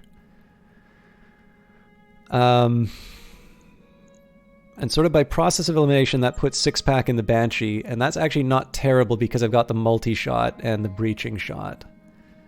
The only drawback is that this is also a really slow group. So again, the reason I'm doing that, my preference would have been to go Highlander, Cyclops, Victor, and either the Archer or like whatever spare one that I've got here. But in this particular case here, it did say that I need to have multiple groups in kind of ready to go. So I've put one of my elite units in the game. And again, if Beefeater goes down, we need to reset it. But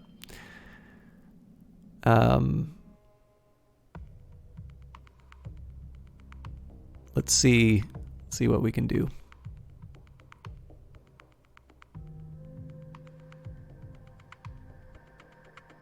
Sorry, I know I'm being really boring right now. But I'm also really nervous about the last mission. Okay. Take Dr. Farah Murad to the comm control station, destroy the Directorate Garrison, hold out while Dr. Murad uploads the Locura to the Iberia. This is an all or nothing situation, Beefeater. Ostergaard is on his way to Cormadir to break the back of my army, and I'm on my way to join them. You have this one chance to wreck the Iberia and turn the tide. Do this, and our war will be won. This is going to be a hell of a drop, Andre. Our entire plan revolves around a science experiment gone wrong, but I have faith in Doc Murad and his powerful desire to see Ostergaard dealt with permanently.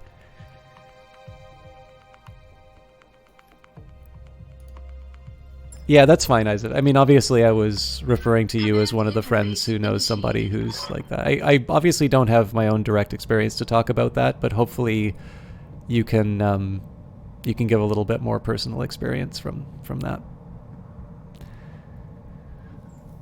Sorry about the rough landing, Farah. Are you okay in there? Yeah, I'm alright. The rumble seat is even less comfortable than it looks, though. Tell me about it. Did you find the care package I left there for you? The explosives? Yes. I'm going to bring them down the control... Sorry. I'll set them to bring down the control tower after I've uploaded the Locura to the Iberia. Let's get moving, Commander. Lady Arano is counting on us. Okay. Because I'm a big old scaredy cat, I'm going to save Twitch 5th.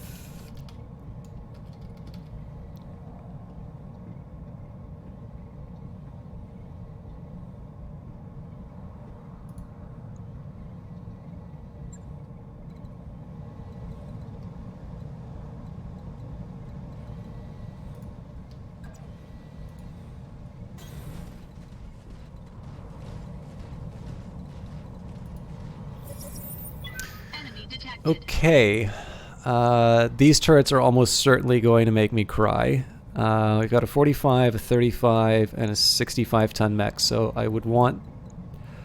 I think I'm probably going to take the Highlander and the Victor. We'll take them hard left, and then we'll get the Banshee... I'll get the Banshee to track right. Archer at this point, honestly, I just don't want it to die. I read you, Commander. Moving out. Yeah, it's a great looking game. It's funny too, because like you always talk about like how nice it looks and like all of the nice features of it, where I'm like, ooh, it's cold, so I can fire more weapons. Oh, holy God, what is going on? Oh no. Okay, I see what this is going to be. So I need to protect these APCs to get to the turret controls, but the cost is going to be that like they have no sense of survival whatsoever. They're just going to beeline straight towards them. Okay. Oh my God, and there's a 75-ton mech. Okay, I probably should have brought more of the... I probably should have brought more of the heavier hitters. So, what am I gonna do? Let's get... Okay, no, let's get them to move first. I'm gonna reserve down to 1.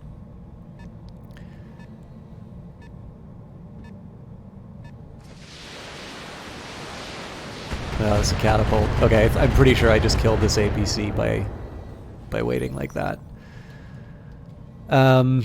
So I need to hold Showboat back so that I can find out... I need to find a target to kill.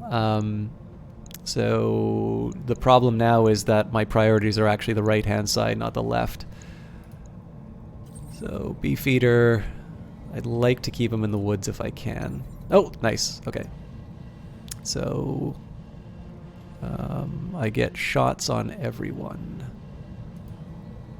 Engaging jump jets. Okay, so we're working with an Orion and a Vindicator. I'm not as worried about the Vindicator, if I'm completely honest. So I'm just going to go for the meat on the Orion. I shouldn't have actually made this my first move because he's got his maximum evasion. But... I mean, that's life. Okay, there's PPC carriers, so it's not a complete tragedy. What can I do? Can I get the Banshee? Yes, I can get the Banshee in. So I'm gonna do my absolute best not to kill the turrets. And the reason for that is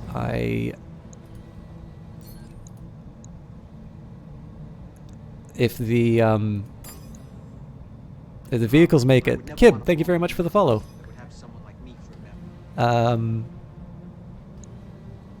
Drat. Alright.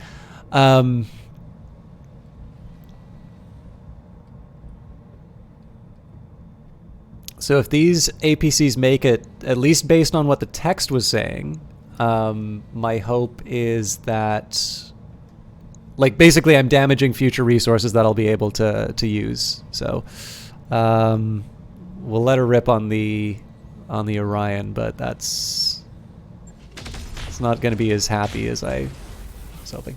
Oh, but I'm going to knock him down with the Archer. That's great. So then Glitch, who is really good at target attacks, is going to be able to take it out.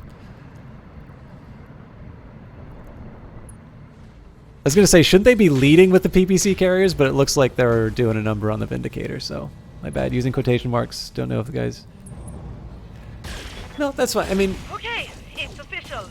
Rumble seats are a bad idea, and I don't like getting shot at. I really...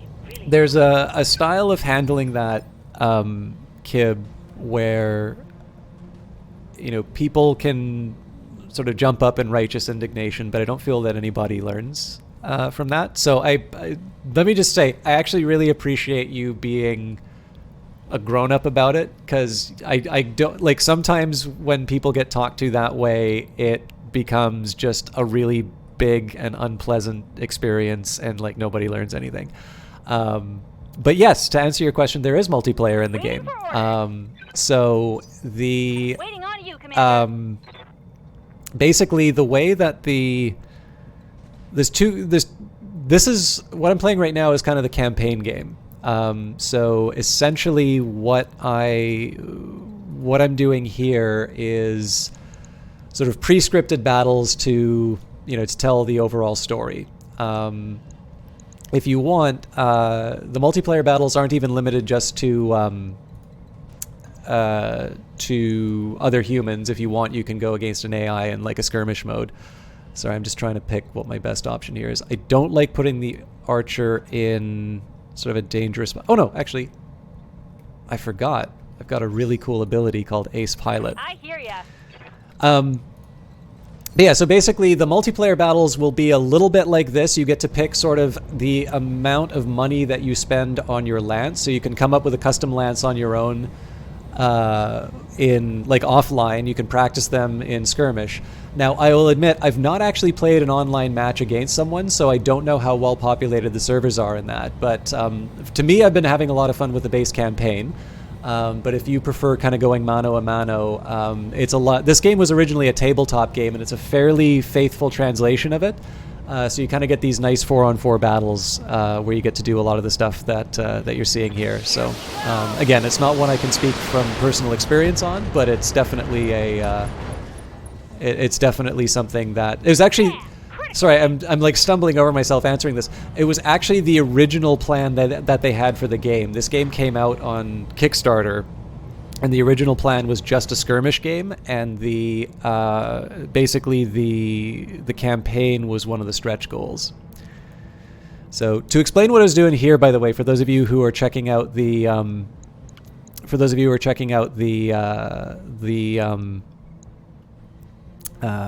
like wanting to know like why I structured it the way that I did. So I knew that I'd be able to knock this over and get a shot. So Glitch is now going to be able to do a hit from the Highlander right into the center torso.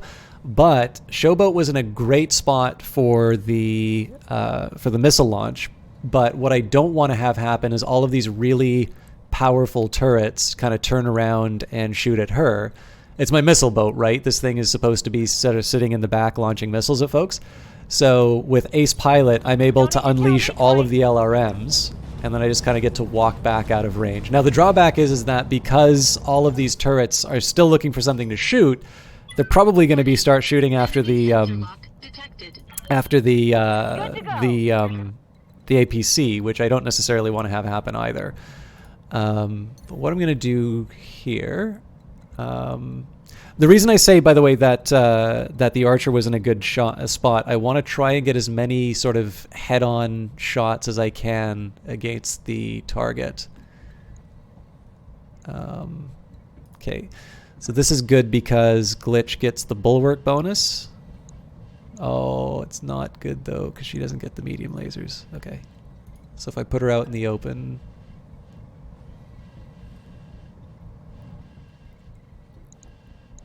Yeah, I don't believe that. Okay. Threading the needle. Oh, it's because it's targeting the... Okay, so this unfortunately puts me out in the open, which I don't really want to be doing with my Highlander, but it does let me get a called shot on the center of this Aurigan, which means I can take out a mech. Got it. If I'm able to deal with the right-hand side and then turn over to the left, that'll be... that'll make sure that I mop up the problems. Oh, interesting. Okay. Well, the good news is that this thing is defanged. The bad news is that it's still capable of stepping on an APC. So. All weapons are go. Nice. All right. So we. Bang! You're dead.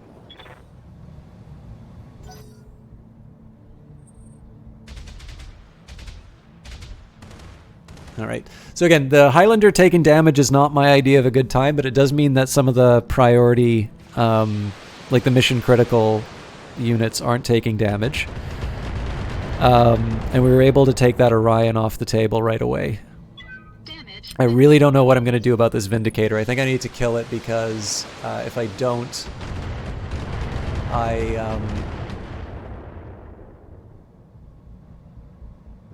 like, it's just going to step on the APC. Oh, Christ. I'm pretty sure it can do a melee. Yeah. Vindicator's going to be able to melee this thing.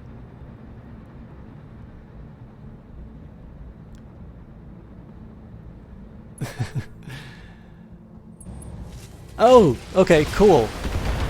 That's actually... that changes the equation a little bit. Because I now know that this is not a threat to that unit anymore. So what I need to be focusing on is the other APC and these mechs, which are the potential threat. So I think what I might do is just this absolutely insane move. Yeah, that was a catapult. I might do this insane move of like putting my back to the Vindicator just so that I can... ah, crap. I'm really going hard on Beefeater. I think the problem here is that I'm not going to be able to...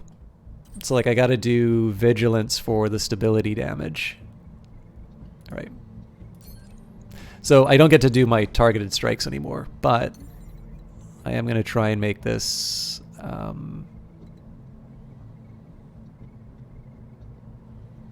well... okay, actually that's fine. In this case, I'm just going to go straight up in the catapult's face and unleash hell. That's unfortunately an AC-20 to the arm. Enemy mech. Critical damage detected. So one of the reasons I'm doing all of this, I think in this case here, just because I've got a lot of people who are in some potentially dangerous positions, I'm going to move the archer up. I'm not crazy about giving the enemy something to shoot at, but I do need to start delivering on some enemies. Okay.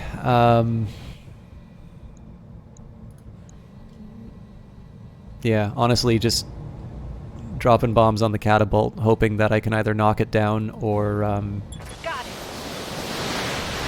distract it. Oh, that looks like that's a knockdown. Another hit like that and you're Unsteady. God damn it. All right. Oh, but the PBC carry will probably take it out.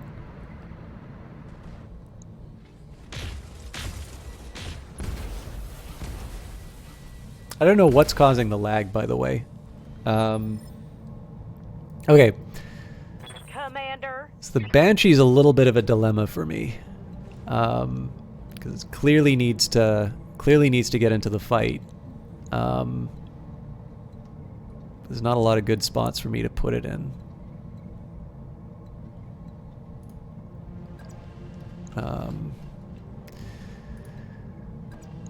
I could... oh no, I still get to open... okay.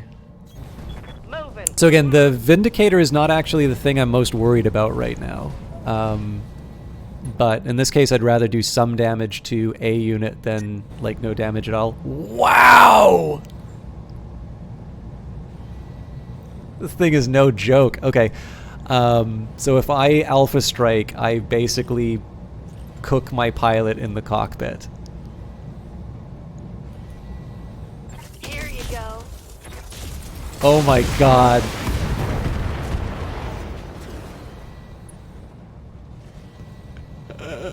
I think I hit something special there. I have got the biggest smile on my face right now. Oh, I got a new favorite mech. That's maybe not my favorite, but that's a lot of fun. Oh, and it's going to get knocked down by the PPC.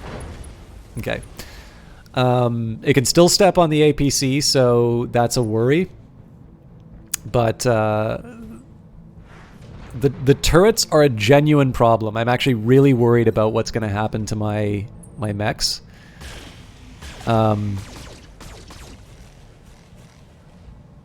but other than the turrets, I'm feeling slightly optimistic as far as Waiting on you, Commander. as far as what's coming up. As much as I would love to just finish off the Vindicator, it's so clear to me that the catapult is the threat. If I had another unit to move, I would have taken out the Vindicator for the resolve, but in this case here, if nothing else, I just want to knock over the catapult so that it's, you know, it suffers some misery. I do, of course, have like the AT, like this is not a meaningless volley that I'm throwing at it. It's just I'm not guaranteed to like finish the thing off. But in this case here, I know I'm going to be knocking it over no matter what. Take this.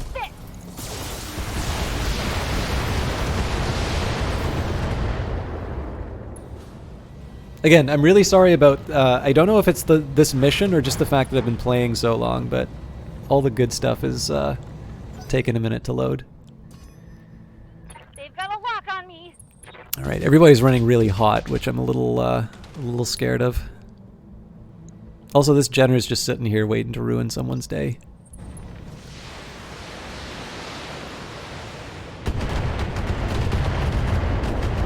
So this is why I did basically Beefeater's low structure and also is a prime target for all of these LRMs. So this is why I did the vigilance rather than the targeted shot. 40% reduction is basically the reason I didn't just lose my AC-20 on that. Okay, APC's still alive, so...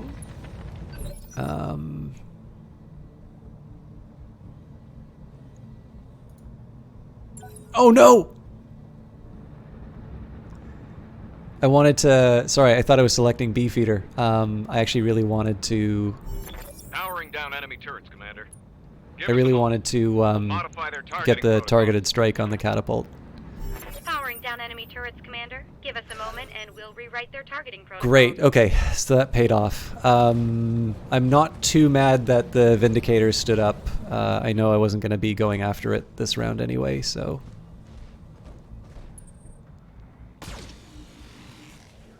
that hit something internal. Or it looked like it did anyway. Okay, so there's a side of me that kind of wants to...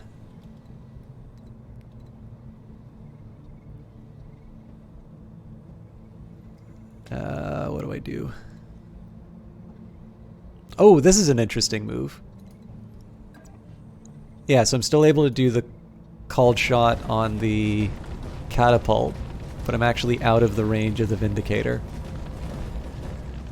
So the reason I'm doing this... Oh, neat. Okay, it's actually my leg that's exposed. That's still bad because like I can get knocked over, but I actually thought it was my weapons that were exposed. So anyways, the idea here is I've got an AC-20 which does 100 damage plus a couple medium lasers and that. This thing's more or less intact in its center armor, so the fact that I get a called shot here is a pretty big deal.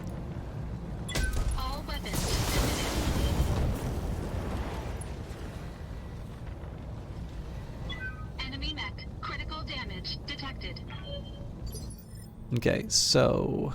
I hear ya. The more interesting question is, what do I do about Showboat? Because I can do a called strike on the catapult, but I can also just make this Jenner very, very sad. I think a sad Jenner is more my preference.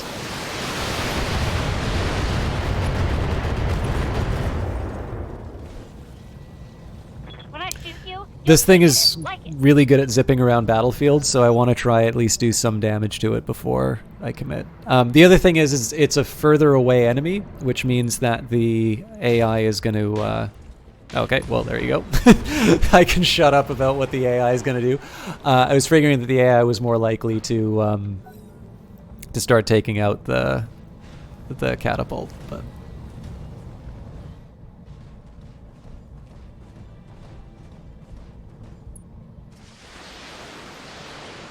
Huh. I wouldn't have expected it to go after that, but... I'm listening. Okay.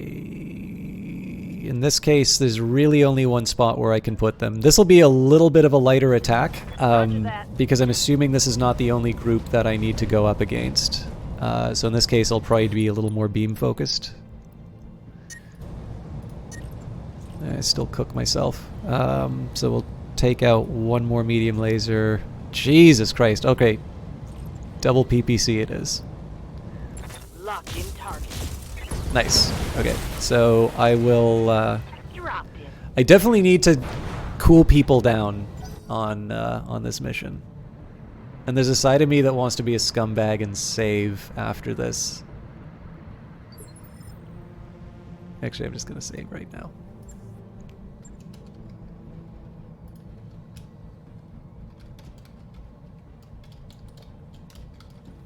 I'm calling it break glass.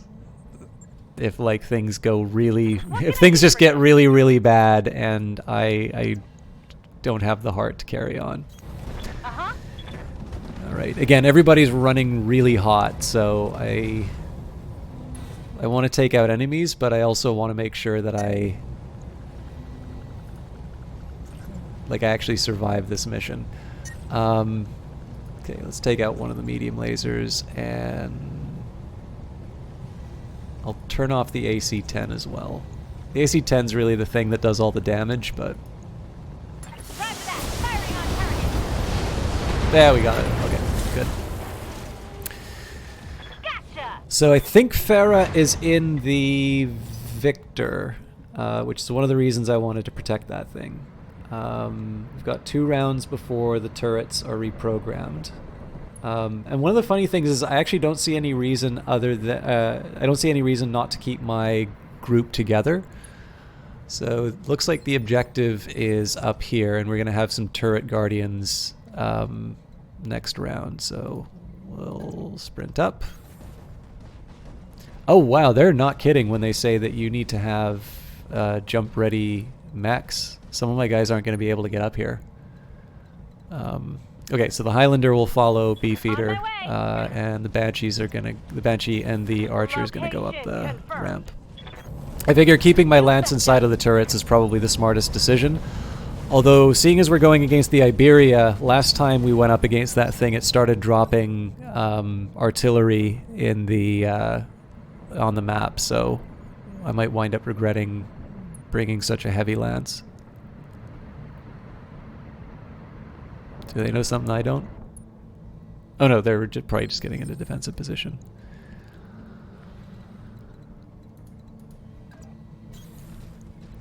Alright. I do want to cool down the Highlander, but I'm just going to get them on the high ground here.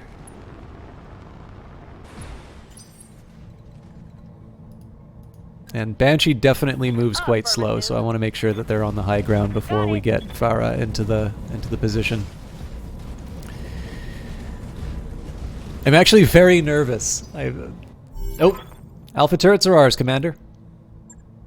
Bravo turrets belong to us. So this is why I wasn't targeting those turrets. Those turrets do pretty devastating damage. Oh.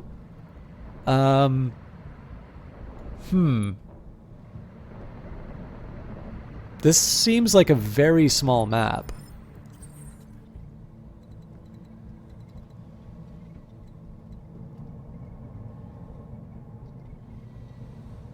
So maybe I'm making a mistake by putting these guys so far back. Maybe the enemy shows up where I do. Or maybe I'm already at the end of the mission.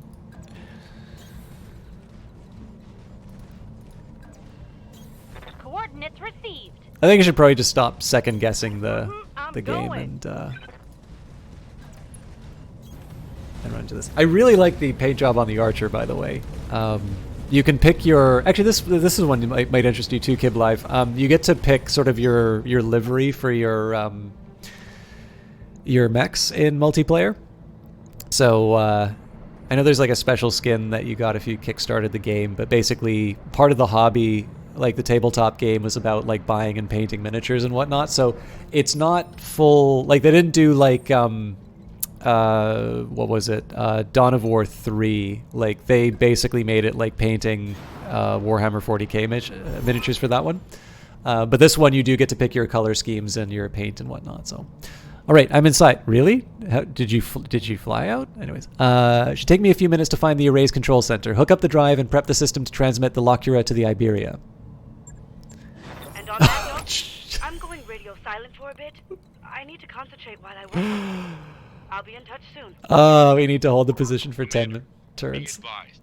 I'm seeing heavy activity on all Directorate comm channels. You're about to have company. Yeah, there's absolutely no surprise about that. So, I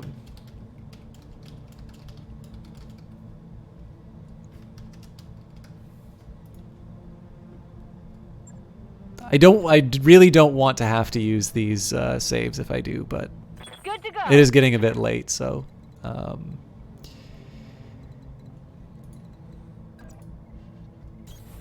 it. I think I will put the Banshee on the high ground and the Archer. I think the Archer I'm actually going to keep by the objective. Oh wait, but this isn't the objective.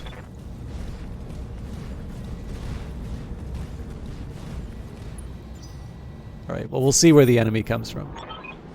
That is a lot closer than I thought they would be. Heads up, Commander, we've got a Directorate Lance touching down. Okay, so the good news is we've got a bunch of Resolve. What are we looking at? So we've got an Orion, a Thunderbolt, they've got an Archer 2 and a Grasshopper. Okay.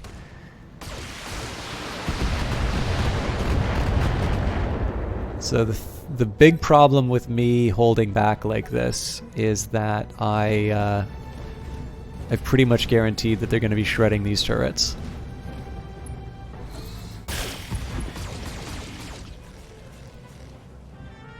But, I mean, again, I couldn't have known where they would have... Oh, okay, looks like they're still going after the Highlander.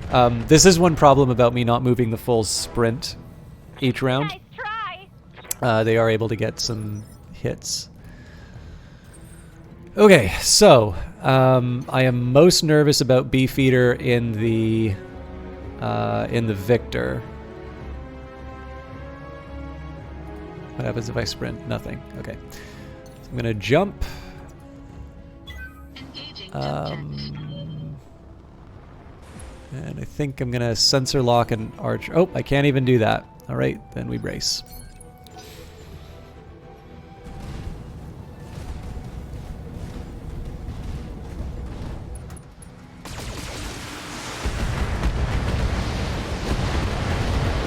I wish these things were so easy to kill when I was on the mission.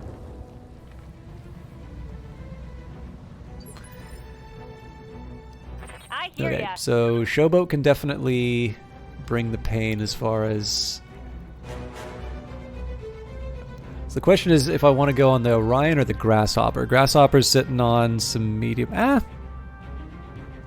Grasshopper isn't as tough as I remember it is. So the Orion's got the AC-10. It's probably the one I want to focus on. So it's already moved at this point. Essentially what I'm doing is I'm moving the Archer in closer. My big thing here is going to be to try and get my units in the trees, but I'm going to be doing as much stability damage as I can to this Orion in hopes of being able to knock it down. Oh, if I'm lucky, that was all in the legs.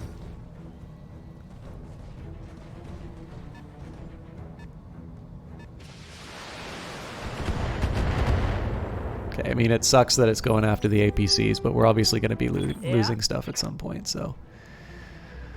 not a whole hell of a lot I can do. I think I'm going to move the Banshee down the ramp because I am going to be able to take some shots at the Thunderbolt. I don't exactly want to take the shots against the Thunderbolt, but they're what I've got available. Question is, do I want to target them? 6-pack...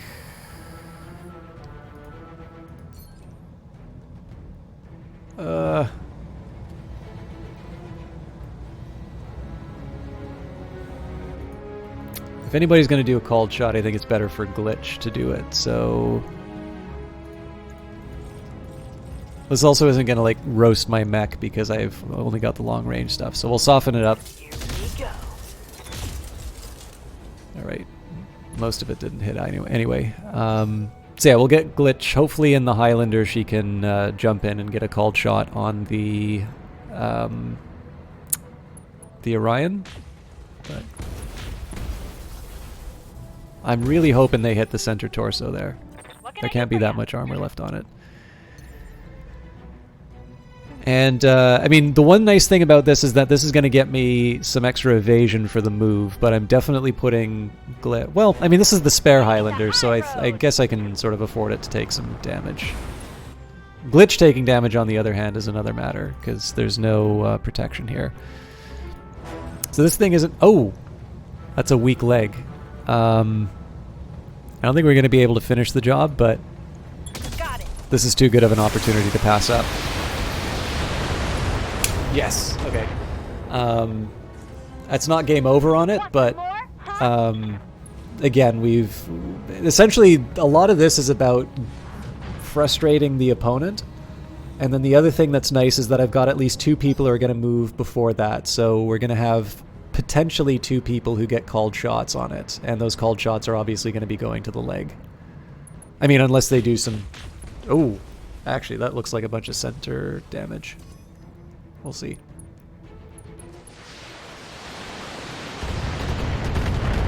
It's gonna hit straight to the nuts.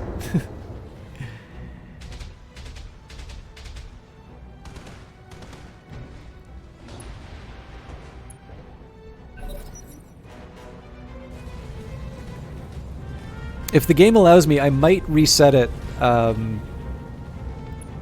mean, I guess it depends how close we are to the end of the game. I might reset it just to see if that improves any of the stutters or that. I've been told that that sometimes is a problem, but I don't know if it's really bugging people that much.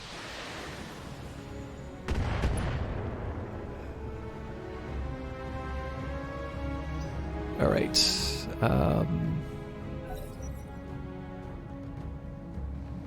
Oh, they are letting the Aurigan get up. Okay. I still think there's a really good argument for doing called shots on the leg. Yeah,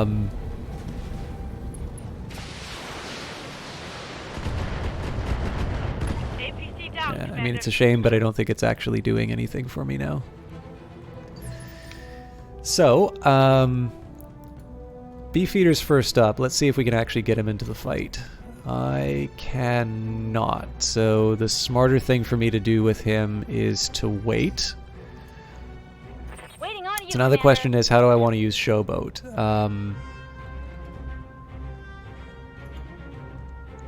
So he's definitely hurting in the center armor. But I might want to deal with something that I consider to be a higher threat. You know what?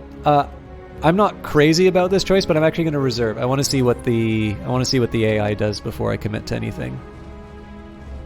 This does mean that I'm going to take more damage than I necessarily have to.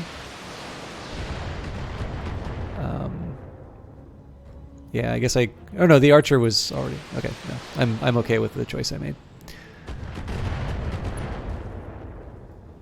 The big question is whether or not I can get the victor into the fight. So, survey says no. So we'll at least get him the jump jet. So part of this, the reason I'm moving Beefeater first, it's not... So some of these choices might seem arbitrary. They actually wind up being calculated. So the reason I'm moving Beefeater first is this means that the AI is now going to make a decision. And so it might weaken an enemy, and then I'm going to decide that the ability... So this is a perfect example, right? Every bullet that I fired at the Aurigan, like, remember when I was considering about whether or not I wanted to use the archer on it? Every bullet I would have fired at that thing would have been wasted because the AI already took it out for me. So the most likely candidate for me to go after next right now is this grasshopper. This is just because it's out in the open. The Thunderbolt's going to get probably 40%, if not 60. No, I'd say it's probably a 40% reduction. Actually, it'll tell me right here.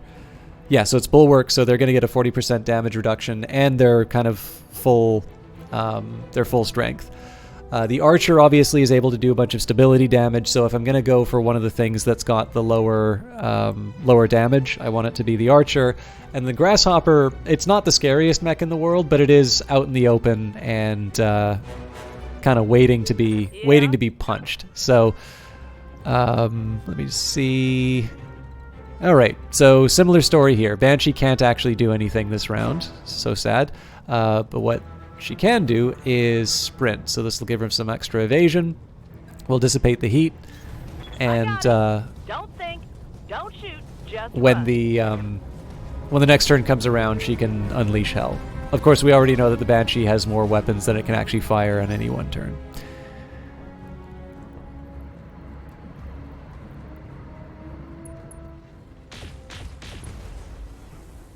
Okay, so this is a welcome development. I now have the Archer as an option, if I so choose. waiting for orders.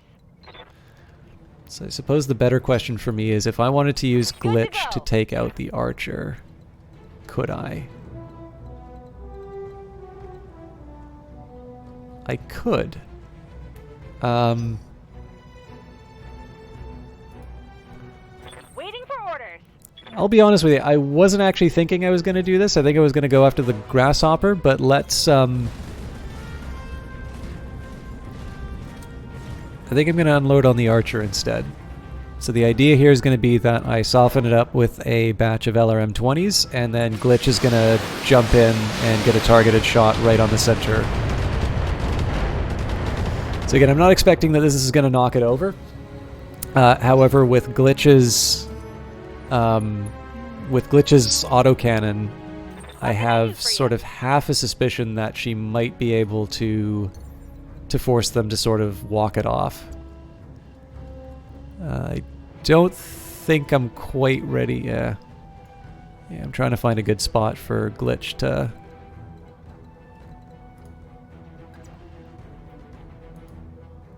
This isn't the best place that I could have put her, but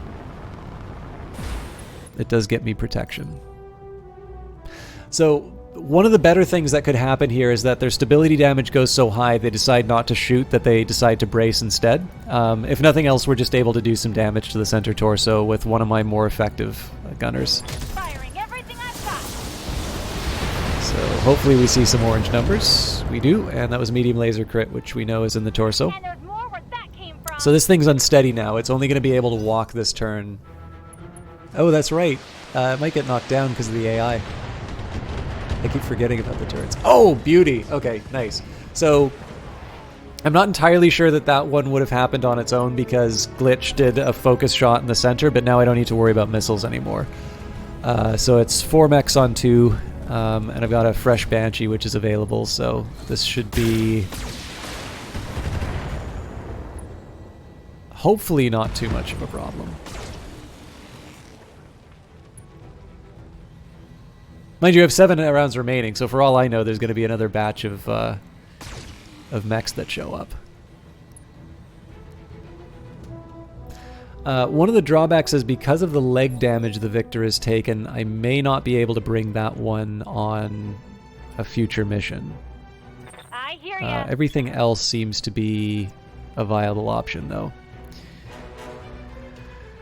And in this case, I'm going to reserve Showboat and Beefeater again, and this is mostly just so that I can see what the AI does. If I can get Glitch to go in and do a physical attack on one of these targets rather than fire her guns, that's going to help me cool off some of the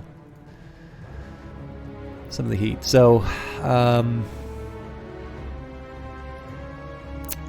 got an LRM-10 and a large laser. We've got LRM-5 and a large laser. I guess the Grasshopper's kind of the scarier of the two. I think I'm going to start by moving in with Showboat. The medium laser chances to hit aren't great, but the whole point of moving in closer was specifically so that I could add a little bit more firepower. Again, I'm just softening up the target, removing an evasion chevron. And if I can do the extra stability damage, so much the better, right? Like if these PPCs wind up rocking the Grasshopper a little bit more, you know, more power to them. but you can't direct the AI, so I never want to count on it.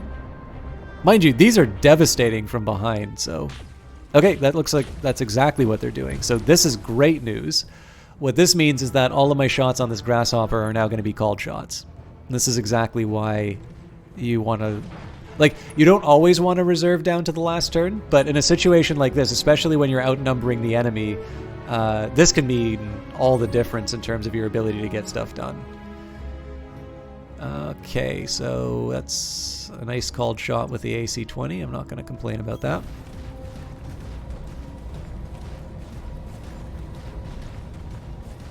Also technically from high ground, although I don't really think he needs any improvements to his chance to hit. So in some cases I might want to try... Oh, that's really surprising that the center armor is there. So in some senses it might make sense to go for the legs. The fact of the matter is, though, that there's 150 structural damage that I would need to do before this thing is taken out. It's 110 structure and 150 armor on the center. The center is a lot easier to hit. So, I mean, I could try for the head. I've certainly done it before. In this case here, let's just go for the middle because we know we do 100 damage with the AC-2. We don't always hit it, but...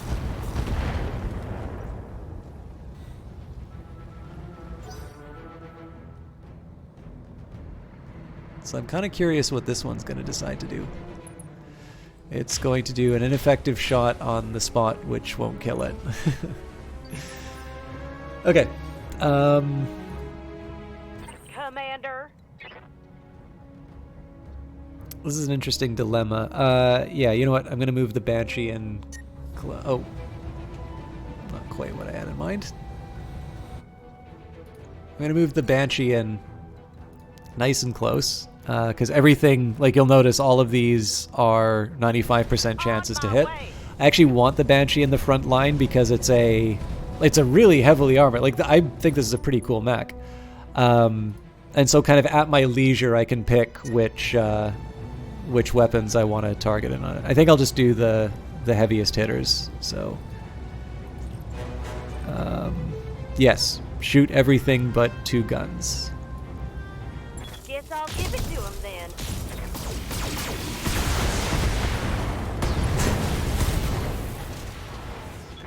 Perhaps unsurprisingly, the gentleman did not survive that.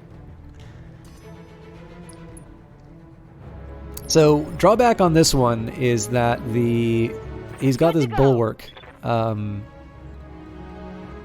sort of bonus. It's not the most exciting move that oh no, hang on. LRM only? Oh, because of the angle I'm looking at it. Okay, that makes sense. So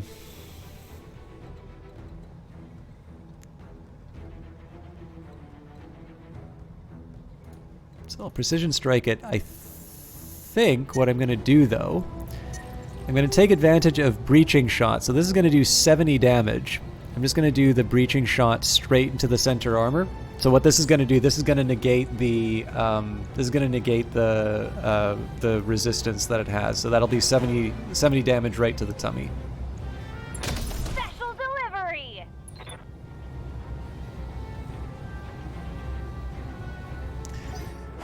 And we'll see what the AI winds up doing. It does say 7 rounds remaining, so I'm going to assume that there's probably another wave that comes in.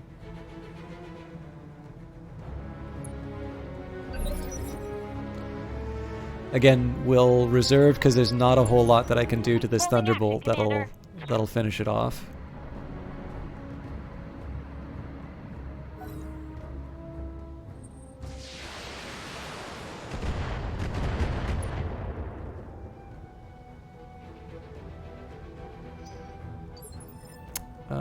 Okay, so he just kind of stood there and did his shots. So he still gets his bonus. Waiting on you, Commander. All right, I know what I want to Waiting do. for orders. First things first, we're going to get the archer to just kind of stand and deliver. Actually, if I'm going to be doing it at range, I might as well get a small high ground bonus. Although I do want to go straight on. The reason I want to go straight on is just to prioritize the center armor. Uh-huh. Although honestly, a lot of I really don't care where this winds up hitting. This is kind of just about doing the extra damage. Although I should be careful of the ammo. If I think that there's going to be other enemies that show up on this mission, it may not be the smartest thing in the world for me to... I don't think that hit any of the center torso.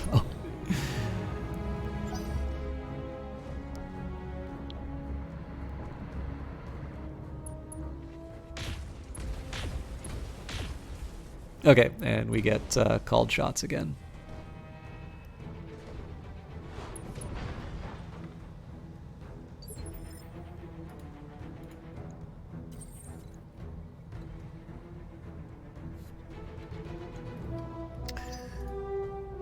Good to go.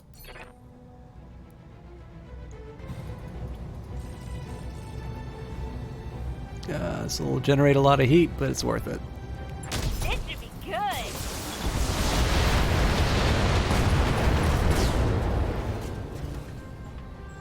Should have run when you had the chance. Stay frosty. Assault mechs inbound. Oh, okay. So assault mechs mean the sort of stuff I'm running here. Jenner is not an assault mech. Okay, rifleman's a little bit of a worry. Let's see what we're up against. Actually, while I'm at it.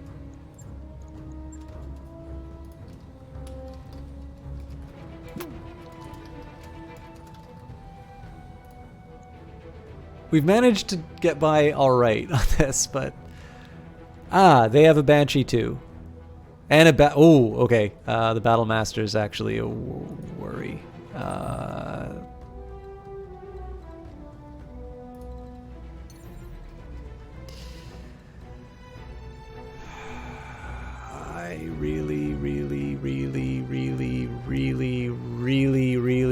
really want to hit that Battle Master. So in lieu of that, this is such a dangerous move to do with this Victor, because this just needs one bad shot to its leg and it's taken out, but I'm going to try for a 1 in a million headshot.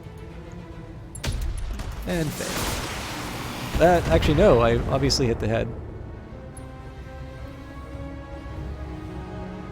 I'm just trying to take out at least one of the assaults before it... Oh, it's the Jägermech, not a rifleman.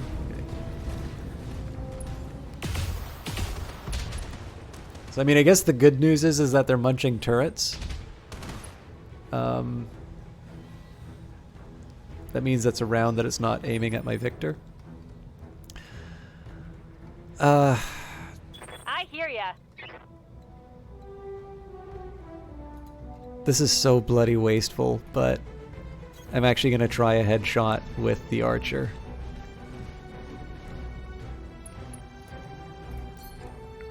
If I can decapitate the Banshee, this is like a piece of cake. Time to die.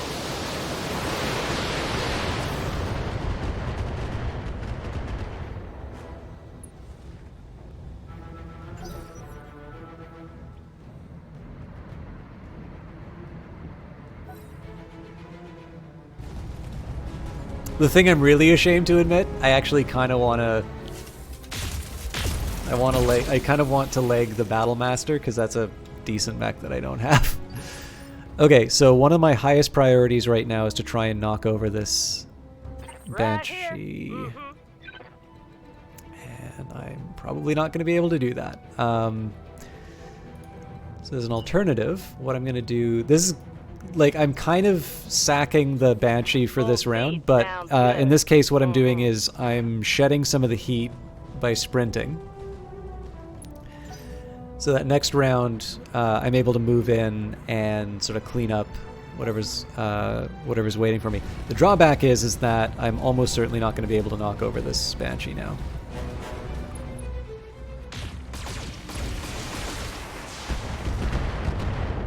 All right, we're not going to have the backup that I was hoping for this round.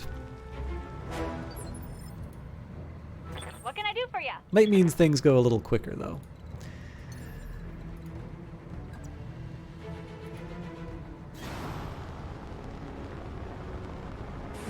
I want to be careful on my heat, but also want to do stability damage. Roger that. Firing on target. So I think Showboat... Oh, yeah, Showboat's going to be able to knock that guy over, and then Beefeater's going to get the called shot on him.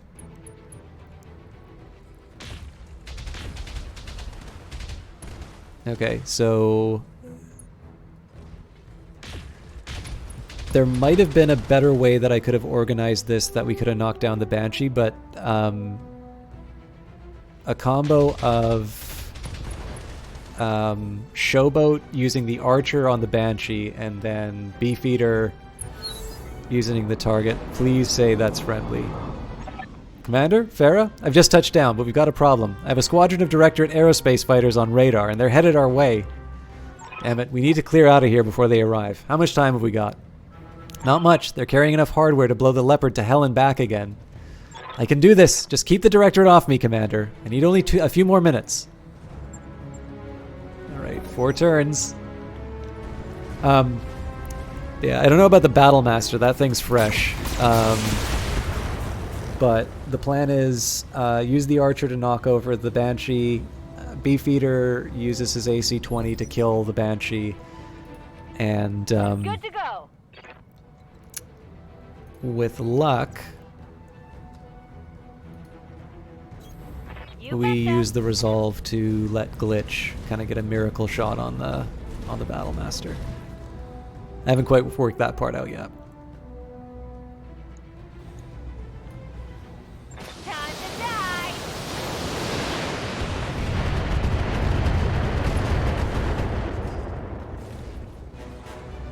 When I shoot you, you'll take it and like it. So again, this thing being knocked down just means that it has to stand up next turn. It'll probably get some penalties. I really actually need to make sure that this thing gets taken out.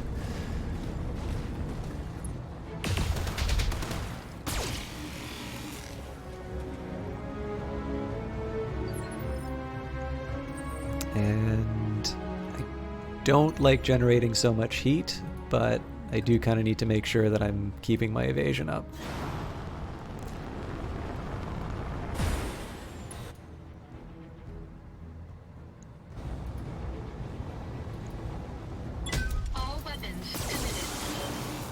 It's obviously not enough to finish the job.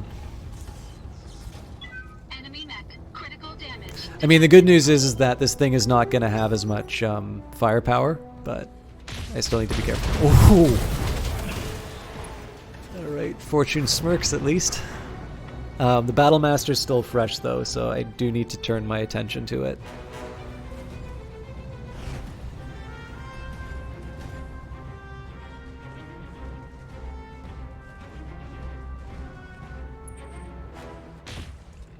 Okay.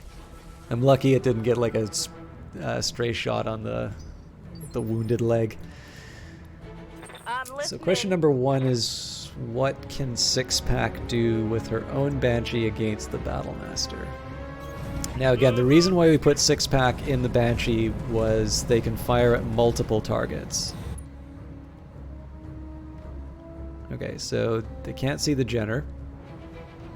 Okay, so it's all long-range stuff. That's fine. We'll just let her rip on the Battlemasters and see what happens. Firing at him.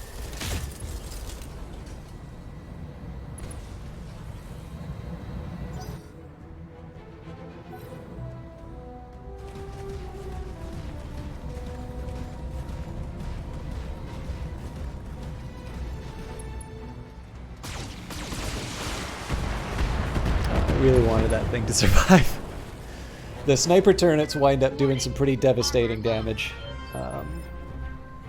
Okay, so I definitely need a targeted shot. You know, I hate to admit it, I think I'm actually going to do the called shot on the Banshee. 1, because my Highlander is unbelievably hot. And 2, it's 103 left. Yeah, it still has a PPC, so I don't know if this is going to be enough to kill it, but at the very least this gives Glitch a round to shed a little bit of heat.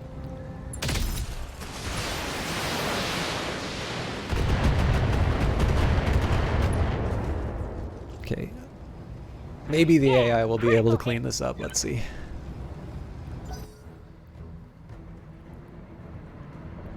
PPC carriers are definitely don't have a sense of urgency.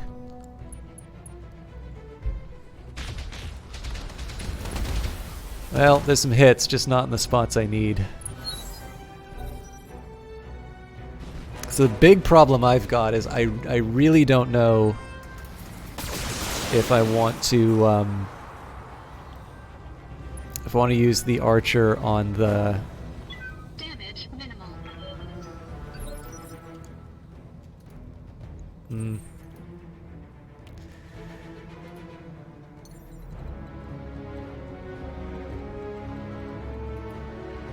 So my worry is about the AC-20. Oh god, that is way too close to the...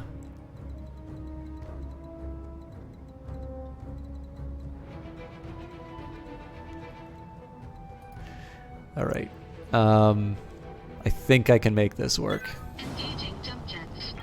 Again, everything's running hot, and I'm obscuring my view. But I kind of need to take this thing out. Yeah, the rest was waste, but you never know. Oh boy. Enemy mech. Okay, so that answers my question about how I'm using my archer. Question is, do I reserve it down and let the Battlemaster take its turn, or do I try and do all the stability damage ahead of time? I think I'm going to reserve it down. I do so with some trepidation, but if I can knock it over, we're going to have a good old time. Yeah, so this is basically the AI. Everything's going to get its shots on the Battlemaster. We might be able to knock it over. And I'll do the usual order. So no matter what happens, I know the archer is going to be firing on it. I'm probably not going to be able to throw everything at it, but this is a fresh archer, so I'm not at all worried about any damage it takes for being close. Okay, so... Again, I'm not worried about targeting. This is really about stability damage if I can. And then the hope is that Six-Pack might be able to follow up with some... well, both damage and stability damage. But again, I don't want to target on that one. Oh, interesting. So the Battlemaster is not actually in line of sight. Fair enough. I'm just going to make a Jenner very, very sad.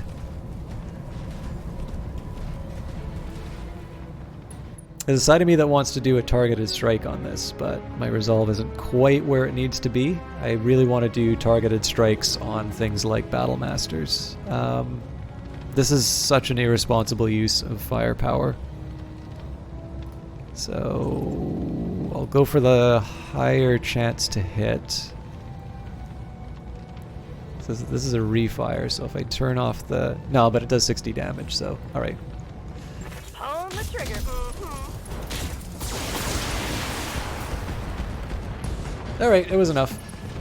And we get some extra resolve for it, so now I'm going to feel okay about doing a targeted strike with Glitch. So again, hopefully this is giving a bit of an idea in terms of why I do particular moves. One of the drawbacks that I've run into with this game compared to something like, well, maybe not XCOM, but like compared to some of the other games that I do, a lot of the decisions I make are more probabilistic, and it's not really worth always articulating, you know, I'm kind of taking a flyer that this thing is going to work here, but if it does, it's going to give me extra resolve, which lets me use this turn, this item. But you'll notice things like, you know, people who are very good at doing targeted attacks, like Glitch, I tend to move them last. Why? Because the likelihood of them, you know, firing at something that's been knocked over or having some extra resolve, all of those are there. And then more importantly, because precision strikes cost 30...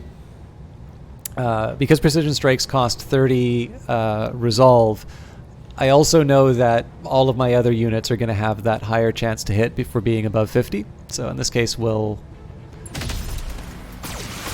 work on this Battlemaster. Again, I'm not expecting to take it out.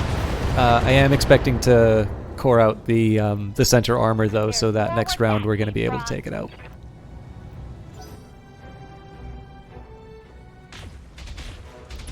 And of course, my whole aspiration of taking this thing intact is not there anymore. Okay, so first thing I want to look at, I'm pressing the right mouse button here. Okay, this thing has like nothing left in its center armor. So in this case, I'm going to change it up. It's Beefeater, he's got a decent gunnery and tactics. It's going to turn him around. We're going to do precision strike right into the middle. Definitely using the AC-20. In this case, it'll be AC-20 and the SRM-4. Yeah, that was enough to take it out. Enemy mech destroyed. Now, there might still be reinforcements. Like, we still have 2 rounds. Nope. Attention, forces of the Orano Restoration. This is Commodore Samuel Ostergaard, formerly of the Concord Navy. As of today, I no longer serve my country. I come to you as a grieving father, not a Taurian sailor. My actions are my own.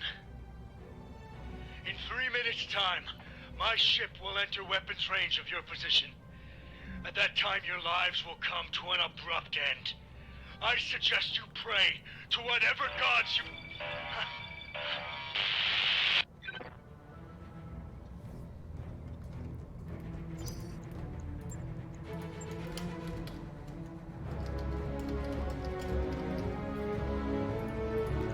I haven't needed to use a single one of these reloads, but I don't know if I need to pick up Farah, so I'm just going to do done on this one. We'll entrench. Farah, we are out of time. Those fighters are almost within weapons range. I need to come get you now. Remote trigger armed, explosive primed. I'm ready. Meet me at the evac point and we'll get the hell out of here. Oh, okay. Mission successful. Mission's done.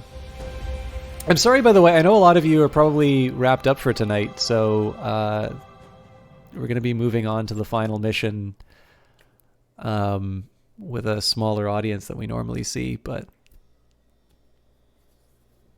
at least some of the people who I wanted to see this are around, so... So, I mean, that wasn't too bad, all told. I probably over-prepared. Excellent work, Commander. I was right to put my faith in you. You're a critical part of the restoration effort. So we got 3 million C-bills for our trouble. The Victor's, like, lost half of its leg, which is a shame, because that's part of, like, the core team. Everything else is hunky-dory.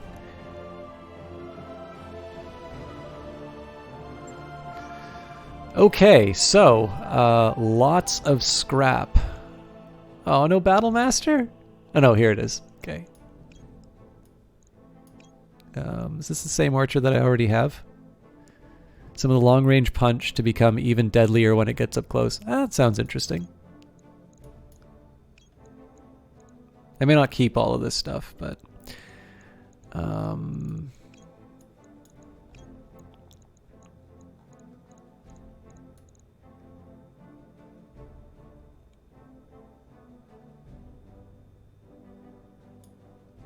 yeah, so let's say trade out the archer.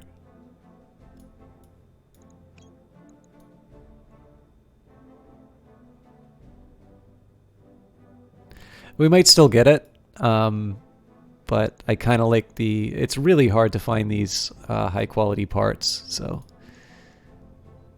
so they gave us an Orion instead of an archer.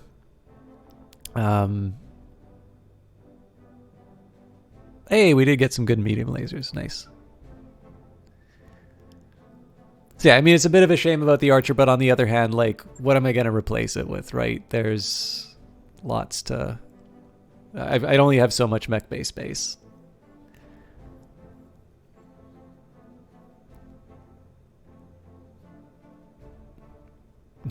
This is a lie in the top left-hand corner. Alpha strikes all the time.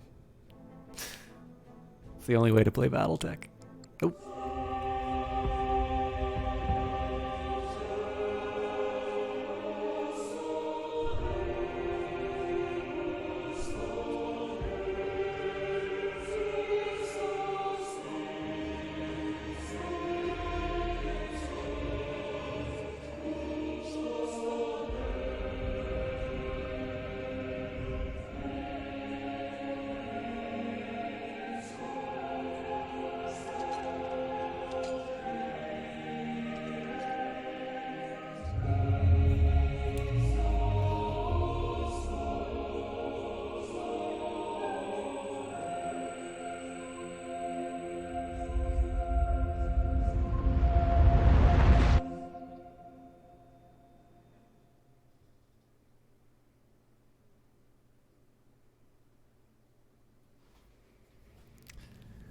A challenge in Orbit Cormidir. The Iberia is gone, Uncle. Ostergaard can't help you, and you have no more cards to play. For the good of our people, you must end this. Order your troops to stand down. Our people.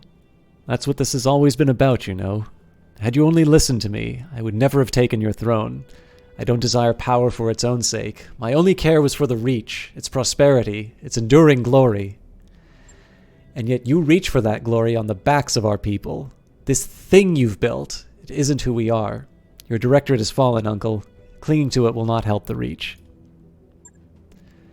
Nothing will help the Reach. Not anymore. This war has doomed us all. The realm bleeds, Kamea. We're weaker now than we've ever been, and soon enough the sharks will begin to circle.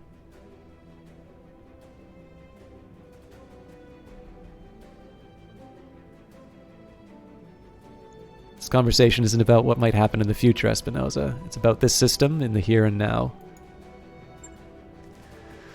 Words of wisdom from the mouth of a mercenary. The truth of the matter, Uncle, is that you have only one more decision to make. Will you surrender and save the lives of your soldiers, or will you allow your pride to condemn them? As I said, niece, this was never about me. Cormidir is yours. No, Father, you cannot do this. The Reach depends on the Directorate for survival, for glory. You told me yourself that if we fail, the realm will die. The Directorate has already fallen, Victoria. We've lost. Continuing to fight would only cost more lives. Cost lives? Cost lives? You ordered me to kill 11,000 people on Perdition, and now you care about bloodshed? There is an ocean of blood on my hands, Father. I spilled it because you told me it was necessary. And it was. But our gambit failed. It's over, Victoria. I know that's hard for you to accept, but you must stand down. No, Father. You may have gone craven, but I am a mech warrior. I will die before I concede defeat.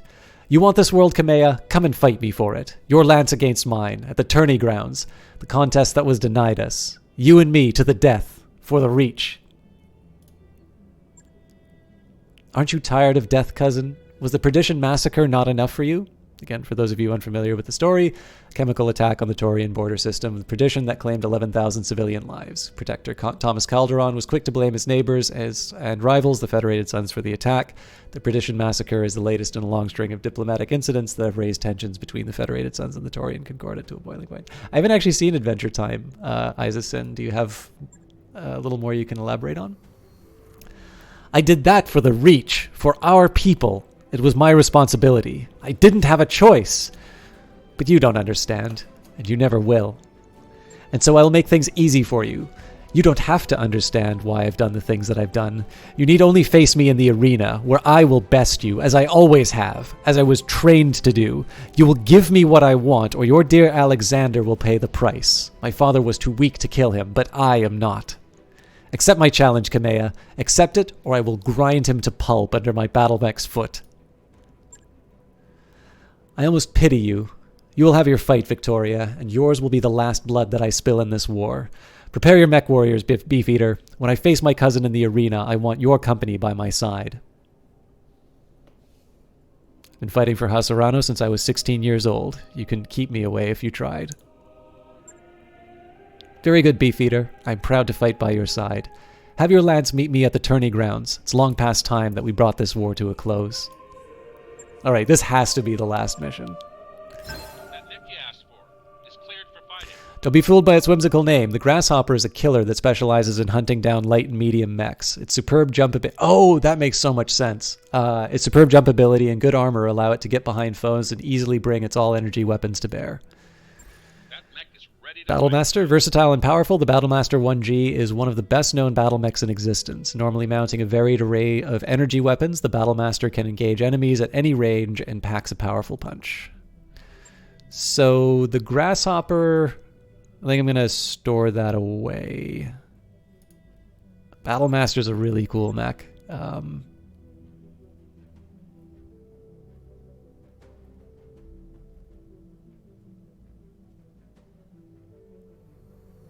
The show is pretty silly and whimsical normally, but it has dark moments. In Candy Kingdom, the show is ruled by Princess Bubblegum, who in her youth created an aunt, uncle, and cousin to stave off loneliness. However, as she grew her kingdom, the uncle grew envious. Okay, I see where this is going. I'm kind of full up on assaults.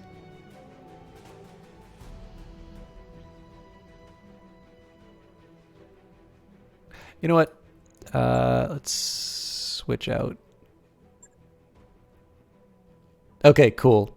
This is what they meant. Okay, so there's nothing to hold back here. We're bringing the A team. So Behemoth and Glitch by my side. Kamea's in her Atlas too, so we're going all assault on this one. There's absolutely no question about that. Let's first of all, let's see the Battlemaster. So PPC, medium laser, machine guns. Yeah, I don't want to bring this in. Okay, so historically, Behemoth has been in the Highlander.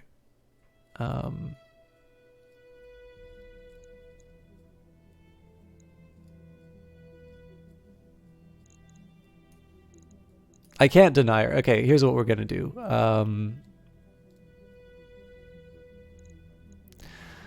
I'm going to make a little bit of a dangerous call here. So I'm putting Glitch in the Victor, which has actually got leg damage, but obviously the targeting that comes off of it, the combination of the Highlander Victor, that's pretty incredible. Like the Gauss Cannon AC-20 combo is something that just wrecks people. So the thing that I'm missing is the missile boat. But I could say screw it, and then I just put Beefeater in the Banshee. Oh, you know what? If I do that...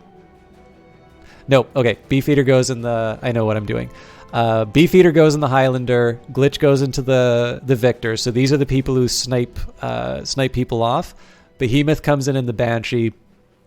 And it's because her guts are really high. Now, the only problem here is that I'm, again, wasting the multi-target, but in this case, we're going to be going up against a pretty heavy group. So the one big question about this one, though, is whether or not I'm doing the right thing by bringing a damaged Victor. And I think the AC-20 is worth it. So these mechs have may have reduced performance in battle, mech damage. The mech's left leg has internal structure damage.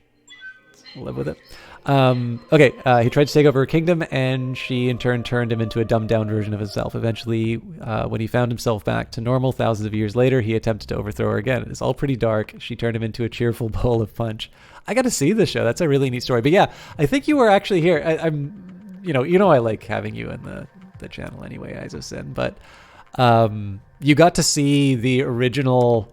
You got to see when I first played this, and I remember you were so angry with Victoria for sabotaging Raju's mech and then blowing it up. So the fact that you get to see this here and, get to see the end, I'm especially happy that you've gotten to see the Adventure Time bits plus the final showdown. So, Face Lady Victoria Espinosa in a duel to the death. Recover Lord Alexander Madeira. Lady Kamea Arano must survive. Victoria has Lord Madeira, and she will never stand down. What she did on Perdition has broken her, and now we're going to end this in the way that it so nearly began, a duel. I will face off against my cousin in the Arano tourney grounds, and we will fight until one of us is dead. Lady Arano said it all, Andre. Go get justice for Raju Montgomery and Commander Markham, and everyone else who has died at the hands of House Espinosa. We'll be watching you from here. Command interface initiated. Incoming transmission. Victoria, I need you to listen to me. The Directorate has fallen. Our armies have been routed. Even as I speak, Restoration forces are closing in on Cordia City. If you kill your cousin now, the entire Reach will fall into anarchy.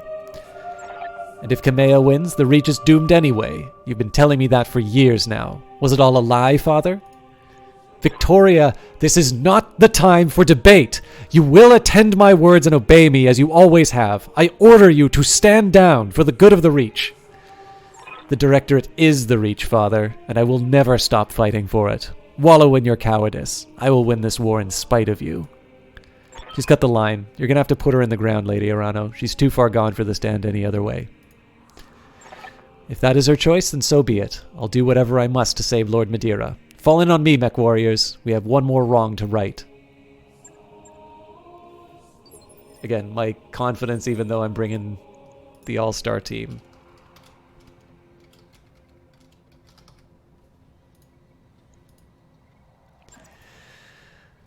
Okay. I'm on my way. Moving out. Roger that.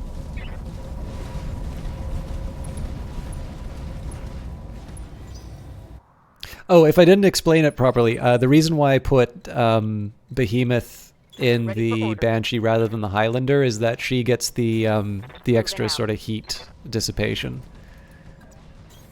I'll make it happen. Hostile on sensors. Okay. I mean, we're kind of sitting ducks inside here, but this is kind of a duel I'm willing to take. And in this case, I'm going to jump into the woods. Ready, set. This is because I particularly need the Victor to be healthy. Took you long enough, Kamea. I was beginning to wonder if you'd turn tail and run. It wouldn't have been the first time. Those are some serious mechs. So I think that's a Jaeger mech, a Banshee. Oh, is that a King Crab? King Crabs are great. And I don't know what that is quite yet. Maybe a Cataphract? I'm here for you, Victoria, and the justice of House Arano rides with me. How poetic. I have no justice for you, Kamea, no flowery words, only pain and death and humiliation, with Lord Madeira as your audience. Let him go, Victoria, now. Quit wasting your breath. We both waited for this long enough. Come to me, cousin. Let's finish this.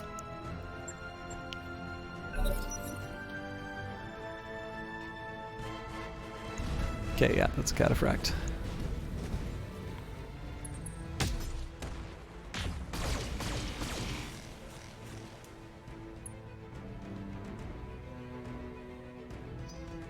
In this case, I'm just going to reserve everything down. We've already got our evasion chevrons, so let them come to us, and I'll pick which ones I want to take out.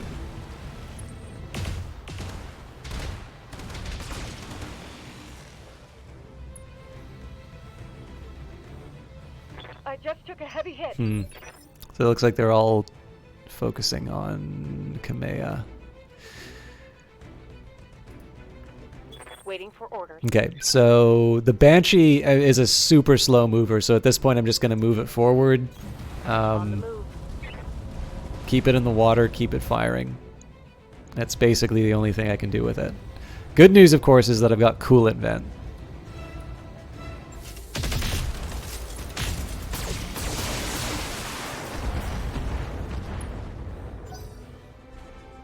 Come closer, dear cousin. Come closer.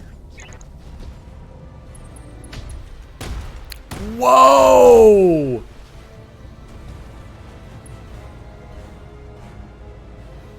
Okay, that one hurt. Okay, I obviously have to move Kamea here. That's definitely not the move I was planning on making, though.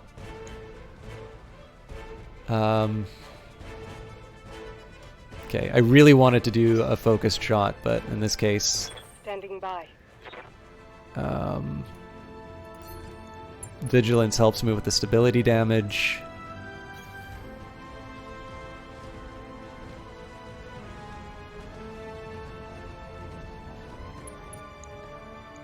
Yeah, these are pretty brutal numbers here. I'll make it happen.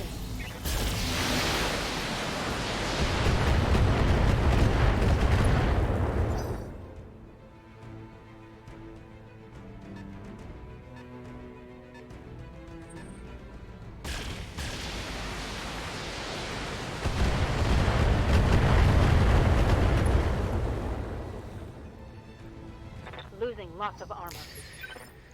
Okay. Waiting on you, Commander.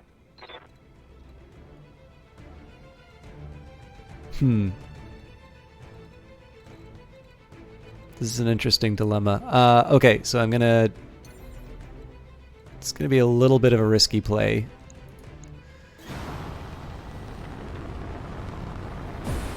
But I kind of hate this Jaeger mech. Ouch. That was not worth it.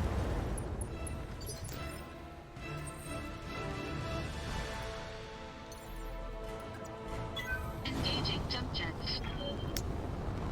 So on this one, I think we go for the king crab. Well, no, hang on. Got another plan. I'm going after the king crab with the heavy stuff, and Engaging multiple targets.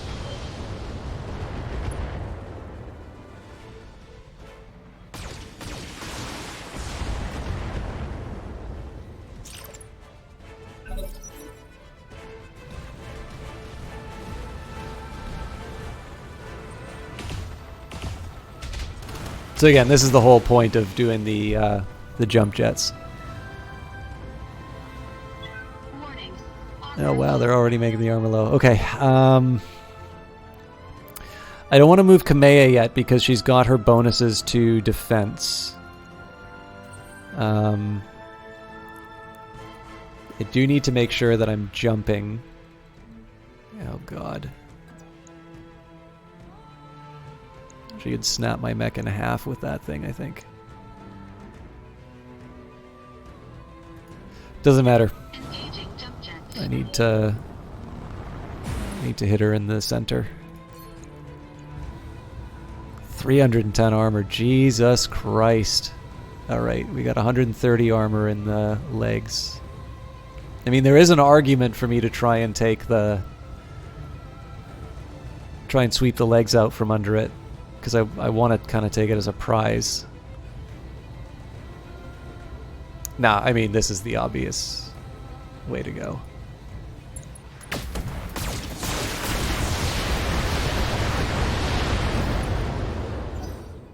If we can knock her down, then that's the...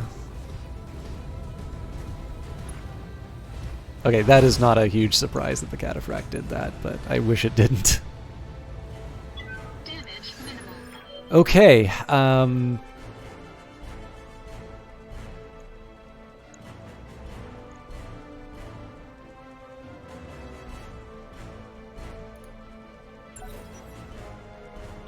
Send your lancemates to me, Kamea. And watch.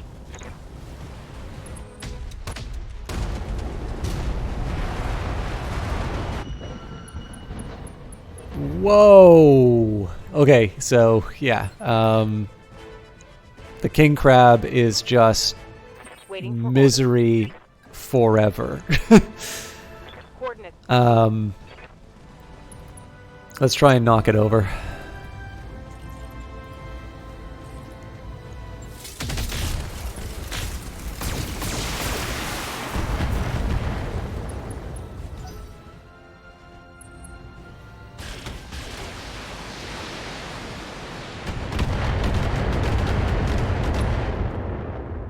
Wow, that Atlas is really suffering on the armor. Okay. Good to go.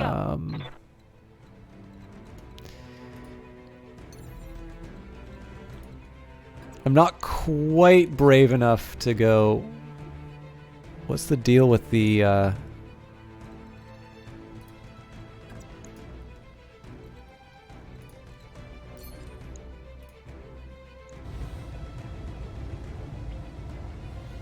Enemy effects. Oh, it's the heat. Gotcha.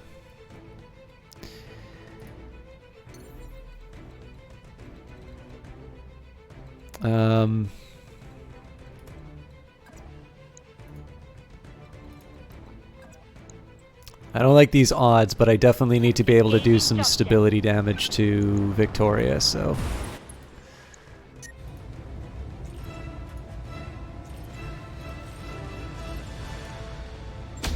Oh, we missed. Okay, well... I gotta bring Kamea into play. I was so hoping that I'd be able to get a targeted shot on a fallen Victoria. So here's what I'm gonna do here. I'm gonna split the attacks. So everything that does stability damage is going on Victoria.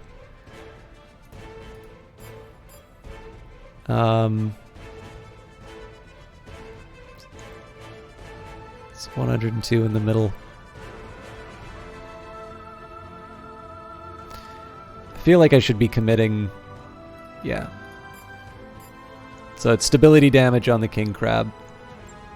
Engaging multiple targets.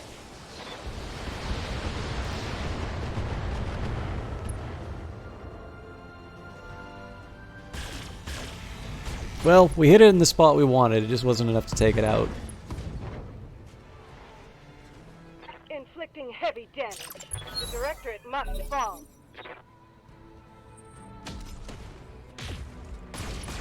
Okay, so there's already internals hitting Kamea's mech.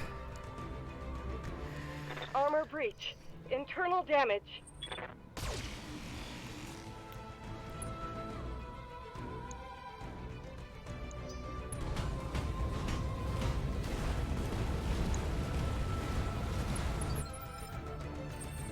So I want to be careful with Beefeater, because if he gets too close to Victoria, then he's the one who winds up roasted like last time, what happened last time. But I do want to make sure he gets the targeted shots on the falling king crab.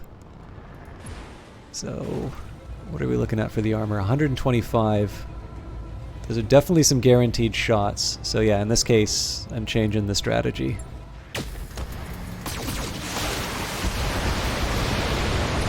Okay, that's really encouraging that the structure's out there. She's almost certainly standing up next turn.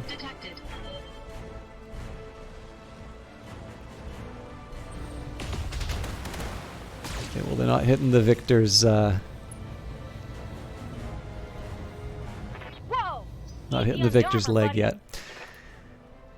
Okay, so Kamea's got an AC 20 as well. It's admittedly not the same AC 20 as Glitch's, but Glitch has got some heat problems right now. And, I mean, there's obviously some poetic justice. I think this might be enough to take her out. I'll do what you ask.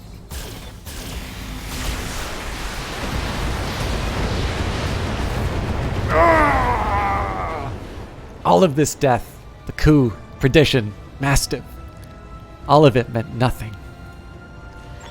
It was always for nothing, Victoria. The Directorate was never going to be the return to glory that your father promised. I know, cousin. I know. Our fathers lied to us. There is no future for the Reach. You were the hero of nothing, cousin. Nothing at all. I'm sorry, Victoria. You left me no choice. But make no mistake. Justice has been served here today. I am the Sword of Restoration. And Cormadir is free.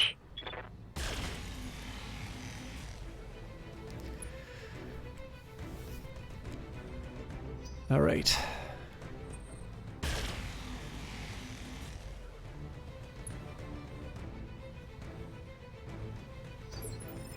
So,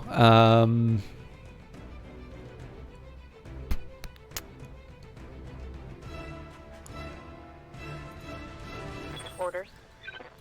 I'm gonna get the Banshee. I think I'm just gonna get the Banshee to clean up the Jaeger mech. The Jaeger mech is not the biggest danger right now, but having the Banshee move in close is also gonna allow it to do some physical attacks. My other secret hope is that we're gonna be able to spike the Jaeger with the salvo, which means that I'll get some extra resolve for a targeted attack. Locking on target. Close enough. Okay. Commander? So the question here is... Yeah, you know what? Glitch gets a vigilance. I'm gonna jump her to... that's interesting, actually. Gives me my evasion chevrons. Or I go for... Well, it's the Awesome. Awesome's got the LRMs, the AC-10. Okay, the Cataphract is the bigger worry.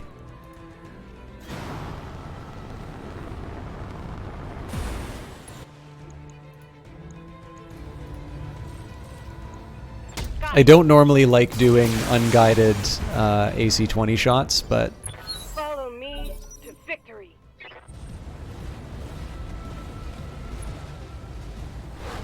leave my Highlander alone. Warning. Armor low.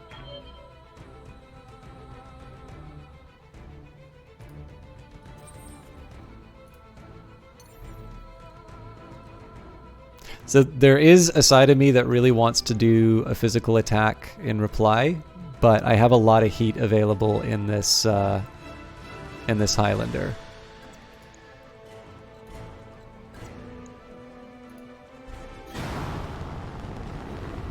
Oh, he's just gonna do another physical attack. That was a mistake. Okay. Anyways, straight into the center.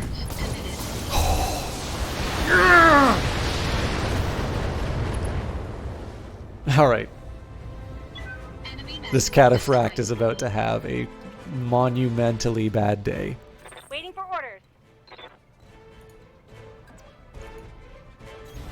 On my way.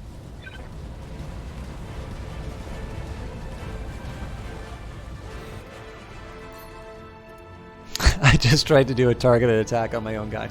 All right, again, straight to the center torso. Firing everything I've got. I would love it so much if I could get the Atlas in for a physical attack. Oh, not quite enough. But Behemoth can. Oh, I should have turned on the second small laser. That was a blunder. Actually, I should have used the cold shot. Reading you loud and clear.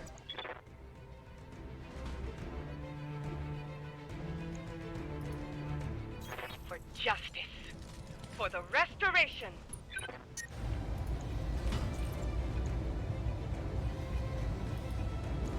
I'm on it.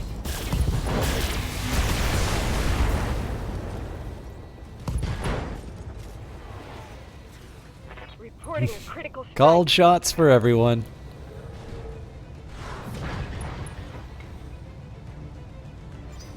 For the Aurigan people.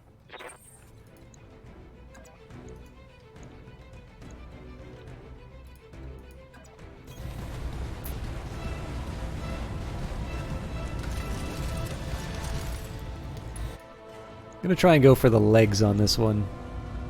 All weapons. Yeah, well.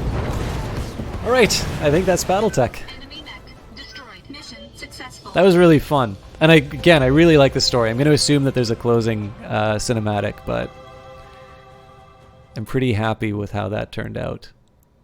I would love to hear your thoughts as we move into the closing moments.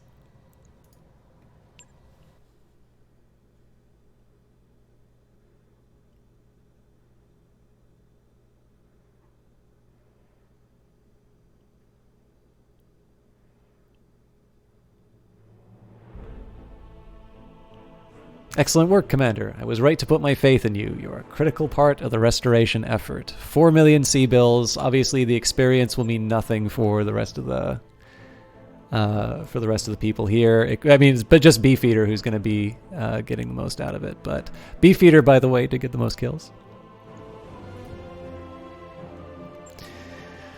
Aw, I was kind of hoping that I'd get the that King Crab. Okay, we'll go for the good scrap.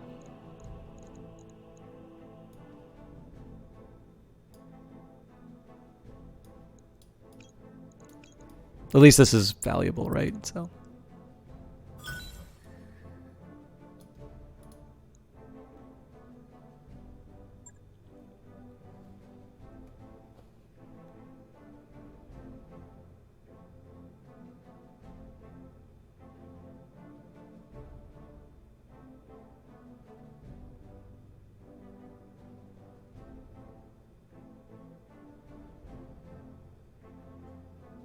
Now I'm assuming we get the I am not a hero.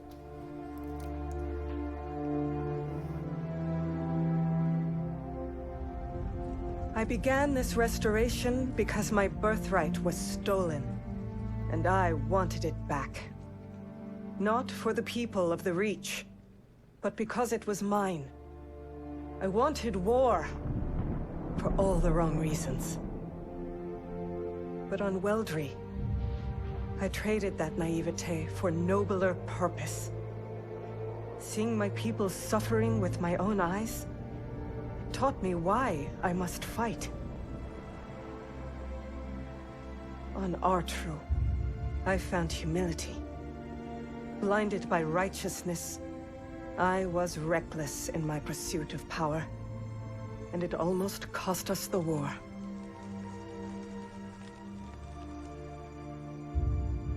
On Guldra, I learned to steel my heart.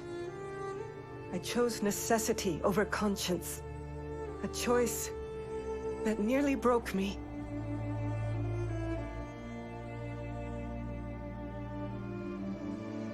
Finally, on Coromidere, the world of my birth, I found resolve. And standing over my cousin's broken body, victory. Only through these lessons, paid for in blood, did I become a ruler worthy of title. A high lady prepared to sit the Cormorant throne, the protector of Coromidere, the sword of restoration. But this question still plagues me. Am I a hero? Did I sacrifice too much at the altar of victory? Do my triumphs outweigh my mistakes? War is a clash between conscience and necessity. An ocean of chaos and bloody compromise. War shapes history. And history chooses its heroes.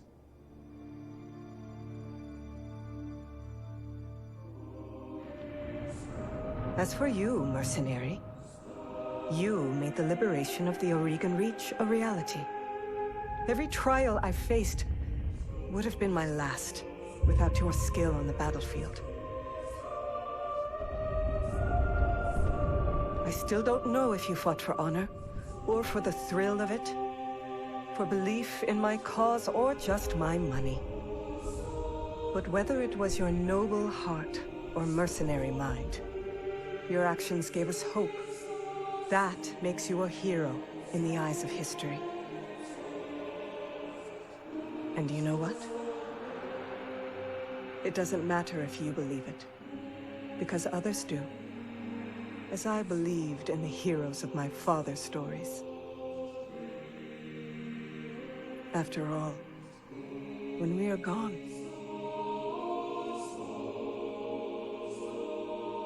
stories are what remain.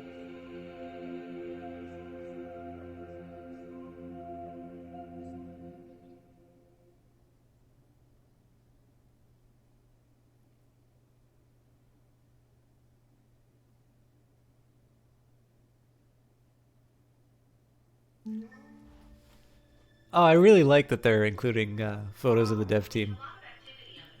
That was really good. So, to answer Lidov's question, will you continue into the career after the campaign? I have every intention of doing so because I know there's a bunch of content specifically in the DLCs that I've not been able to see. Now, I've been running pretty hard on Battletech, and so I would like to I'd like to kind of take a bit of a step back. I'd kind of like to do a few other games in between and maybe make Battletech something that I do alongside some other games, because there's just so much to do in this that you know, if I like I'm sure one could make an entire streaming career out of just streaming Battletech. And frankly, I think that is a very smart choice for plenty of people. But I've been wanting to get through some stuff. So I definitely, yes, there will be more Battletech. Yes, I'm going to show the career mode stuff that I do. But that is not a promise that I'm going to be doing Battletech the same way that I've been doing it now, which is to do that effectively for every day. So, but yeah, I definitely have heard good things about the flashpoints. I want to try out the bull shark. And I mean, I'm assuming career mode you get to see all of the other you get to see all the other areas of the inner sphere. I know a lot of spots have been closed off to me, so I'm really happy with how that ended.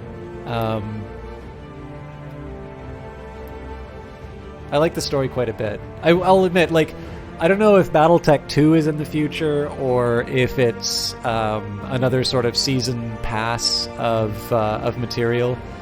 I really hope that whatever happens to Battletech, that they find the time to do a second campaign.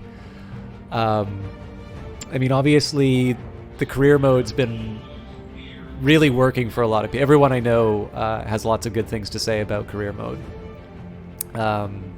And it's definitely the thing that spins out lots of things, lots of like new things to work with, new activities. But and I mean, it's worth remembering, right? Like, this whole campaign was a stretch goal. But man, like,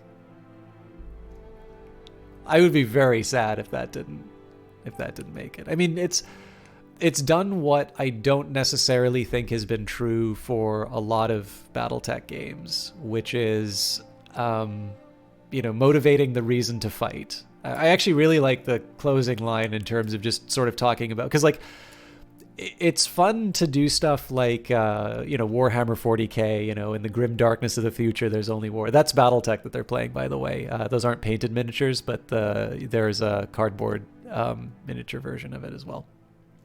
Like, in the grim darkness of the future there's only war. There's obviously lots of sort of like lore inside of it, and sometimes it's really good. Like, there's some things about the Dawn of War games that I really enjoy, and then sometimes Dawn of War just falls into, like, Gabriel Angelos is told not to do thing X, and Gabriel Angelos' like next line, which is supposed to be his big dramatic moment, is, "I'm gonna do X, Inquisitor," and like, they do that beat so many times over that it sort of loses the impact. And I think the thing that really worked for me about this game is that there's lots of ways that you can motivate giant robots stomping on things and shooting people, but I cared about the people. I didn't quite get to like the XCOM level of love for my I mean, I liked them because of their stats. It wasn't quite the same level of like pain that I feel in XCOM when I lose people. But that also might be intentional too. But yeah, I mean, I'm really looking forward to career mode, because I do want to see what the flashpoints do, and because I want to see what the flashpoints do, I want to show the stream the flashpoints. But I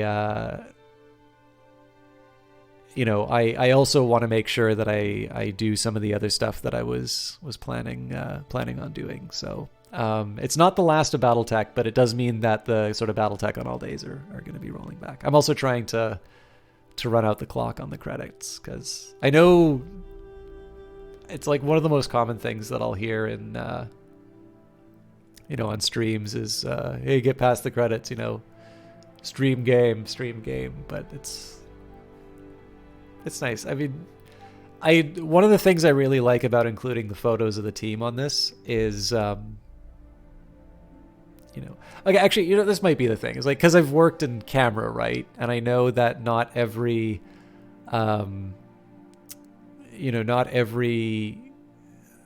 movie or TV show that I worked on is on my IMDb page, because you have to self-report that. At least you had to self-report it at the time that I knew. I think sometimes people would give like crew lists or whatever, but like not everything that I work on is going to have like a credit. And when people look me up on IMDb, they're like, well, you didn't work on X. I don't see that. I'm like, well, I can show you my employment slips if you really want. So yeah, I mean, there's that side of things. Obviously, it's not just, these things don't just pop out of nowhere. So I think one of the things I really like is being able to put some faces to, well, obviously I'm not putting faces to names, but like to just sort of be able to see the people behind it, having various degrees of good times as well as obviously being very tired. The other thing that I know is that, to my understanding, Harebrained Schemes has basically been working on Battletech nonstop until Heavy Metal. And that Heavy Metal is the time when people are getting a break. So I want to see a new Shadowrun game. I want to see more Battletech. I want to see everything that Harebrained Schemes can do. But I also want these people to be able to have lives and families and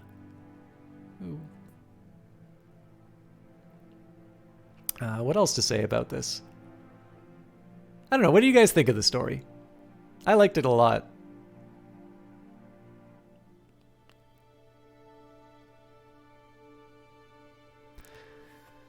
I think one thing that sort of interests me, having gone through the game, I think this might be repeating. Because I talked about external vendors, but I'm seeing new photos.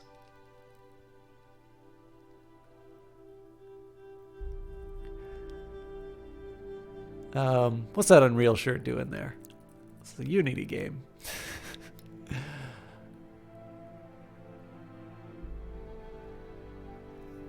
Yeah, well, see, I think that's one of the things that really attracted me to this story, because, like, I remember when I read a source book for Battletech, and, like, I saw what yeah, we've definitely seen the Paradox Battletech team, like, run by a few times. That's fine. We can talk it out. I definitely need to go to bed soon, but we can. I want to try and let people get some credit for the whole or well, let the photos run through. But yeah, like, I remember when I was reading the book, like, I was, I really liked House Steiner, the Lyrian Commonwealth, and I was like, the Federated Stuns are also kind of cool. I definitely felt a very strong, like, rivalry with House Kurita. Like, it's never one that I was like, I want to play this. It's like, I want to beat them, is what I thought. The funny thing about it is that I'm very fond of the Jenner, which I understand is a very Kurita kind of mech, or also known as the Draconis Combine. But that's C. Knorr from the Paradox channel.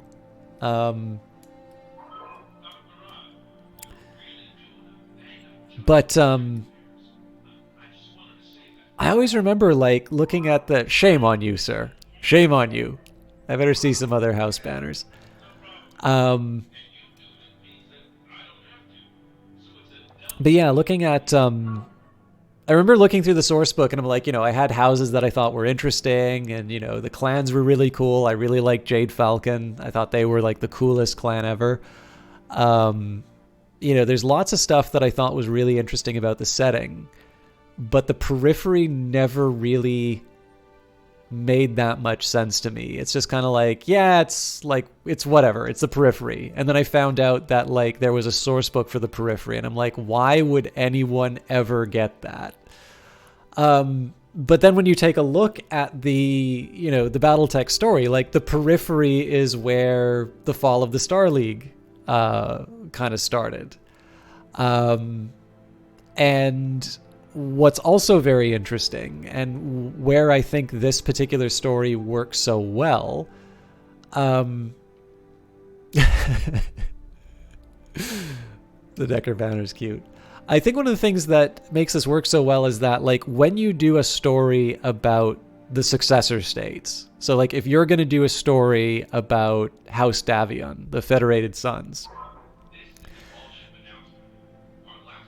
it's most likely that you have to do something that is very operatic and, something about the grand sweep of history. There's either going to be large amounts of land changing hands or, the rise and fall of empires and whatnot.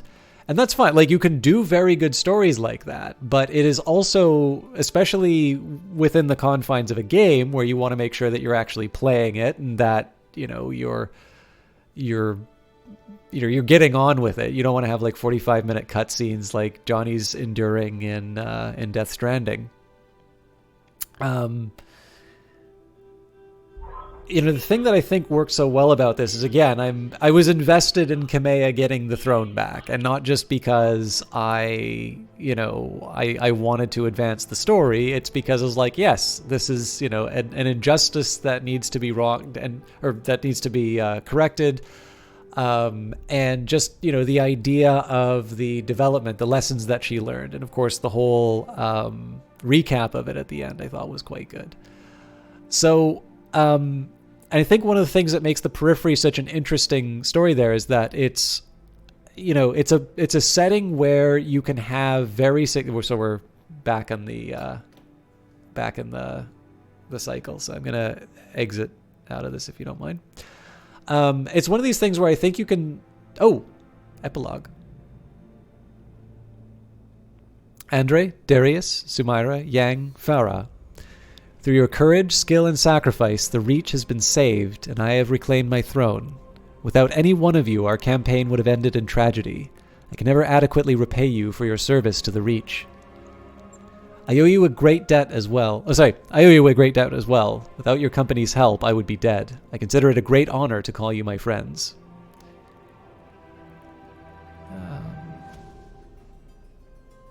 Feeling is mutual, Lord Madeira. We'll miss having you aboard the Argo. That means a great deal to me, Commander John. Thank you. It's a new era for the Reach, and I have your company to thank for it. The Directorate has fallen, Victoria is dead, and my uncle is in chains.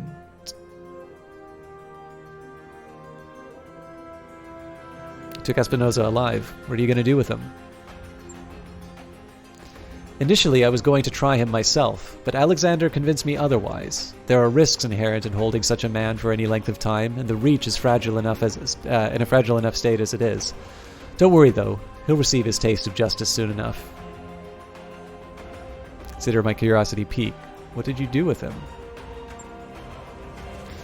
We've handed him over to Protector Thomas Calderon to be tried as the mastermind of the Perdition Massacre. His war crimes tribunal is being assembled as we speak. The Taurians were quite appreciative of the gesture. I'm sure they were. That's the last we'll ever hear of Director Espinosa. He brought his fate upon himself. I'm afraid that our time is growing short, Beefeater. We have a great deal of work to do if we're going to recover from this war. But if you have any final questions before we move on to the subject of your pay, I'll be happy to hear them. Before we talk money, I'd like to hear about what's next for the Restoration. After all we've been through, I feel invested in your success. I was wondering the same thing. I mean, you've retaken your throne. That's wonderful, but the Reach is in ruins. How are you planning to rebuild? Slowly, and with great caution. We can't afford to spread ourselves too thin, but neither can we leave our more marginal systems hanging. In the short term, we're going to need to secure funding and support for sources outside the Reach. The economy of the old Aurigan coalition is all but destroyed, and our infrastructure is in extremely poor shape.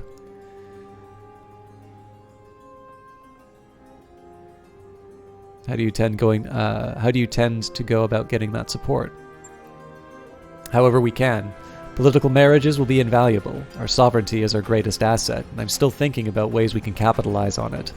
We'll have difficult times ahead, to be sure, but we will weather them, Commander Tion. The Reach is nothing if not resilient. And now, Beefeater, we should move on to discuss your company's compensation. You've certainly earned it.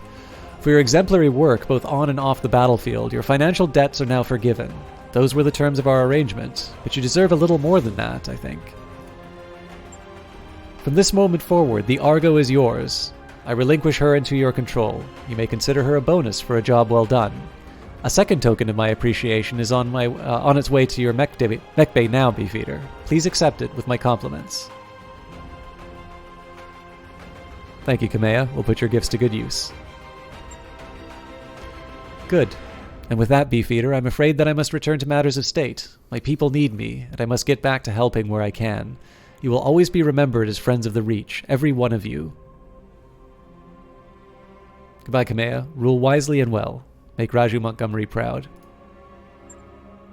I'll try, Beefeater. Believe me, I'll try. Farewell, my friends. I wish you success in your adventures to come. The image of the view screen flickers and dies. Lady Urano is gone. I guess that's it. Our contract with Lady Urano is over, the Argo is ours, and we're free to do with it whatever we please. Man, it feels weird saying that. We can do whatever we want. We're not beholden to anybody. It's a pretty swell feeling, I gotta say. So, who wants to go find some new trouble to get into? Peacetime is beautiful and all, but it's starting to feel a little stale in here. I'm game if you are. Trouble is our business, after all. And we've got a lot more than enough battle mechs to handle whatever fate throws our way. Whatever fate throws our way, huh? Sounds like a challenge to me. Roger that, Andre. I'll put up a fresh batch of contracts. Take your stations, everybody. We're gonna go find ourselves a new adventure. Now that the war's over and we're debt-free, we can go anywhere we want on the star map. No more hostile nations or sealed borders to worry about. Feels good, I've gotta say. Now that I've reclaimed my throne, the Reach is again at peace. As such, I imagine you're more likely to need this Atlas II than I am. Yes! Take it with my compliments, Beefeater. You've earned it. Known as the Atlas II, the DHT model carries more energy weaponry and usually a lighter, more flexible autocannon. It is still has unbelievable protection and the same crushing melee ability as other Atlas models. And of course, now I'm going to have to go through the agonizing choice. That mech you asked for is cleared for fighting. All right.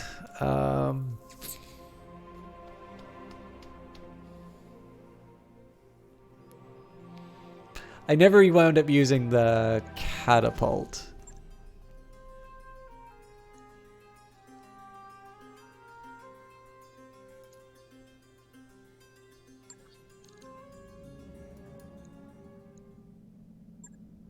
But yeah, so I mean, in terms of the story, what I was meaning to say is that what's so interesting about it is that the setting in the periphery, I think, really helped sort of sell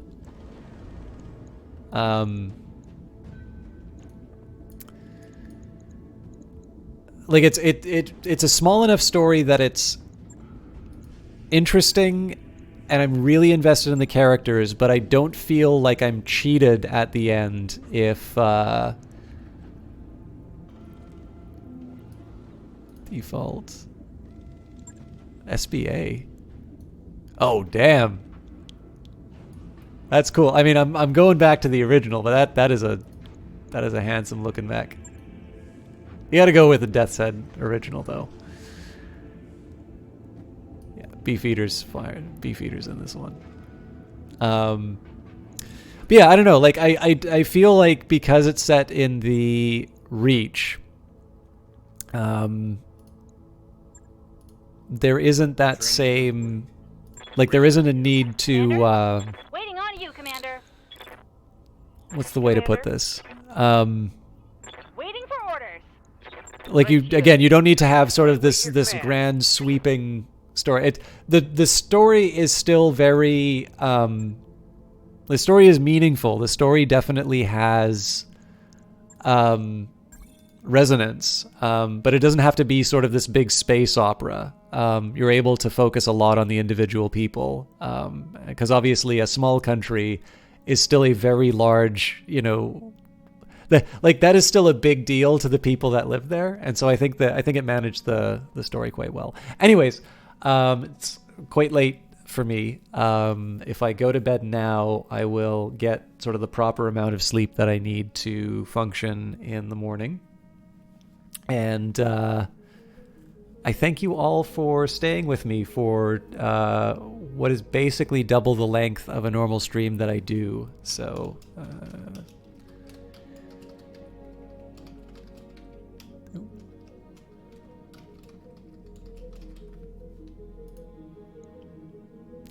So yeah, thank you very much for hanging out for this. I have some ideas about what the future game will be, but to give you guys an idea in terms of what will be happening on the stream in the future, Paradox Mondays are not going anywhere. So I will still be doing Paradox games on Mondays. That does mean that Battletech is a possibility, but I also have Stellaris, Imperator Rome, Age of Wonders Planetfall. There's lots of stuff to do, so I'm probably most inclined to doing some more Age of Wonders Planetfall, at least on Mondays.